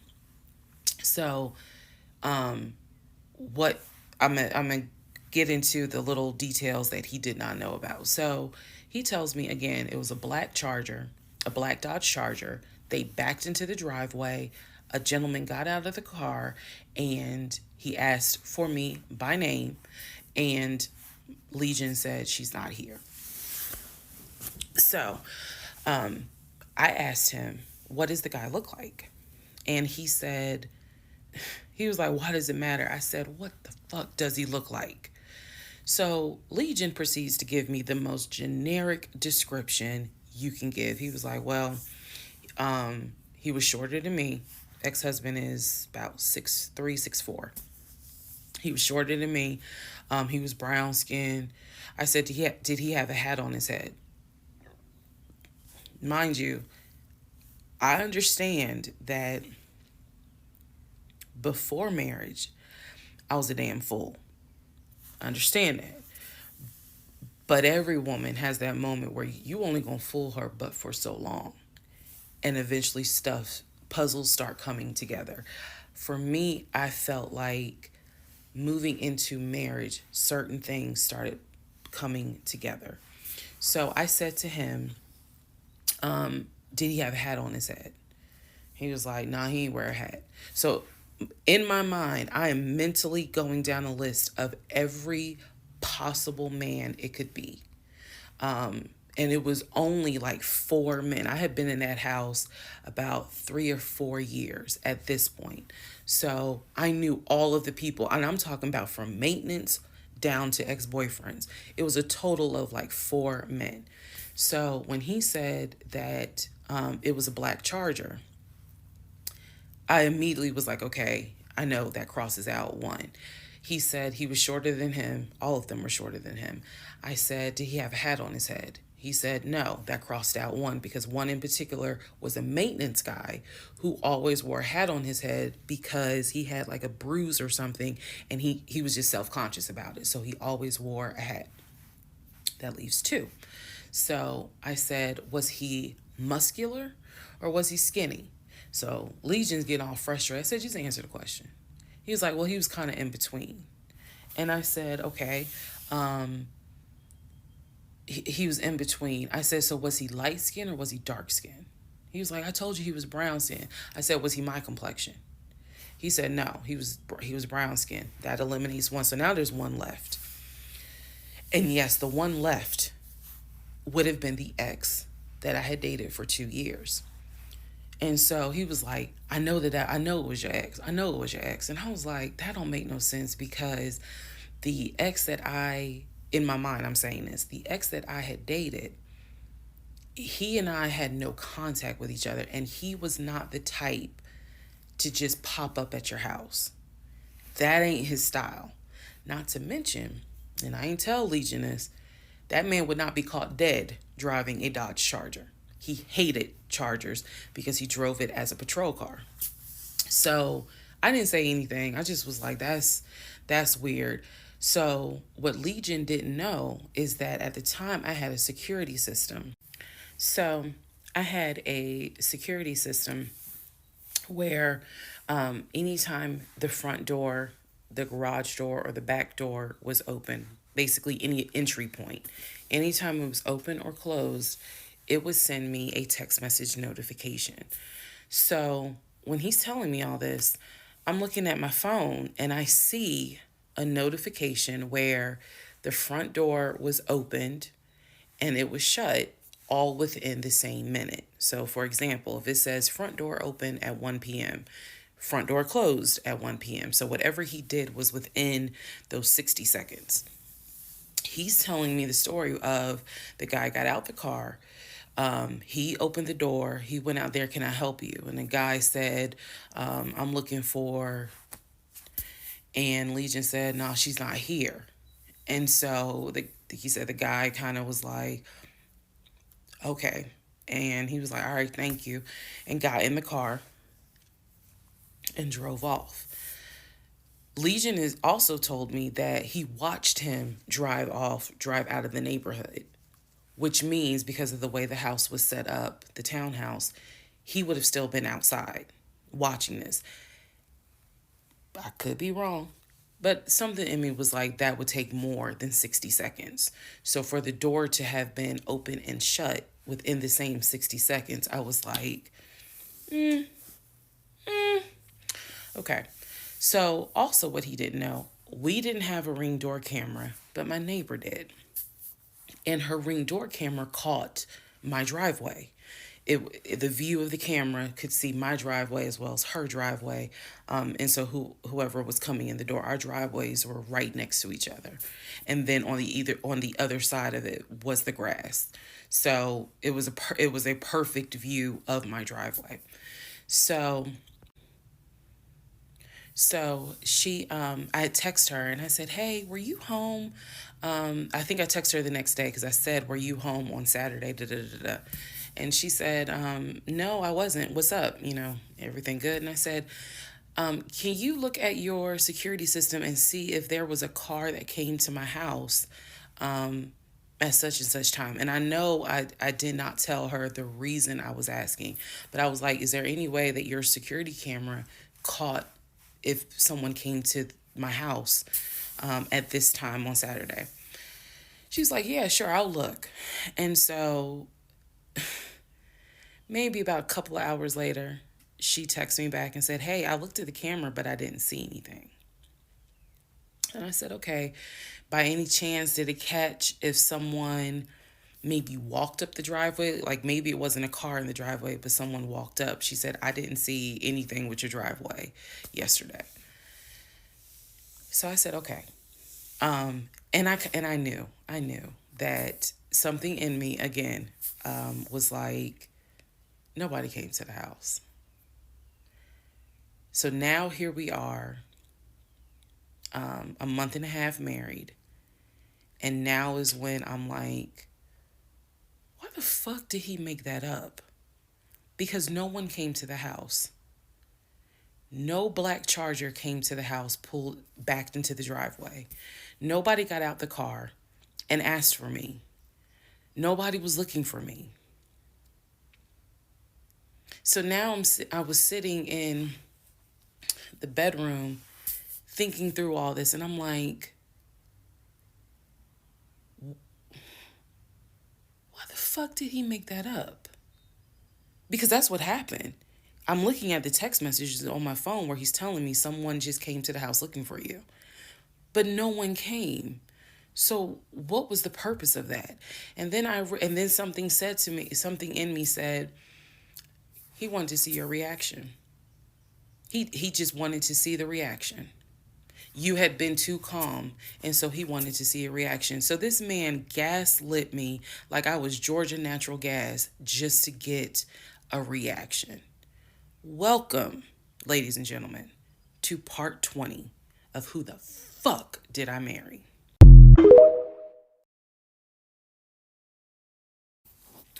Okay, part 18, Who the Fuck Did I Marry? So he starts looking at houses in Sandy Springs, Alpharetta area with his friend Scott. I did not see any of these houses. I did not go. I didn't want to go.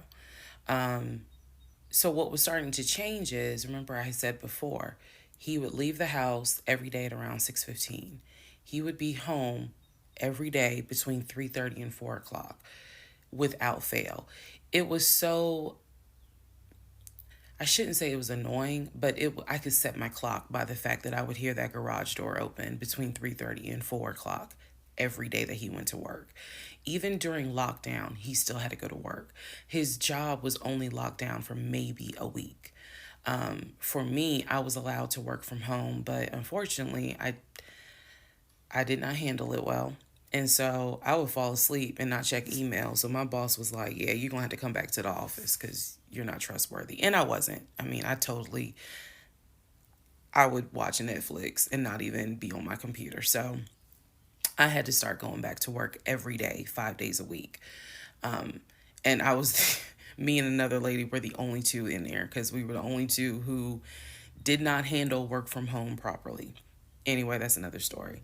So Legion he started to not come home by 4 o'clock. He started to come home 5, 5:30, 6, 6:30, sometimes 7 o'clock, because he was saying that he was looking at houses after work with his friend Scott.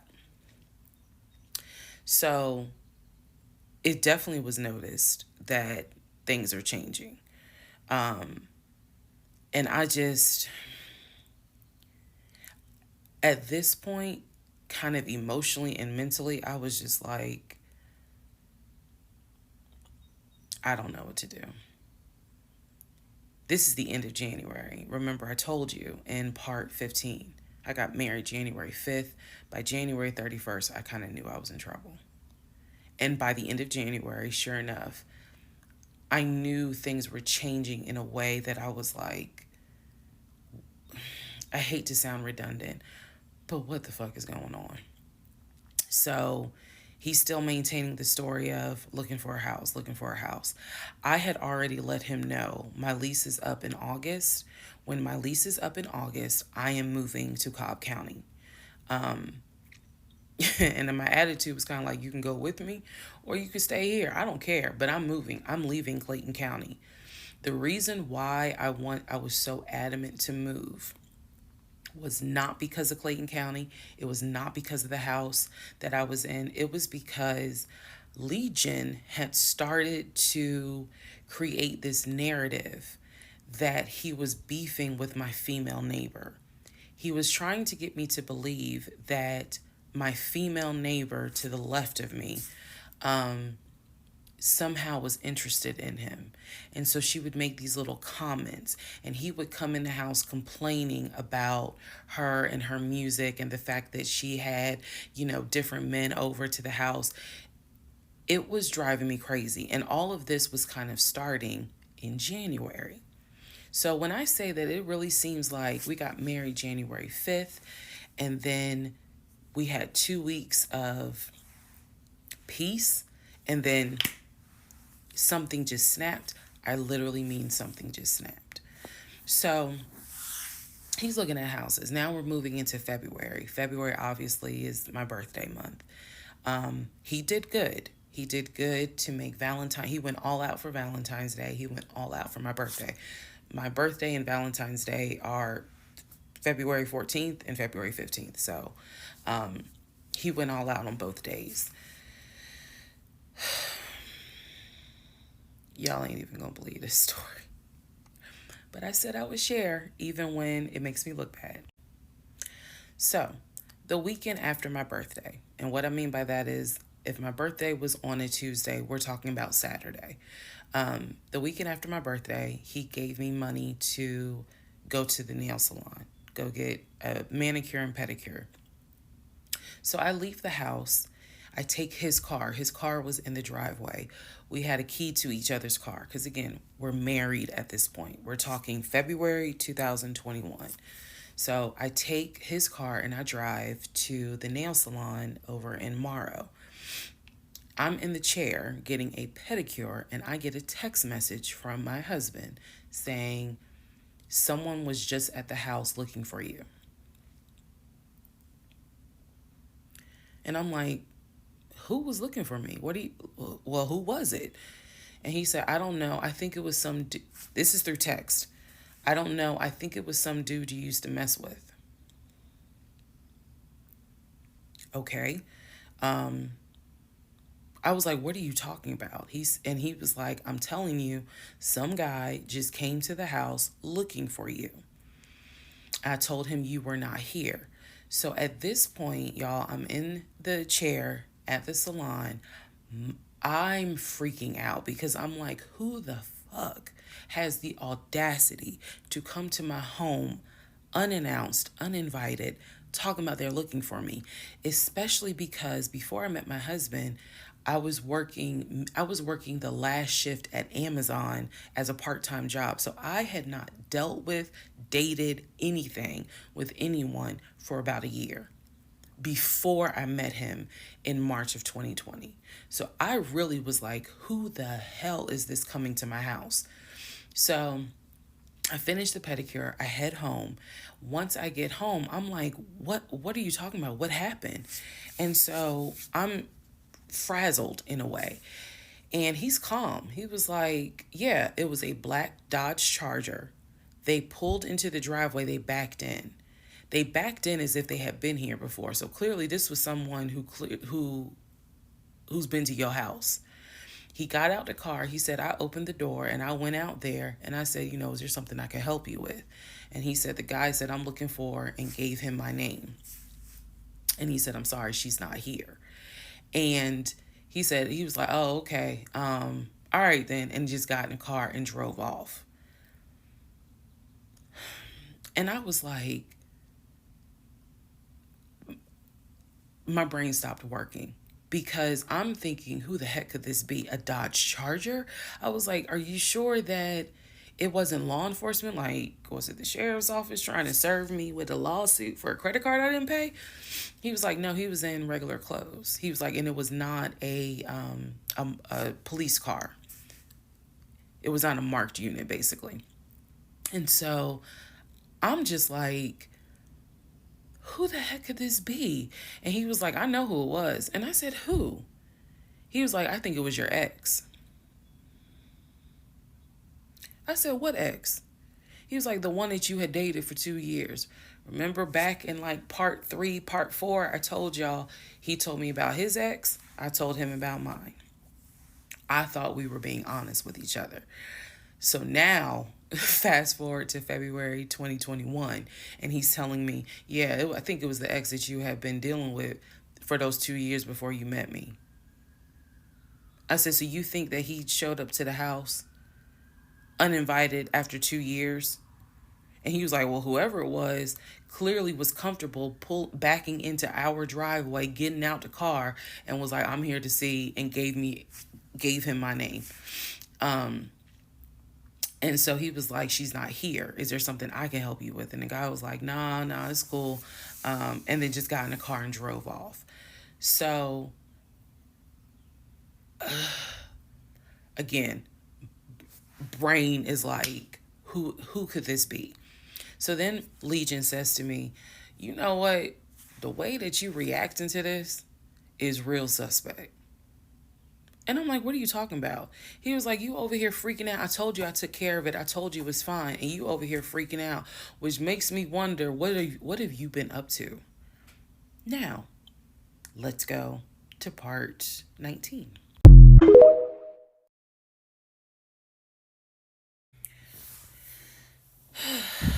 Part 17, who the fuck did I marry? So, for context and just to clarify some stuff, going forward, I'm going to now call my ex-husband, I'm going to use the name that I call him in real life. So that way it clears up the whole fiance, boyfriend, husband, ex-husband thing. So, his name is Legion. Anyone that knows me will tell you that is what I call him. So, Legion and I, when I left off at part 16, part 15, Legion and I got married January 5th of 2021. For the first 2 weeks, things were fine. We got into like a routine, basically. I would go to work, he would go to work. He was still leaving the house at around 6:15 every morning. He was still on the phone with his brother, the one that lived in Philly, every morning. That was their time to talk. From what I was told, the brother got off work. I guess he must have worked the third shift. And so he was getting off work as Legion was getting ready to go to work. So that was the perfect time for them to talk. He would talk to his brother in Baltimore and the brother in Augusta. Pretty much, just a quick phone call here and there, if not every day, every other day. So everything was pretty much the same. I would talk to my mom almost every day. I would talk to my aunt almost every day. So it was nothing to kind of, that's weird. That's what the morning routine was. He would talk. So I worked at Georgia State Patrol. And I said this in a previous video, but again, there were things I said in previous videos that I remember saying, hey, remember that because it's going to come back later. So I worked at Georgia State Patrol. I had been working there for almost 8 years, 7 or 8 years by the time Legion got into the picture. He was fine with the fact that I worked within law enforcement. I'm not a trooper. I'm not a sworn officer. I'm a civilian. However, he, again, his dad was a retired police officer. So he was perfectly fine in the beginning with the fact that I worked for Georgia State Patrol. He had been to my office before. He had met some of my co-workers. Obviously, even with COVID, because I still had to go into the office 2 or 3 days a week, he had been up there. So the friend who took me to the hospital when I had my miscarriage has met him. he and I have been to her home with her and her significant other before. So, again, even in the world of COVID, when there were little times where you could get together with people, he has met people in my life. He has met my friend, or that particular friend, and he has met some of my coworkers. So when we got married, the first 2 weeks, like I said, was fine. And then it's as if something snapped, something just changed.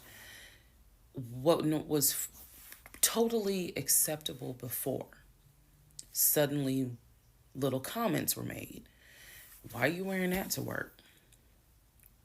You get off at 3:30, so you'll be home by 5, right? Things that had never happened before. He had never questioned what time I'm gonna be home. Um, Really, he didn't need to question it because when I'm off work, I leave. So it was never a situation of, oh, I'm gonna just sit around at work and just run my mouth because I have nothing to do. Um, and then it turned into, he would call me every day from work, and I'm going to demonstrate how those phone calls went. But he would call me every day from work, and if he even so much as heard a male voice in the background, he would have little comments to me. Who was that? Are they in your office? You know, man, I never know who's around you, because it seemed like every time I call you, I have the hiccup, sorry. It seems like every time I call you, there's some man around. And I'm just like, at first I kind of shrugged it off. I laughed it off because it really truly was absurd to me. But then it became a bit more frequent. And so I really just didn't feed into it, because I'm like, I don't know if this is some insecurity. I don't know if this is jealousy, because nothing has ever been done to make you feel any sort of insecure type of way.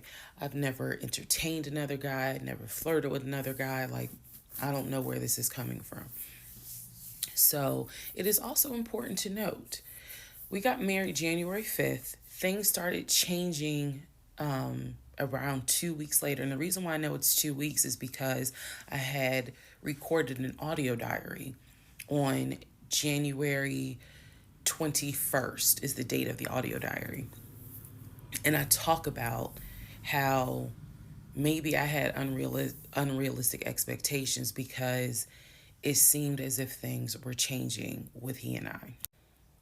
So 2 weeks pass, he starts making little comments.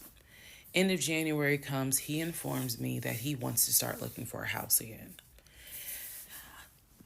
I had no real desire to go through that process. So what he decides is that he's going to look for a house for us using his friend, the realtor, the one I did not meet. So he tells me that he and his friend have been talking, and he's going to start looking at houses. And what he's going to do is basically, if he feels like it's a house I would like, then he wants to show it to me, because he feels like, I know that your attitude really isn't, you're in the mood to look for a house. So I'm going to start looking. And then if I think it's a great house, then, you can come see it. And I remember thinking, that's not going to work. You're not going to choose a house without me. And he was like, no, I'm not going to choose the house, but I just think that, me and old boy have been talking. And so he has some houses that he is representing. He wants to show me. So why don't you let me look at it? And if it's worth the time, then I'll bring you to look at it. So he already had some sort of plan in place after talking to his friend about how he's going to start looking at houses. This is the end of January 2021. So I kind of threw my hands in the air and was just like, whatever, because I'm not getting emotionally involved in looking at houses. And for me, that's kind of what it was. I felt like I would see a house, I could picture us living there, and then it gets snatched away somehow, some way. I didn't want to go through that. So the reaction that he wanted, which was for me to throw a fit, I did not do. I was just like, okay, all right, like I trust you. And remember that I said the reaction he wanted, because that's going to come back later. So he started looking at houses. Funny enough, the houses that he looked at, none of them I actually saw. But he would call me and say, I'm at this house in Sandy Springs with the realtor friend. Apparently his realtor friend's name was Scott, not to be confused with the other Scott, the one that was actually helping us, that dropped us as clients. I want to make that clear. There were two Scotts. One is the realtor who was representing us, who said, hey, I need proof of funds. If you don't have those proof of funds, I cannot show you any more houses. The other Scott is his friend, who he had talked to on the phone at least 50 to 100 times in front of me. That's the Scott that he said is going to show me this house in Sandy Springs. Apparently the house was like $800,000. So he was like, I think that if I like the house, then I'm gonna bring you out here so you can see it. All right. Now let's go into part 18. The fuck did I marry? This is the interlude, basically. I'm not recapping on this video. I'm just kind of answering some stuff that has been written to me. Someone was like, why are you airing your business out on social media? It's a valid question.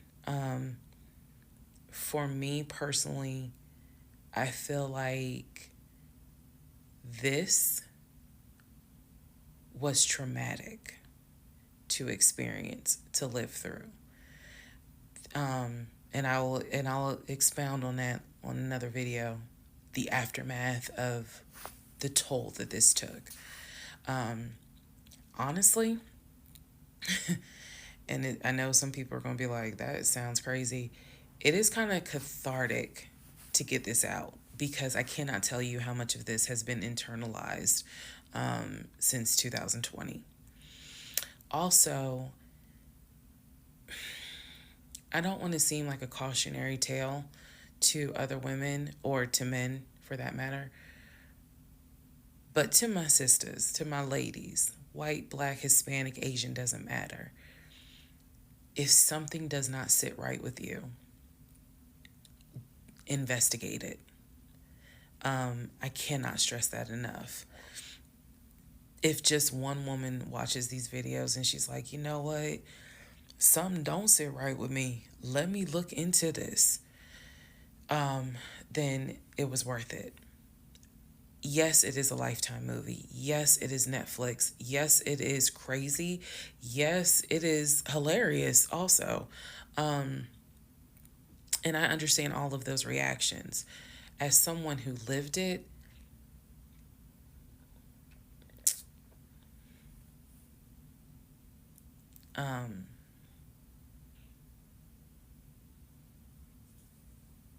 it was traumatic.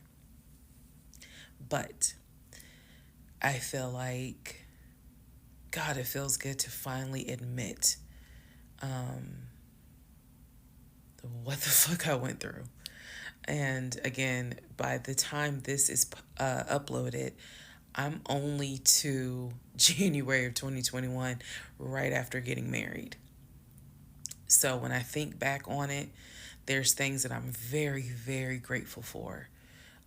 There are things that I'm just like, why did you not pay attention? Why did you not question? And the sad part is, I can't even begin to tell you, I don't remember the woman I was before I met that man. I don't remember. Because going through something like that, it changes you. And I've seen some women in the comments who were like, I was married to a habitual liar. I was married to a pathological liar. My baby daddy's a pathological liar. And my heart goes out to them, because until you have dealt with someone so depraved, you you really don't quite know how bad it can get. So I'm fully aware that this was a risk, putting this out on social media, telling my story, my truth, and really kind of being like, look, this is what I went through. I made dumb decisions. I overlooked things I should not have overlooked. I argued away things I should not have argued away. I can pinpoint exactly the moment I should have left. I still feel like God is sitting on the throne and he's like, I never planned for your monkey ass to marry him. I never even planned for you to go out and date with him. That's why I blew your tire.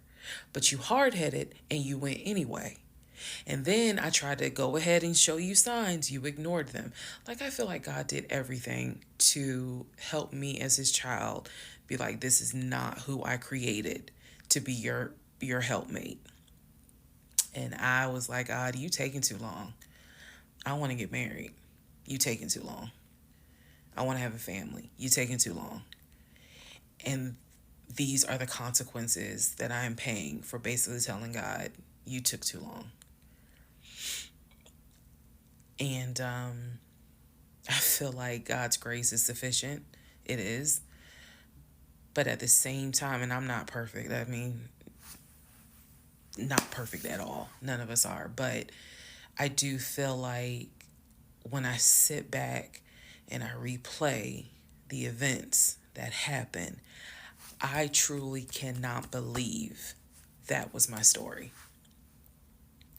Because all I wanted was to meet a guy, for him to be my best friend, for us to get married, have a family. I wanted someone I could make fun of his big old forehead and he make fun of my nappy head and all my wigs, and yet he was my ride or die. I wanted someone that I could be like, man, help me with these kids, and he helped me with the kids. We had a nice home. We were comfortable. That is what I wanted. And I've said this before, and I say it again. I truly hoped it was my turn. You see the women who are, so happy and, they're in these loving marriages and life just looks good. I really, really wanted it to be my turn. And so I excused away a lot of stuff that I hope the next woman who sees this does not excuse, because I don't wish this on anybody. I don't wish this on anyone to feel the way I felt the moment I discovered the whole truth. So I just wanted to say that, because I think it's important to try to answer why is she posting this? Honestly, I was tired of holding it in.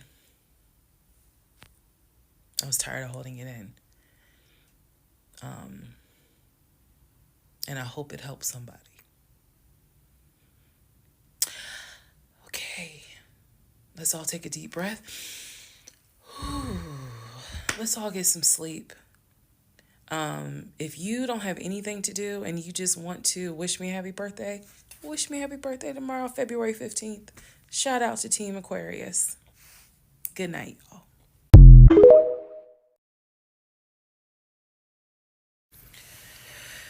Okay, so good news and bad news. Number one, this is part 14 of Who the Fuck Did I Marry?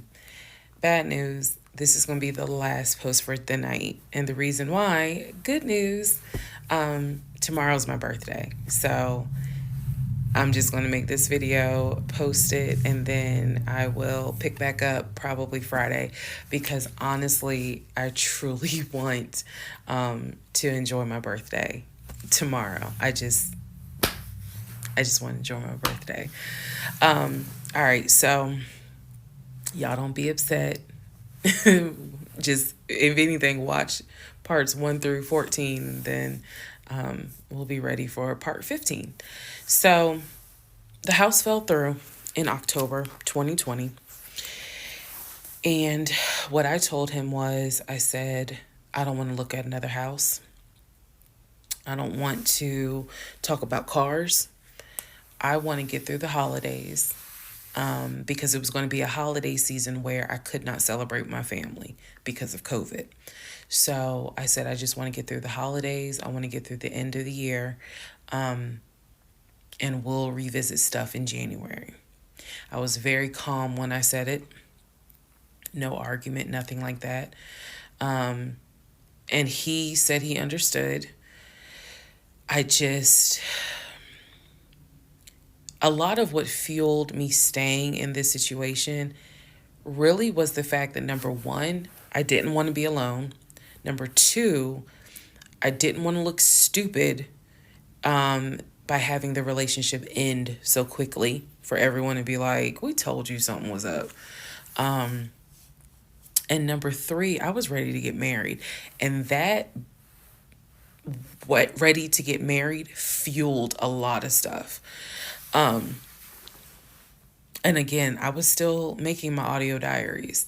So listening back to it, I knew something was wrong. I admit that. I knew something was wrong.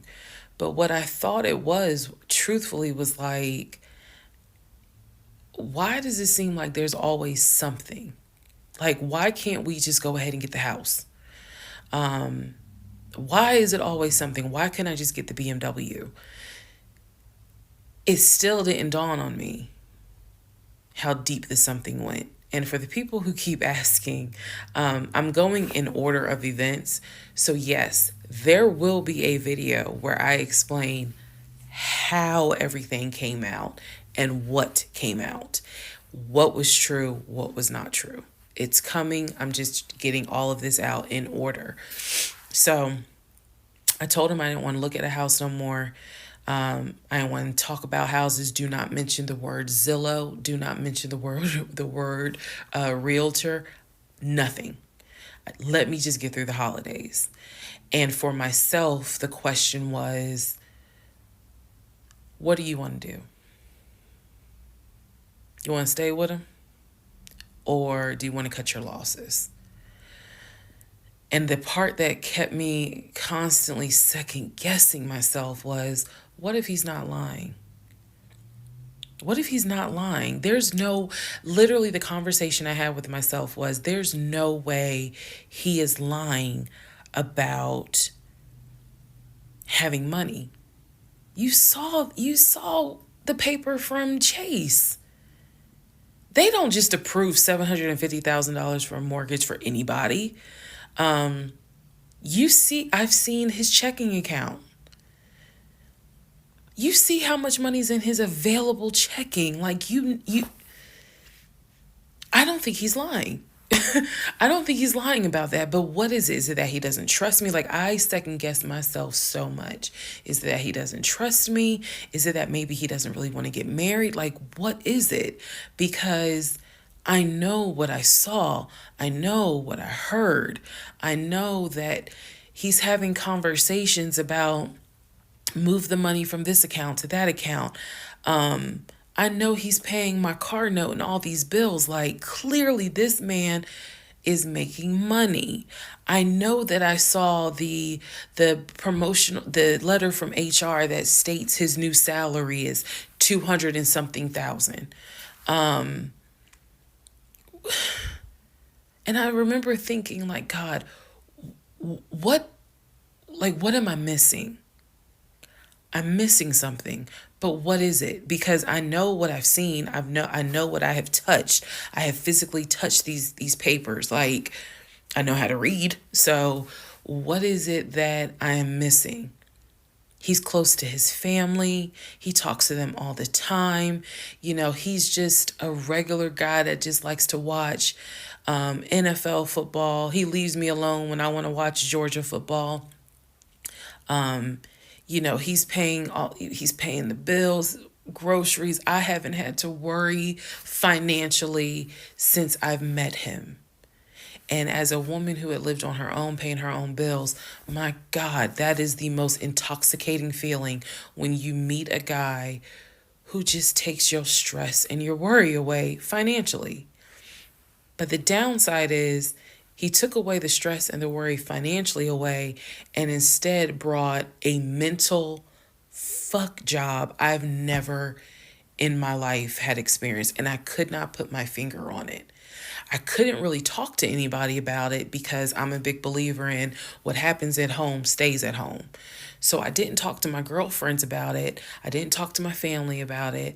But I just remember being like, what am I missing? What am I missing? So we did not talk about houses. We did not look at cars. We didn't do any of that for November, December. And he came to me like around Thanksgiving, and what I thought was a very open, loving conversation. And in that conversation, he was like, okay, I know I have fucked up. I know that things are not feeling too strong right now. He was like, I want us to get married. I want a home. I will show you whatever you need to see to put you at ease. He was very like contrite. He was very just like, what do I need to do to put your mind at ease so that you know I'm in this and that I want this and that I love you and I want you to be my wife. So I was like, show me your accounts. He showed me his checking. He showed me one of his savings. He showed me a Chase savings. He did not show me the offshore. And he did not show me the U.S. Bank. So he showed me those two accounts, checking and Chase savings. So I knew that there was money. What I saw in those accounts, there was money. I told him, I was like, if we're going to buy a house, I want it to be through the mortgage on Chase. I don't want to deal with this proof of funds shit no more. I said, I do not want to look at another house until the beginning of the new year. He said, okay. That is when we then had a conversation. So I guess I lied because we are going to have a part 15 or 16 tonight. But that is when we then had the discussion about marriage. And that is where religion came into play. Yeah, I'll give y'all the other part tonight. Stand by.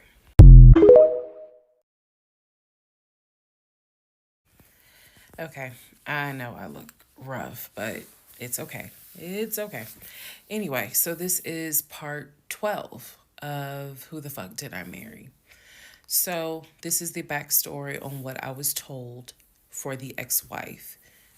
This is important. Pay attention. All right. This is 2020. So this is what I was told in 2020.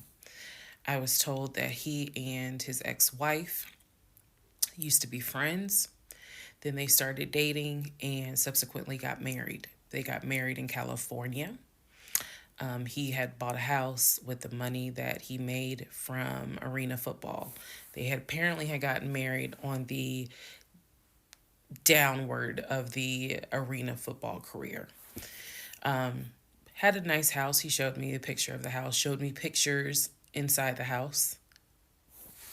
Remember that? Showed me pictures inside the house. It was a really nice home in San Diego. And basically what happened was that he came home from work early one day and I have the hiccups, sorry. Came home early from work one day and his wife was sleeping with another man. The man was in the house.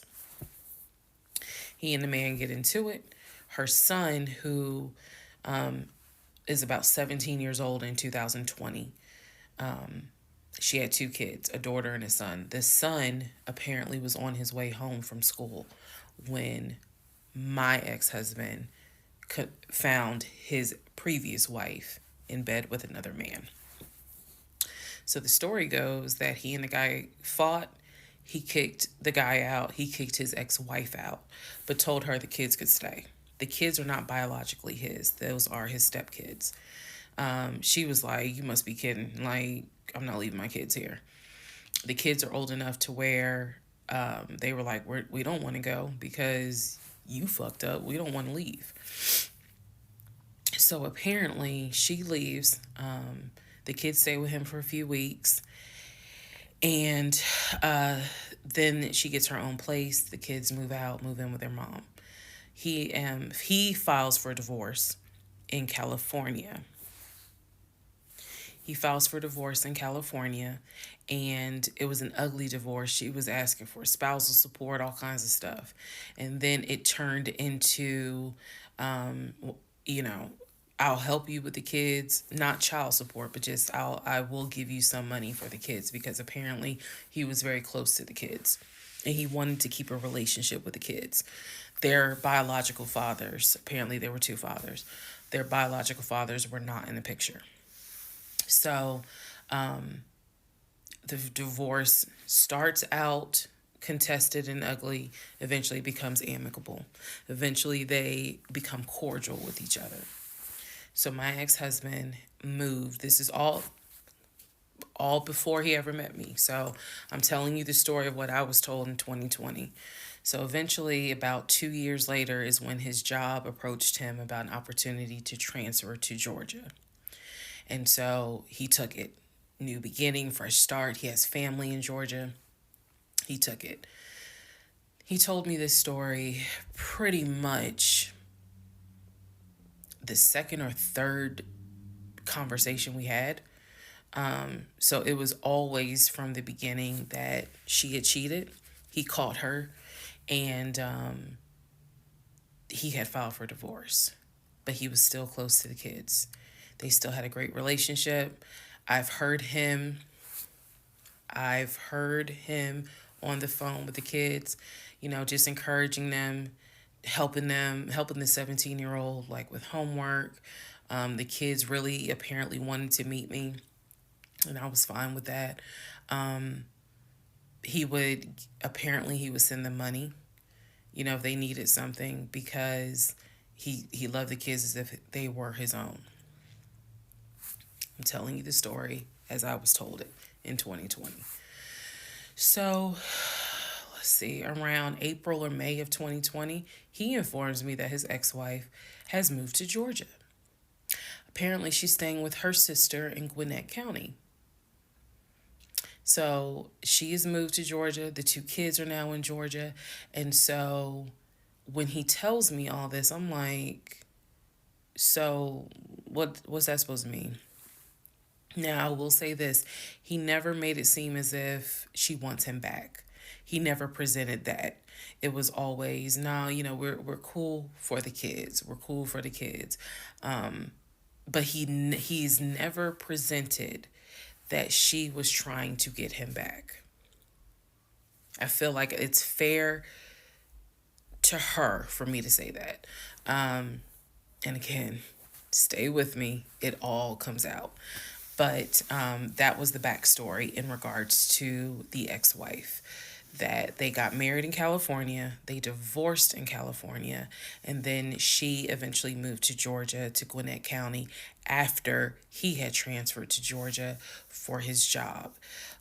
He did tell me that, you know, every now and then he'll get a text message from her. He told me that he, you know, told her when I was pregnant. He felt like she needed to hear that from him instead of hearing it from the kids. And we got into a bit of an argument about that. But, honey, in the big scheme of things, anyway. So we got into an argument about that. I felt like that's none of her business. But that's the overall backstory of her. So remember, because there will be a quiz, but just remember, he met her in California, Married her in California, divorced her in California. She moved to Georgia, to Gwinnett County after he moved to Georgia. Are we clear? Okay.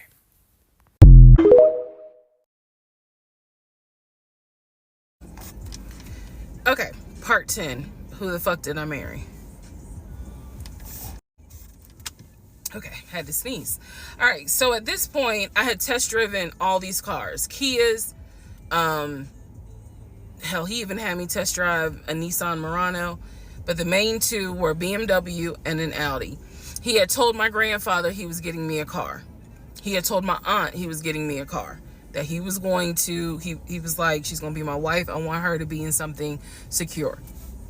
So my family was really like, wow, wow, who knew that he had this kind of money? And so I hated the fact that he did that, because anytime he got around my family, here's another red flag to put in the United Nations of red flags, he would always talk about money, and he would always brag. I never realized it in real time. I didn't realize it until I was out of the situation. He always bragged about the fact that he could fight, the fact that he had money, and the fact that he played football. Those are the three things he always bragged about. Back to the cars. So I told him, I was like, pick one between the BMW and the Audi, because you said you buying it. So pick one. So this man chose the Audi. So he takes me to the dealership. I wanted a white Q8. He does give me the printout of how much it's going to cost, tax, tag, and title, to get this Q8. Gentleman who's helping us gives him the printout. He's saying he's going to pay this money for the car out of the savings account that's offshore. That's the story. That's what he's saying. So he apparently is asking the guy, is there a holding fee? Can I pay a holding fee to secure this car while I'm working to get the money transferred? Because obviously with COVID, it's going to take long for the banks to transfer the money. Side note, I need everyone to understand, one of the reasons why he was able to get away with the stuff he got away with is because we were on lockdown. It's crazy because it's now 2024, but I don't know, do we all remember how it seemed like a lot of stuff stopped in 2020? Now, keep in mind, that's not an excuse I'm making, because shit still got done. But in terms of business as usual just was not happening in 2020 at this time. So when he's saying, oh, it's going to take a while for the bank to transfer the money, the gentleman who was working at Audi he didn't make a face. He didn't blink. He was like, I know it's going to take a while because of COVID. So basically what ends up happening is we leave. He has the printout. He calls the bank, or he calls his financial advisor, who does have a name. The financial advisor's name is Eric. I feel comfortable using certain people's names, especially if we find out they didn't exist. So he calls Eric. He tells Eric in front of me, hey, I need to transfer $72,526, whatever the amount was, because I'm buying a car for my fiance. This is the bank account information. Do you need me to give it to you over the phone, or do you need me to email it to you? Pause. I can't hear what the person's saying, but that's what he would do. Do you need me to give it to you over the phone, or can I email it to you? Okay. All right, give me a few minutes and I'll go ahead and email it to you. All right, let me know. I'll call you back to find out if you received it. Okay, hang up. So I'm hearing this because, again, I'm not paying attention to, did I hear anybody on the other phone? Did I hear anybody on the other end? So he proceeds to type up an email, type up something, telling him this is the information that we need. I didn't think anything of it. He called me at work the next day to tell me that the money was sent to Audi, that he called Audi and he confirmed with Audi that they received the money. What he told me is that the car is going to be delivered to the house. Y'all, it's not that I lived in the hood, because I didn't, but I did not live in an area of Clayton County where you would have a brand new Audi delivered to your house. So I remember saying to him, I don't want that car like delivered to the house, not yet, because I need to put that car in the garage. And my Nissan I only had a 1-car garage, so my Nissan was in the garage. So he said, okay, well, let me call them back and change the delivery date. Can you be home, or can you do a half day? So he's asking me, can you work a half day so that they can deliver the car and you will be home for it? I said, yes, that's fine. Because again, it's COVID. I'm working from home anyway. I only had to go in the office 2 days a week. So I'm at home the next day. He told me the car would be delivered between the hours of 1 and 3. Obviously, between 1 and 3, nothing happened. So 3 o'clock, I called him. He's at work. He sends me the voicemail. He calls me back. I said, it's 3 o'clock. No one ever came with the car. What's going on? And then I remember I was like, well, do I need to call Audi myself? Because I thought that you handled it. But if you didn't handle it, do I need to call them? And so whenever I would suggest I will handle it, he would get very, very defensive. Red flag number 472. So he was like, no, I will call Audi. Don't do anything. I'll call Audi and find out what's going on. Okay. So I'm at home chilling, cooking dinner, normal night. He calls me back and says, yeah, the car was stuck on the truck in Spartanburg, because apparently that's where their deliveries come from. So when he told me this, I was in the kitchen laughing, because by this point, I will be honest, and I told y'all I'll be honest even when it makes me look bad. I was guilty of, on one hand, I believed him, and on the other hand, I was like, let me see what lie he come up with. Let me just see. But keep in mind, my brain was really like not rationalizing, not comprehending how deep the lie was. I just thought that no one told him the car was going to be delivered, and he made that up. I had no idea how deep the lie went. So he said, the car's in Spartanburg. It should be delivered this weekend. The weekend came, he had a whole other excuse. I don't remember what the exact excuse was as to why the car was never delivered.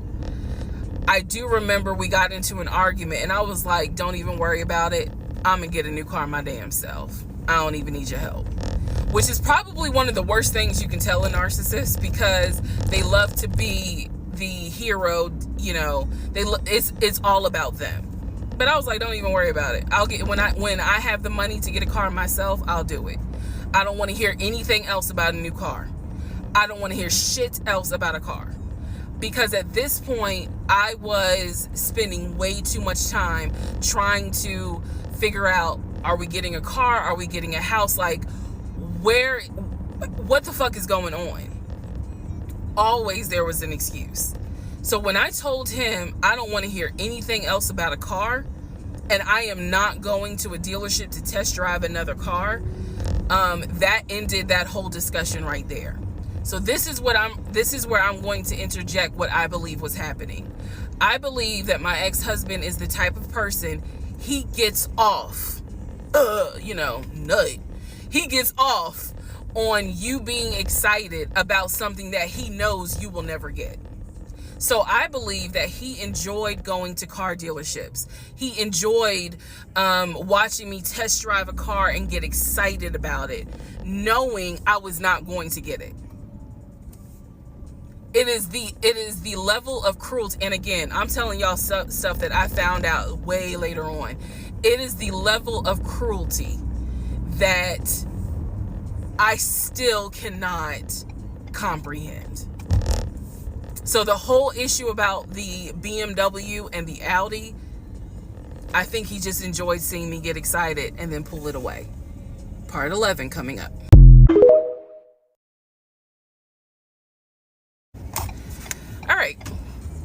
Part 9 of Who the Fuck Did I Marry? So we're pausing on the house stuff. Let me tell you about the car. So when I met my ex-husband, I was driving a 2012 Nissan Rogue, fully loaded. It had quite a few miles on it, but it got me from A to B. It was in good condition, but I was upside down in the car. He was driving a 2018 Ford Taurus, sport mode. I know he had a sport mode on the car, and I love driving that car. When he told me how he was a regional manager, he told me that one of the perks that came with the job was that he would be getting a company car. And so we spent time going to Range Rover of South Atlanta. We spent time going to Jaguar. We spent time going to BMW. We spent time going to Ford, which was on Mount Zion in Morrow, if you all are familiar with that area. He test drove a whole lot of cars. In the end, he decided on a BMW sedan. I was there when he test drove the car. I got in the car with him. I loved it. And he explained to the salesperson, I'm getting a company car. I need to get a printout of the full price of the car, tax, tag, and title. Because what my company is going to do is wire over the money for the car. The salesperson was like, okay, apparently that happens a lot. So he gave him a printout with the tax, tag, and title for the car. In front of me and the salesperson, he called the person in the finance department for his job. Obviously, I have no idea what this person's name is, but he called the person. He explained to them, this is the amount of money. He said the president of the company, so-and-so, has authorized for him to get a car, not spending more than, I think, $90,000 tax, tag, and title. The BMW came out to just under $90,000. And so I remember this conversation so fucking vividly.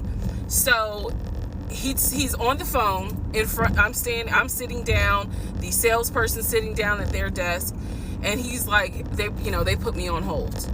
And so he's like, I guess the person comes back and he says, the price of the car is blah, blah, blah. He was like, give me a second and I can send you a picture of that printout that shows tax, tag, and title for the BMW.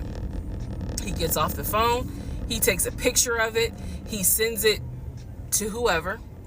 He waits about 10 minutes. He calls the person back. He says, did you get it? Apparently the person did get it. But the person who can actually physically do the wire transfer had gone home for the day. So what he says to the BMW salesperson, he's like, okay, we're going to have to do this tomorrow because so-and-so went home for the day. I don't know who the salesperson is. I can only tell you from my viewpoint what I thought. I had no reason to think this was a lie. I really didn't. Because again, you got to please keep in mind the circumstances that all of this is happening. We're inside the dealership. We're sitting at the desk of this person. He gave us the printout. He's on the phone, doing business, basically saying, look, this is how much money the car is going to cost. He's taking a picture of it. He seemingly is texting someone saying, this is how much, this is proof of how much it is. Then he asked the BMW salesperson, I need your wire transfer information. The guy got up, rushed over to, I guess, their finance area to get the bank wire information, because obviously you have to wire it a certain kind of way.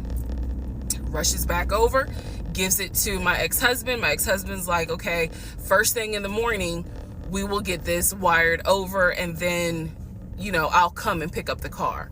My fiance, will drive me up here to pick up the car. So we leave. He felt like, because at the time that this all happened, I was pregnant. So he felt like, look, we're about to have a baby. I don't want you driving that Nissan Rogue. I want to get you something more secure, something new. I really wanted a Kia. I really wanted a Kia Telluride.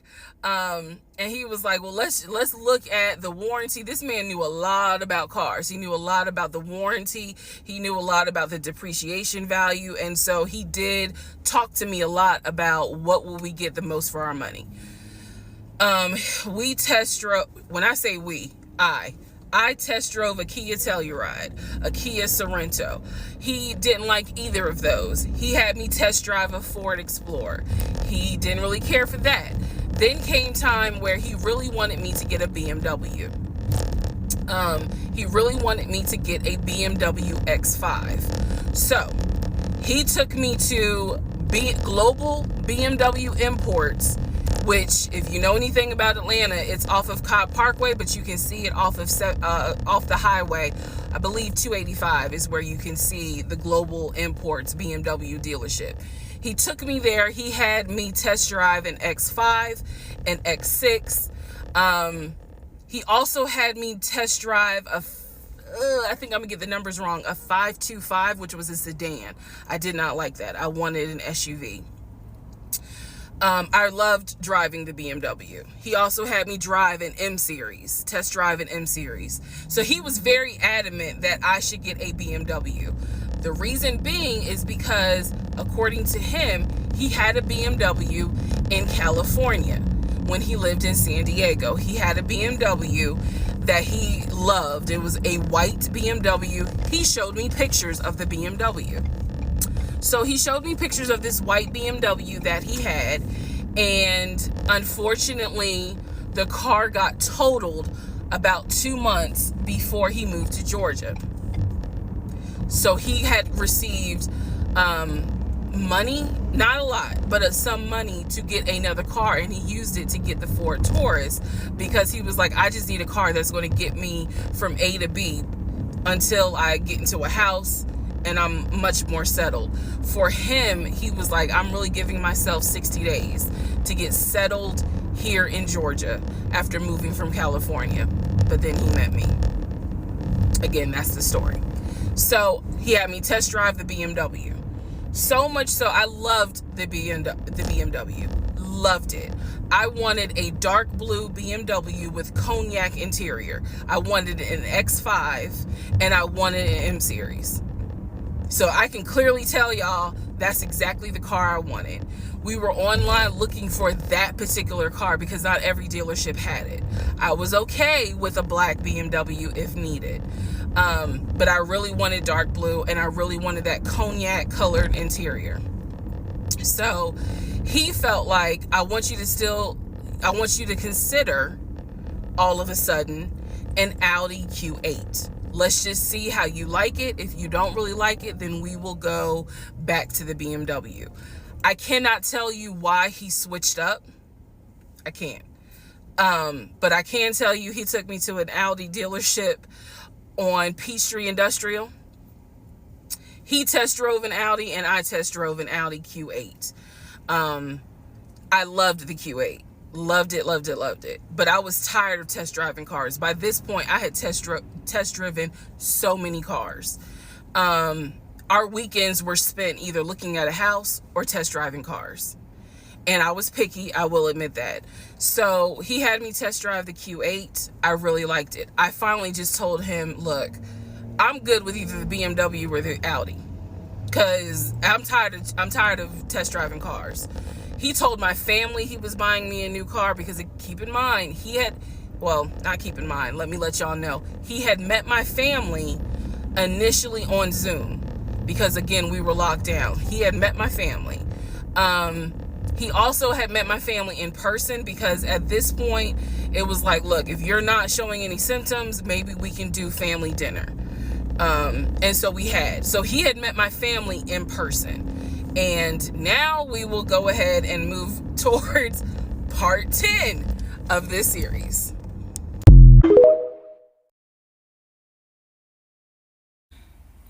All right, part 8 of Who the Fuck Did I Marry? So we submitted an offer on the house in Smyrna. I sent it over to Scott, our realtor, and next day comes, Scott asks if we can take a phone call. So he calls us and tells us that The offer was not accepted, and the builder did not do a counter offer. We don't exactly know why. We don't exactly know why he didn't accept it, but the bottom line is that we figured out later on that he didn't want to finish the basement. So the offer was not accepted. The house fell through. I was okay with that because, again, I knew he had put in an offer. So we continued looking at other houses. We found another house in Smyrna that he really liked. I thought that it was way too big for just the two of us. And so the price of this home was much higher than the $750,000 that Chase had approved for the mortgage. So what he explained to me was that he was willing to do the $750,000 mortgage, and he was also willing to put a significant amount of the money in savings on the house, which meant that he was now comfortable going from $750,000 up to about $900,000. Again, his whole explanation was, I have the money where I can put down a substantial down payment, bring down the price of the home, and then basically mortgage the rest of it. So that was now the plan. I was not comfortable with a home over $900,000. But again, keep in mind, I saw the Chase paperwork. So I was like, I just feel more comfortable sticking at the $750,000 mark. That's what you were approved for. Let's go with that. By this point, this is now fall of 2020. We had been talking about marriage. I had my ring. He had made VP at the company. And again, he was calling me every day from work. I need to kind of explain how the company was ran, because when you think VP, you would think he would be in an office. It was a condiment company, so they actually were producing the condiments, and I'm not saying the name of the company on purpose, but they were producing the condiments in this particular plant location. So a lot of times he would simply tell me that he walked the floor, checking in with his subordinates, basically. Now, how did he go to work? For the most part, at this point, he left before I woke up. However, pretty much he wore dress pants, kind of like a dark navy blue cargo pant, and he had a polo shirt with the company logo on it. What I saw a lot of times is that he would not wear the polo shirt to work. He would wear like a company t-shirt. He would wear rubber sole shoes and the navy blue cargo pants. I didn't think it was a uniform, but it reminded me of what someone would wear when I worked at Amazon, if you're going to be doing manual labor. He didn't go to work sloppy looking at all, but it definitely was not suit and tie. Nowhere near suit and tie. It is fair to note that outside of work, he was a man who he loved to dress. He loved to wear the latest Jordans. He loved to collect watches. He collected a lot of Invicta watches. He loved to collect hats. He wore hats, baseball caps everywhere because he didn't like the shape of his head. So in terms of how he dressed casually, the man, he could dress. In terms of how he dressed for work, yeah, he didn't dress like a VP. But his excuse was, I'm constantly walking the production floor, and I can't be in a suit and tie walking the production floor where they're creating the condiments that we're selling. So by this point, again, this is fall. We're still looking at houses. We're still touring houses as much as we can because it is COVID. We had found another house that we really liked and a house that I really, truly wanted to put an offer in on. This was now going to be the second house that we put an offer on. He put in the asking price, I believe, was about 700,000. He put in under asking, an offer for about 650,000. I'm guessing, but I'll try to find the house and put it on the story. The reason that house fell through, we found out that the home was sitting on a septic tank. We found out that the septic tank had an issue, and it would have taken about $15,000 to $20,000 to fix the septic tank. The sellers were not willing to fix the septic tank. Personally, I didn't really care for the house that much. I'm the one who was like, I don't really want it. So even though we put an offer in, we had 24 hours where we could pull our offer back. And so we did. Once we found out, I believe it was in the disclosure. And if you're a realtor, please feel free to tell me if I'm using the wrong terminology. But I believe it was in the disclosure that they told us the septic tank needs to be replaced. That's when I was like, nah, I don't want that house. So we pulled out. The house fell through, and so I was fine with it because, again, I was heavily involved. I saw him sign the offer. I knew every step of what was going on. Our real estate agent, Scott, was amazing, but you will see when I get to it where he made a mistake as a real estate agent. So house number 2 fell through. We then moved on, saw a few more houses, and then we get to house number 3. I'm going to pause talking about the houses because now I need to introduce what happened with the cars. Stay tuned.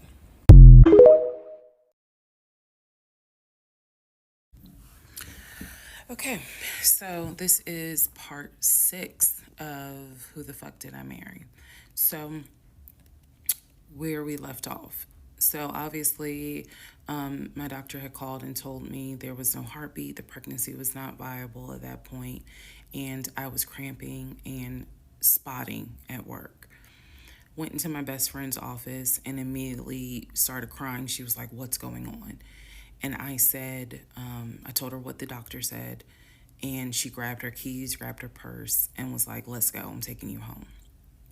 On my way home, I called my boyfriend and told him what the doctor said, and he was like, "I'll meet you at home." So he was coming from Duluth, went straight home. And so about 24 or 48 hours later, I had a doctor's appointment, and my doctor gave me 3 options. First option, let everything happen naturally. Your body will expel the fetus on its own. Second option, you can take a pill which will induce expelling the fetus at home. The pill basically will cause you to contract and expel. The third option was to go into the hospital and do a D&C. I did not want to do a D&C because I did not want to be in a hospital with COVID going on. And for whatever reason, I did not do the option of let it happen naturally. So I chose to do the pill. His birthday was June 17th. My ex's birthday was June 17th. So the decision was made, we're going to celebrate his birthday that day, go out to eat. And then that night I would take the pill because we both were off from work the next 2 or 3 days. So went out to eat to try to celebrate as best we could, and then took the pill that night. That night was the most traumatic, excruciating pain I've ever put my body through. I do not recommend any woman, if prayerfully you don't have to go through that, but I don't recommend taking that pill. If you don't have to, don't do it. I spent the whole night in the bathroom just crying in so much pain. They gave me a narcotic. I couldn't take it because I found out I was allergic to it, so it was causing me to like projectile vomiting. It was a mess. So, and he was right there. You know, he was scared that he needed to take me to the ER. But in the morning, the pain kind of subsided. So about 72 hours later, I had another doctor's appointment where the purpose of this appointment was to do an ultrasound to see if everything had passed. Everything did not pass. So because of that, my doctor was like, we're going to have to do a DNC. My DNC was scheduled for the first week of July. My boyfriend, my ex, was going to take me. That was always the plan. 2 days before my procedure, he comes home and tells me that he is up for a promotion. He's up to be promoted to VP. Because of this, the president of the company, is coming in, and it was going to be this huge business meeting he had to go to. The business meeting was scheduled for the day of my surgery. And so I'm throwing a fit because I was like, you there's no way you can do that meeting. Like, I need you to take me to the hospital and all this other stuff. And so he offered to have his sister take me to the hospital. Apparently his sister lived in Douglasville. I was like, no, because I've never met her. Like, I'm not having a stranger take me to the hospital. No, this is a private situation. I don't want to do that, blah, blah, blah. So my aunt had offered to take me, and then my friend who took me home from work had offered to take me. So at that point, we get into an argument because he's like, my sister is, you about your family, so why can't she step in? And I was like, nah, because I don't know her. Period. I don't know her. So my friend offers to take me to the hospital because I was all distressed that he's saying he has a business meeting and he can't take me. So I remember being on I-75 on the connector on the phone with her crying because I was so embarrassed that he wasn't going to be the one to take me and that I was needing to rely on someone else to take me to the hospital in order to get a DNC done. And she was really great. She was like, girl, this is why you have a village. Like, it's okay. Things happen. The world is crazy right now. I will take you. You're going to be okay. So he did not take me to the hospital for my DNC. My friend did. She could not stay because of COVID protocol. So when they wheeled me into pre-op after I got checked in, I texted him and was just letting him know, hey, here's the update. I'm about to, I'm in pre-op. They're going to get me prepared to go back to the surgical ward or whatever. And the response I got was from his new executive assistant named David. Now, when he told me he was up for the promotion, he did tell me that part of getting this new job would be that he would get an executive assistant named David. And he did tell me, I'm going to make sure that I inform David if you get a text from this number, meaning from me, pull me out of the meeting because, my fiance's having a procedure done and I'm picking her up. So it's important that you come get me if it's something serious.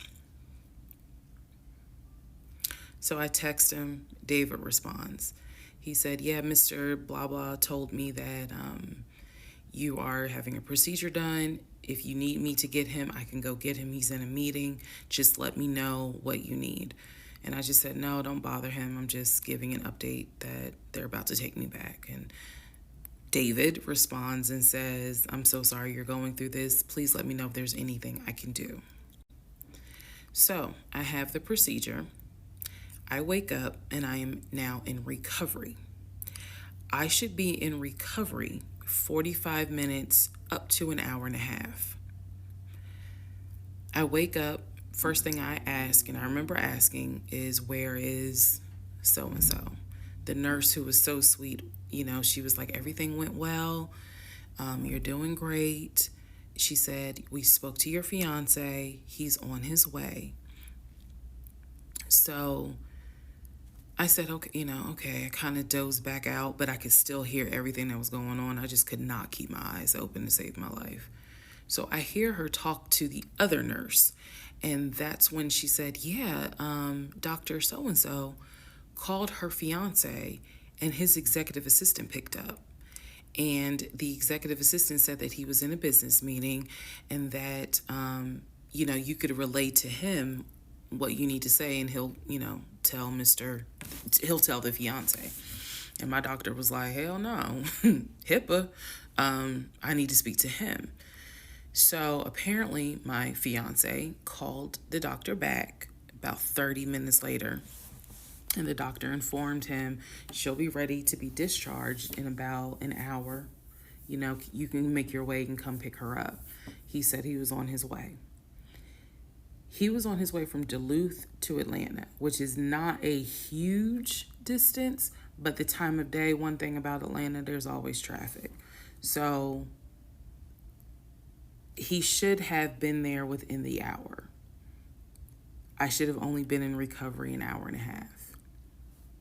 Let's go to the next part.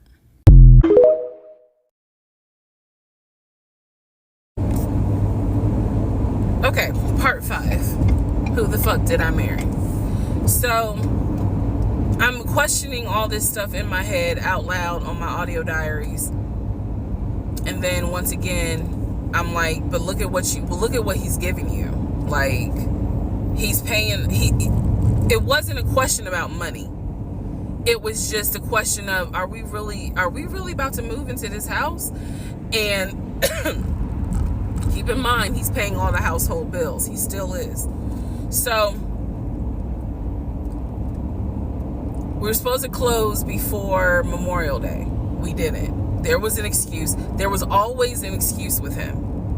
Always an excuse. And I didn't know enough about the process to question stuff because I really wasn't involved the way I should have been. And it was giving me a lot of anxiety. So I'm pregnant with a lot of anxiety.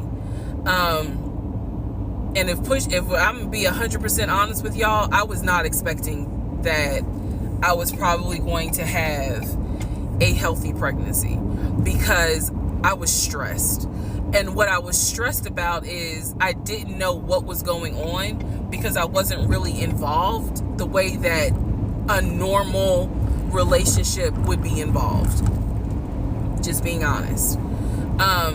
So we did not close. We move now into June. This is now going into June. Around June 5th, I looked at the house again on Realtor.com. I don't know what made me do it other than, and I don't mean to sound super spiritual. I know that people are like, you may or may not believe in God, but I'm telling you, I believe with all my heart, probably the Holy Spirit was like, look at that house on Realtor.com. So I looked at the house on Realtor.com. This was around June 5th. It showed that the house was off the market. And I remember being like, okay, wait, what does that mean? What does that mean? Because ex-husband is telling me we're about to close on the house. We're about to close. It's our house. We got furniture, da-da-da, da-da-da, da-da-da. He's also telling me that he's been in contact with the realtor, his friend, who was telling him, this is what was happening next. Here's what's going on. So the guy that we initially worked with apparently is completely out of the picture. But again, I was not heavily involved. So I'm just like, let me look at the house. I see it's off market. What the fuck does off market mean? Like, now I'm really freaking out. So it shows the name of the real estate agent for the seller.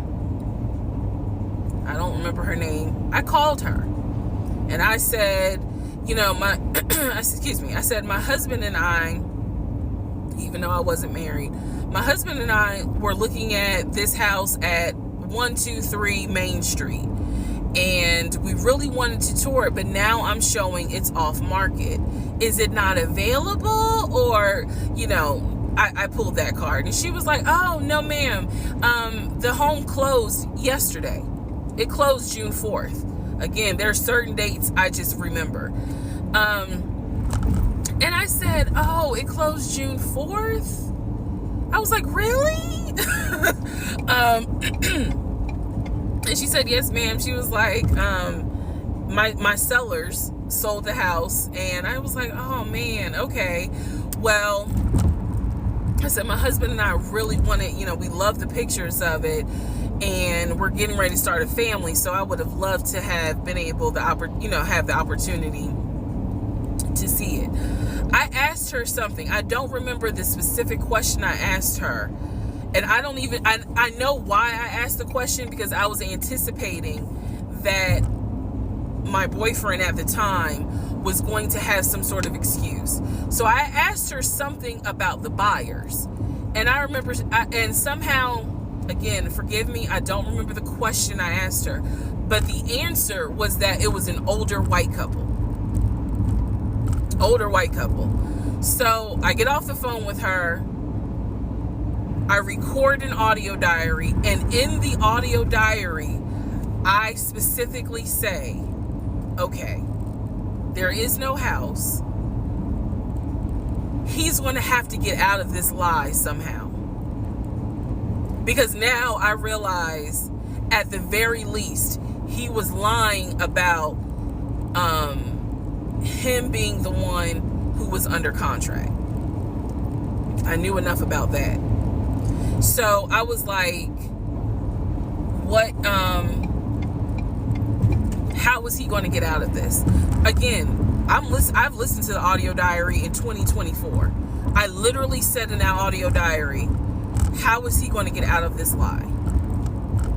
And I was trying to think of ways on how he's going to do it.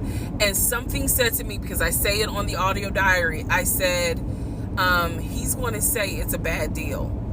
And he's going to say he wants to pull out. Y'all keep in mind, I am pregnant. So I had a decision to make. As ugly as this decision was, I made the decision, you're about to have a baby with this man. He's paying all the household bills. Let him get out of the lie. And that's what I did. I purposely made the decision that I knew he was going to come back, and I knew he was going to give me some bullshit on why he couldn't buy the house, because he didn't know that I knew that house is already sold. The house is already sold. And this is the part where I said, I'm gonna be honest, even though it's gonna make me look bad, because most women in their right mind would have been like, I'm out. And I didn't. So, sure enough, he came home. He didn't really say anything that day. The next day I asked him about the house. And he said, my friend, the realtor, he was like, I'm talking to him because something's going on with the interest rate. And when he said that, I felt so much relief, because I knew that I had been prepared for, he's going to give you some bullshit. So when he said there's something with the interest rate, I said, you know what? If this is literally what I said, y'all. If the interest rate isn't good, then we shouldn't move there. We should probably let this house go. We should cancel whatever furniture we ordered, or, appliances, and let's just look for another house. I said, I would like to be moved before the end of the year. I said, I really don't want to be 9 months pregnant moving into a house. I would like to be done with this before then. And the way I said it was so calm. And he was like, okay. He was like, I'm going to call the friend, the realtor, and tell him I'm backing out of the house. And I'm going to see if I can get my earnest money back. And I remember looking at him. I was standing in the kitchen, and I cocked my head to the side, and I said, okay, get your earnest money back, and let's find another house. And so that's how that first house fell through. So, fast forward, I keep looking at this to see how much time I have, because they only give you 10 minutes. So this is part 5, part 6 is coming up. But subsequently, what ends up happening the next week, which is mid-June, I was at work, and I started cramping, started bleeding. And at this point, my doctor, I had just had an ultrasound earlier that day. So I went to work because the ultrasound was fine. I went to work and the cramping and the bleeding started, and I started crying because I kind of knew what was going on. And my doctor had called me and told me that when they did the ultrasound, they did not see a heartbeat. So she was like, this pregnancy is not going to be viable. So I'm crying, hysterical. And now we're going to get into part 6.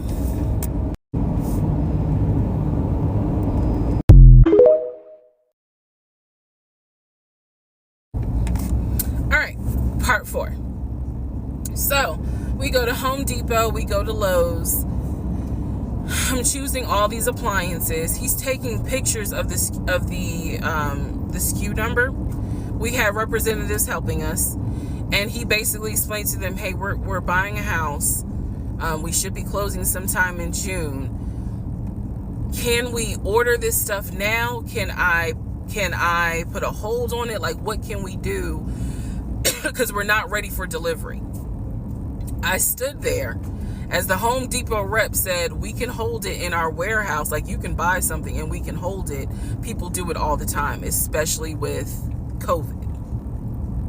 So I watched him pay. I want to say it was about it was either $350 or $500. I watched him pay a deposit on a whole new set of appliances for them, and they were going to hold it until we were ready for delivery. I watched this. So I was like, okay, good deal. Like, we got the appliances. Next, let's go to Rooms to Go and Ashley Furniture and find actual furniture. So we went all around Rooms to Go. We went to Ashley Furniture. We went to American Signature. And I saw all these things that I wanted. Again, he's taking pictures of it. He was like, I can go online and order it. I didn't think anything of it because, again, I just saw that we held the appliances. So I was like, okay, that's fine. So April turns into May. May 2020 comes. This is where things start to get a little interesting.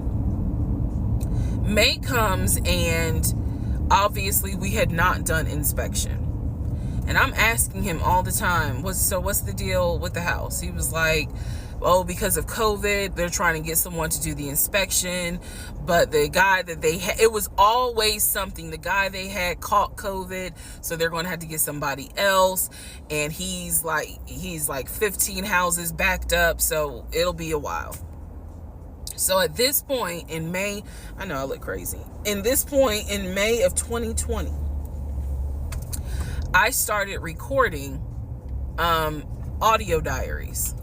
I don't know why. It was something just made me just start recording my thoughts in an audio diary, and I still have them. And I would save them by the date, and I would just start talking about what's on my mind. So I was like, I knew there was something was nagging me, like, but I kept pushing it out of my mind. I was like, you saw, this is what I reminded myself. You saw him pay for the appliances. You know the house is under contract. You know that he told you that he's the one who put the house under contract. Why would, I remember saying to myself, why would he lie about that? This is so easy to verify. Why would he lie about that? Have you caught him in any other lie? And at the time, the answer was no. So I really was like, maybe you just aren't used to a guy who actually does what he's supposed to do. Like I was questioning myself and then answering my own questions. So inspection didn't happen. Around mid-May, I found out I was pregnant. May 2020. When I found out I was pregnant, he was ecstatic and I was like, oh shit. The reason why I was oh shit is because number one, I'm plus size. Number two, because of my age, I felt like it was probably gonna be a high risk pregnancy. And I wasn't married. And that nagged. I cannot tell y'all how much it nagged me. There was a lot of internal struggle in between. My family didn't even know that he had moved in at this point. I told them, that I was pregnant, went to the doctor, everything looked good. But again, because it was COVID, he couldn't go in with me into the actual room. So, doing any sort of ultrasound, doing the blood test, because my HCG levels were really high. So the doctor was like, hey, it might be twins. We don't know yet. You're still kind of early, along. They gave me a due date. The due date was January 26th of 2021. So yeah, May, found out I was pregnant. So there was now more of a push into, we got to get a house. We got to get the fuck up out of here. I'm not having a baby in Riverdale. Okay, nothing against Riverdale, but I ain't having a baby in Riverdale. So we need to find out what's going on with this house. And so he was on top of it. He had an answer for everything. He was like, I'm gonna call and find out what's going on, blah, blah, blah. He then magically told me about a week later, oh, they're going to do inspection on the house like in 2 days. So I was just like, okay, keep in mind, I'm taking his word for it. I'm taking his word for all this. So he's like, they're going to do an inspection. Once we get the inspection report back, then we will know what we're going to be responsible for. What are we getting ourselves into? So, I guess they did an inspection. He showed me an inspection report. Only thing that they said that the roof had just recently been replaced, which I remember he was very happy about. And the issues that there were for the house were minor. It was not a bad, because we did have a discussion about it. He was like, it's nothing that we can't handle. Then he said that we were set to close the end of May. We were set to close the end of May. He told me it was going to be a virtual closing. You're probably like, what the hell is a virtual closing? Because again, he's saying because of COVID, people are not closing in the office. They're doing a virtual closing where you would need to electronically sign the paperwork. This is what he's telling me. And so he was like, we're set to close like just before Memorial Day. And so for some reason, again, there's still that nagging part. For some reason, I didn't start packing. Anyone that knows me will tell you I hate moving. I've done it enough in my life. I hate moving. But I did not start packing up that house at all. I was just like, I'm pregnant. My body was changing so fast that it was like I can barely keep my eyes open half the day. And so, no, I didn't start packing. And I remember I did record, again, I was recording audio diaries just about every day. When something didn't sit right, I would verbally record it in the audio diary because I was like, I don't know what it is, but there's something. That was the theme of our relationship. I don't know what it is, but I know there's something. And so I remember talking to myself in my little prayer closet because that's where I would do my recordings. And I remember thinking, what if we don't get this house? Like, what if he's lying? But again, there goes that thought process of, why would he lie about this? Like, who makes up that they're buying a house when in fact they're not?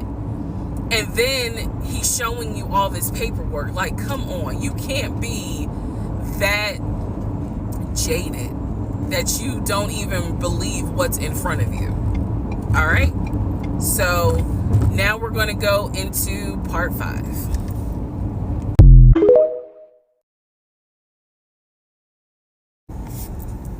All right, who the fuck did I marry? Part 2. So we both put on the table what it is that we wanted. We both had established we were dating for marriage. We were not dating just to date. We were not trying to be friends with benefits and none of that. So the dinner at Cheesecake Factory went really well. We laughed, we joked, we talked about people, which is kind of up my alley, my sense of humor. It was a good vibe. So at the end of the date, at the end of dinner, we sat in his car and he played this song for me by John Legend. I don't know the name of the song. By the time this video posts, I will put the name at the bottom. I can't remember the song. I just remember that John Legend was talking about, I think I met my wife tonight. And I thought it was a sign. So I was like, oh my God. So anyway, we ended up sitting in the car talking just about life and experiences until about midnight. So during this conversation, he again is telling me how it was, what it was like living in California, how he went out there, he went to San Diego State, he played football for San Diego State. He talked about how, he loved it out there, so he stayed. That's when he joined the company. And then he explained that he also did arena football, but only did it for about 2 or 3 years. He claims that while he was doing arena football, the team that he was on won a championship.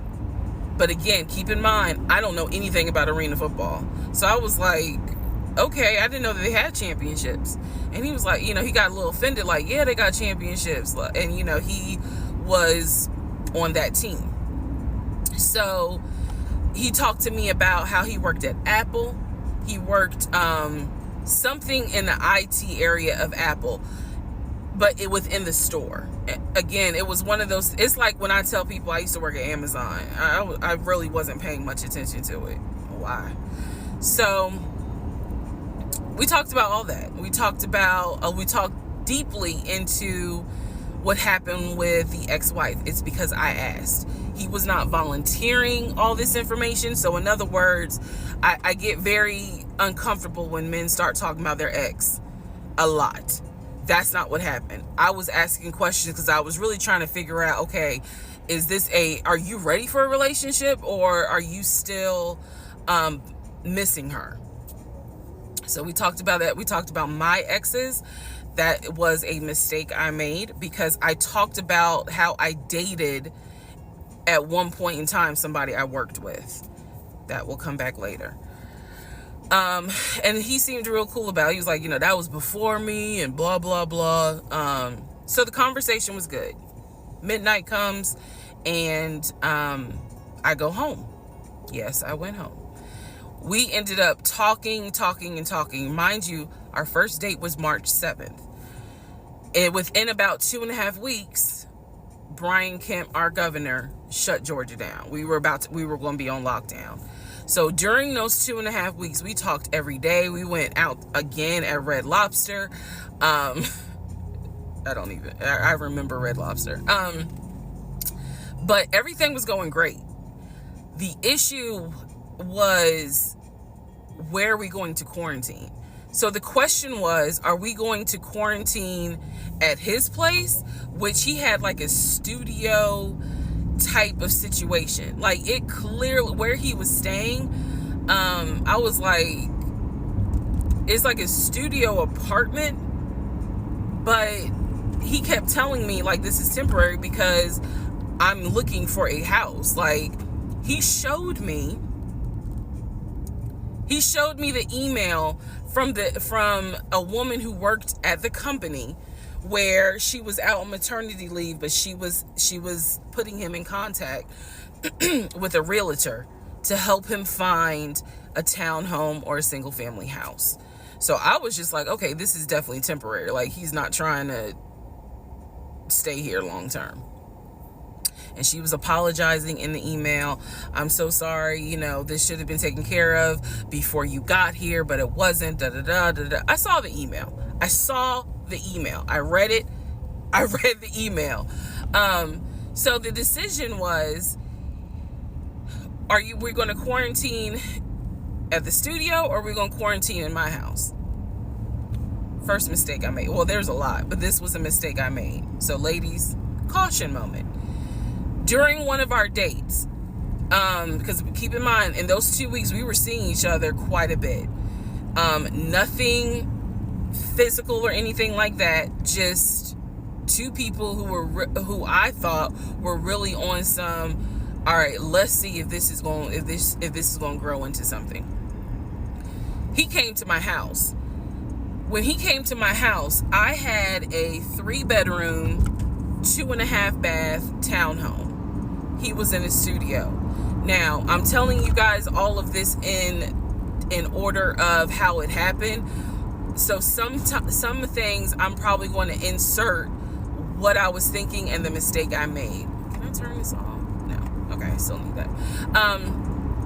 And I say that to say that I did not realize inviting him to my home probably made his eyes go, oh shit, she's a keeper.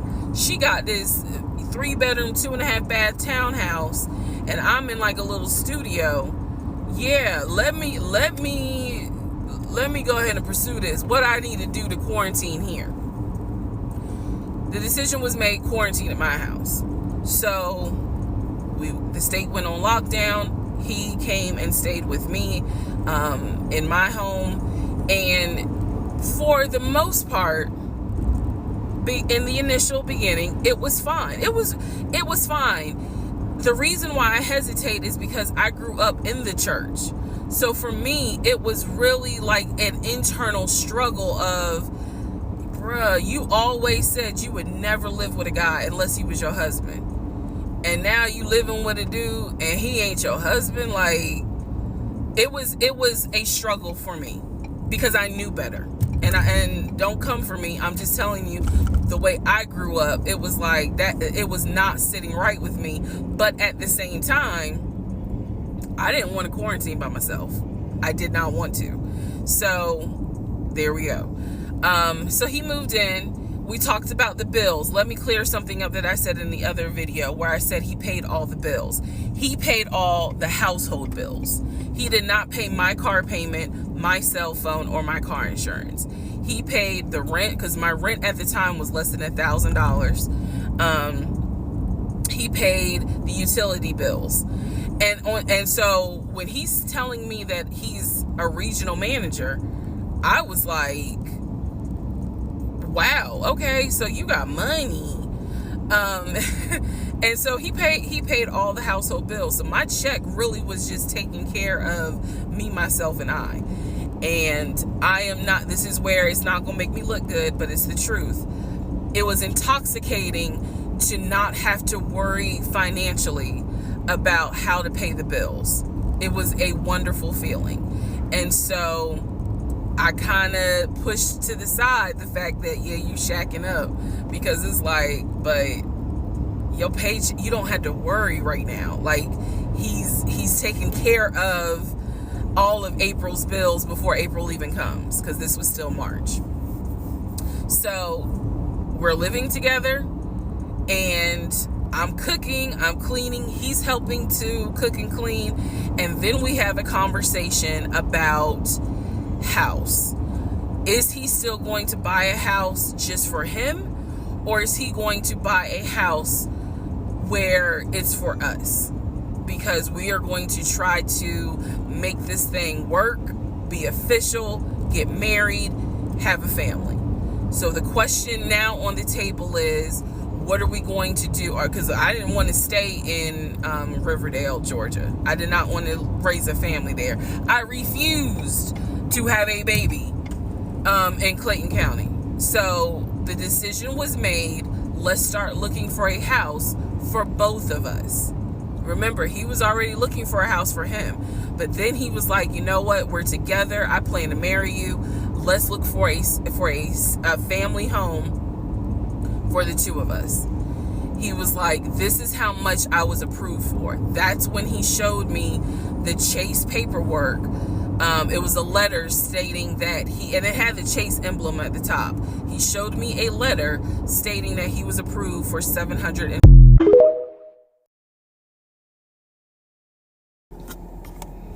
Please excuse the hair, but here is part one of Who the Fuck Did I Marry? So I met my ex-husband around March 4th of 2020. We met on Facebook dating site, and we also matched on Hinge. I did not realize that he was on both under two different names. So one was his actual name, and the other one was a variation, like a nickname that he called himself. Different pictures. So it was a running joke between us. Oh, you ain't even recognize that you had matched with me on Hinge. No, I didn't. And also that should have been a red flag. By the way, you will notice in this story, I called it the United Nations of red flags. It is so many red flags that, I mean, you would have thought I was colorblind because I ignored all of them. So anyway, back to the story. We met around March 4th. We exchanged phone numbers. He called me and we talked on the phone for the first time. In the first phone call, he told me that he had just moved to Georgia from California, from San Diego. His job had transferred him because he was being transferred in as the new regional manager for a major condiment company that is based here in Georgia. I'm not going to say the name. And so we also talked about his childhood. He told me he grew up in Philly. He's from Philly. Both of his parents were deceased. This is the first phone call. Both of his parents were deceased. His father was a Philadelphia police officer. His mom was a teacher. He also told me he briefly lived in Augusta with his family. He had 2 brothers and 2 sisters. He also had 2 half-brothers on his dad's side. First phone call. So I'm just giving you guys the backstory. This was the first phone call we had. So we talked about family. We talked about friends. We talked about our jobs. At the time, I was working at Georgia State Patrol. And he knew this, and he just thought that was like, wow, you know, so you work with troopers all day. Yes, I did. Also in that phone call, he explained to me that he used to play football. He explained that he used to play arena football. I know nothing about arena football. I know about NFL. I know about college. Go Dogs. But I don't know anything about arena football. So he explained to me that he used to play arena football. He used to work at Apple in the off season of arena football. And I remember thinking on that phone call, oh, okay, you know, like, good for you. I don't know anything about arena football. And I believe I did tell him that. I don't know anything about arena football. That'll come into play later on. So he told me, you know, I just moved here. My job is paying for my housing and they're helping me to look for a house. He was like, right now I'm in Gwinnett County, but I'm trying to look for a house ideally in Atlanta, like Brookhaven, Sandy Springs. He was like, I really would like to move out there. And so I thought, you know, that's great. You know, you're looking to get a house. You just moved here. He was like, I don't really know too many people here because I spend all my time at work and, you know, this job is really demanding.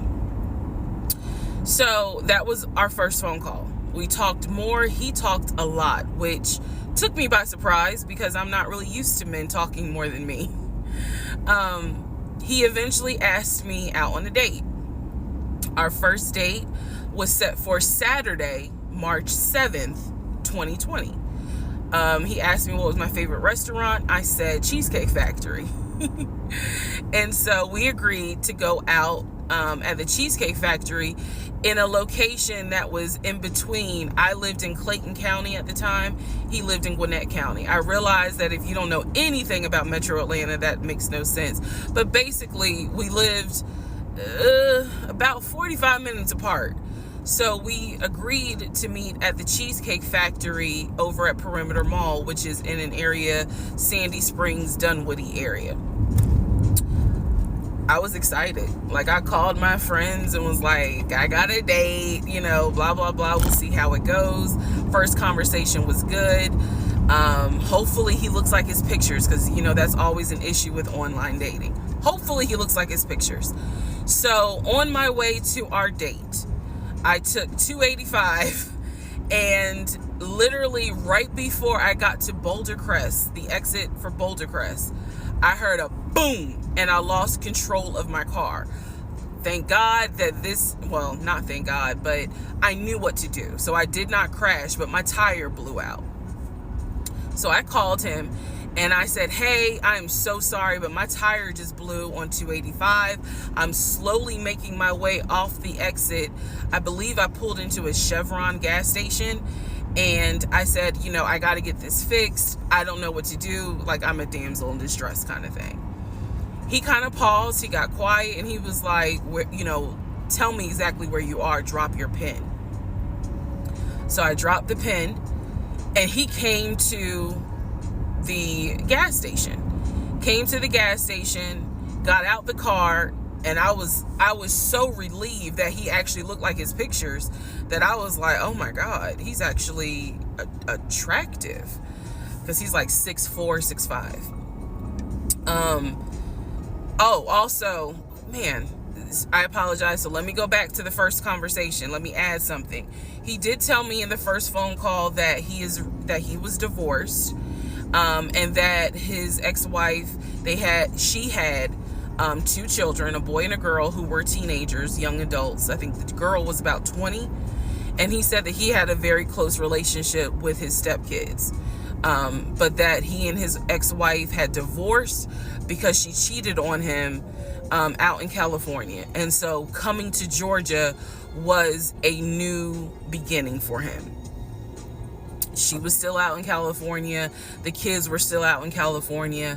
And so, you know, he was like, I can't stand her, but I still want to be in the kids' lives. I have to put that in there because that will come back later. So this is just setting the stage. Again, that first conversation we talked about family, job, friends, how he ended up in Georgia, me being in Georgia, the things that, you know, I would think people talk about in the first conversation. All right, now back to the tire blew out. So he shows up to the gas station. He changes my tire, which I just thought was the sexiest thing in the world.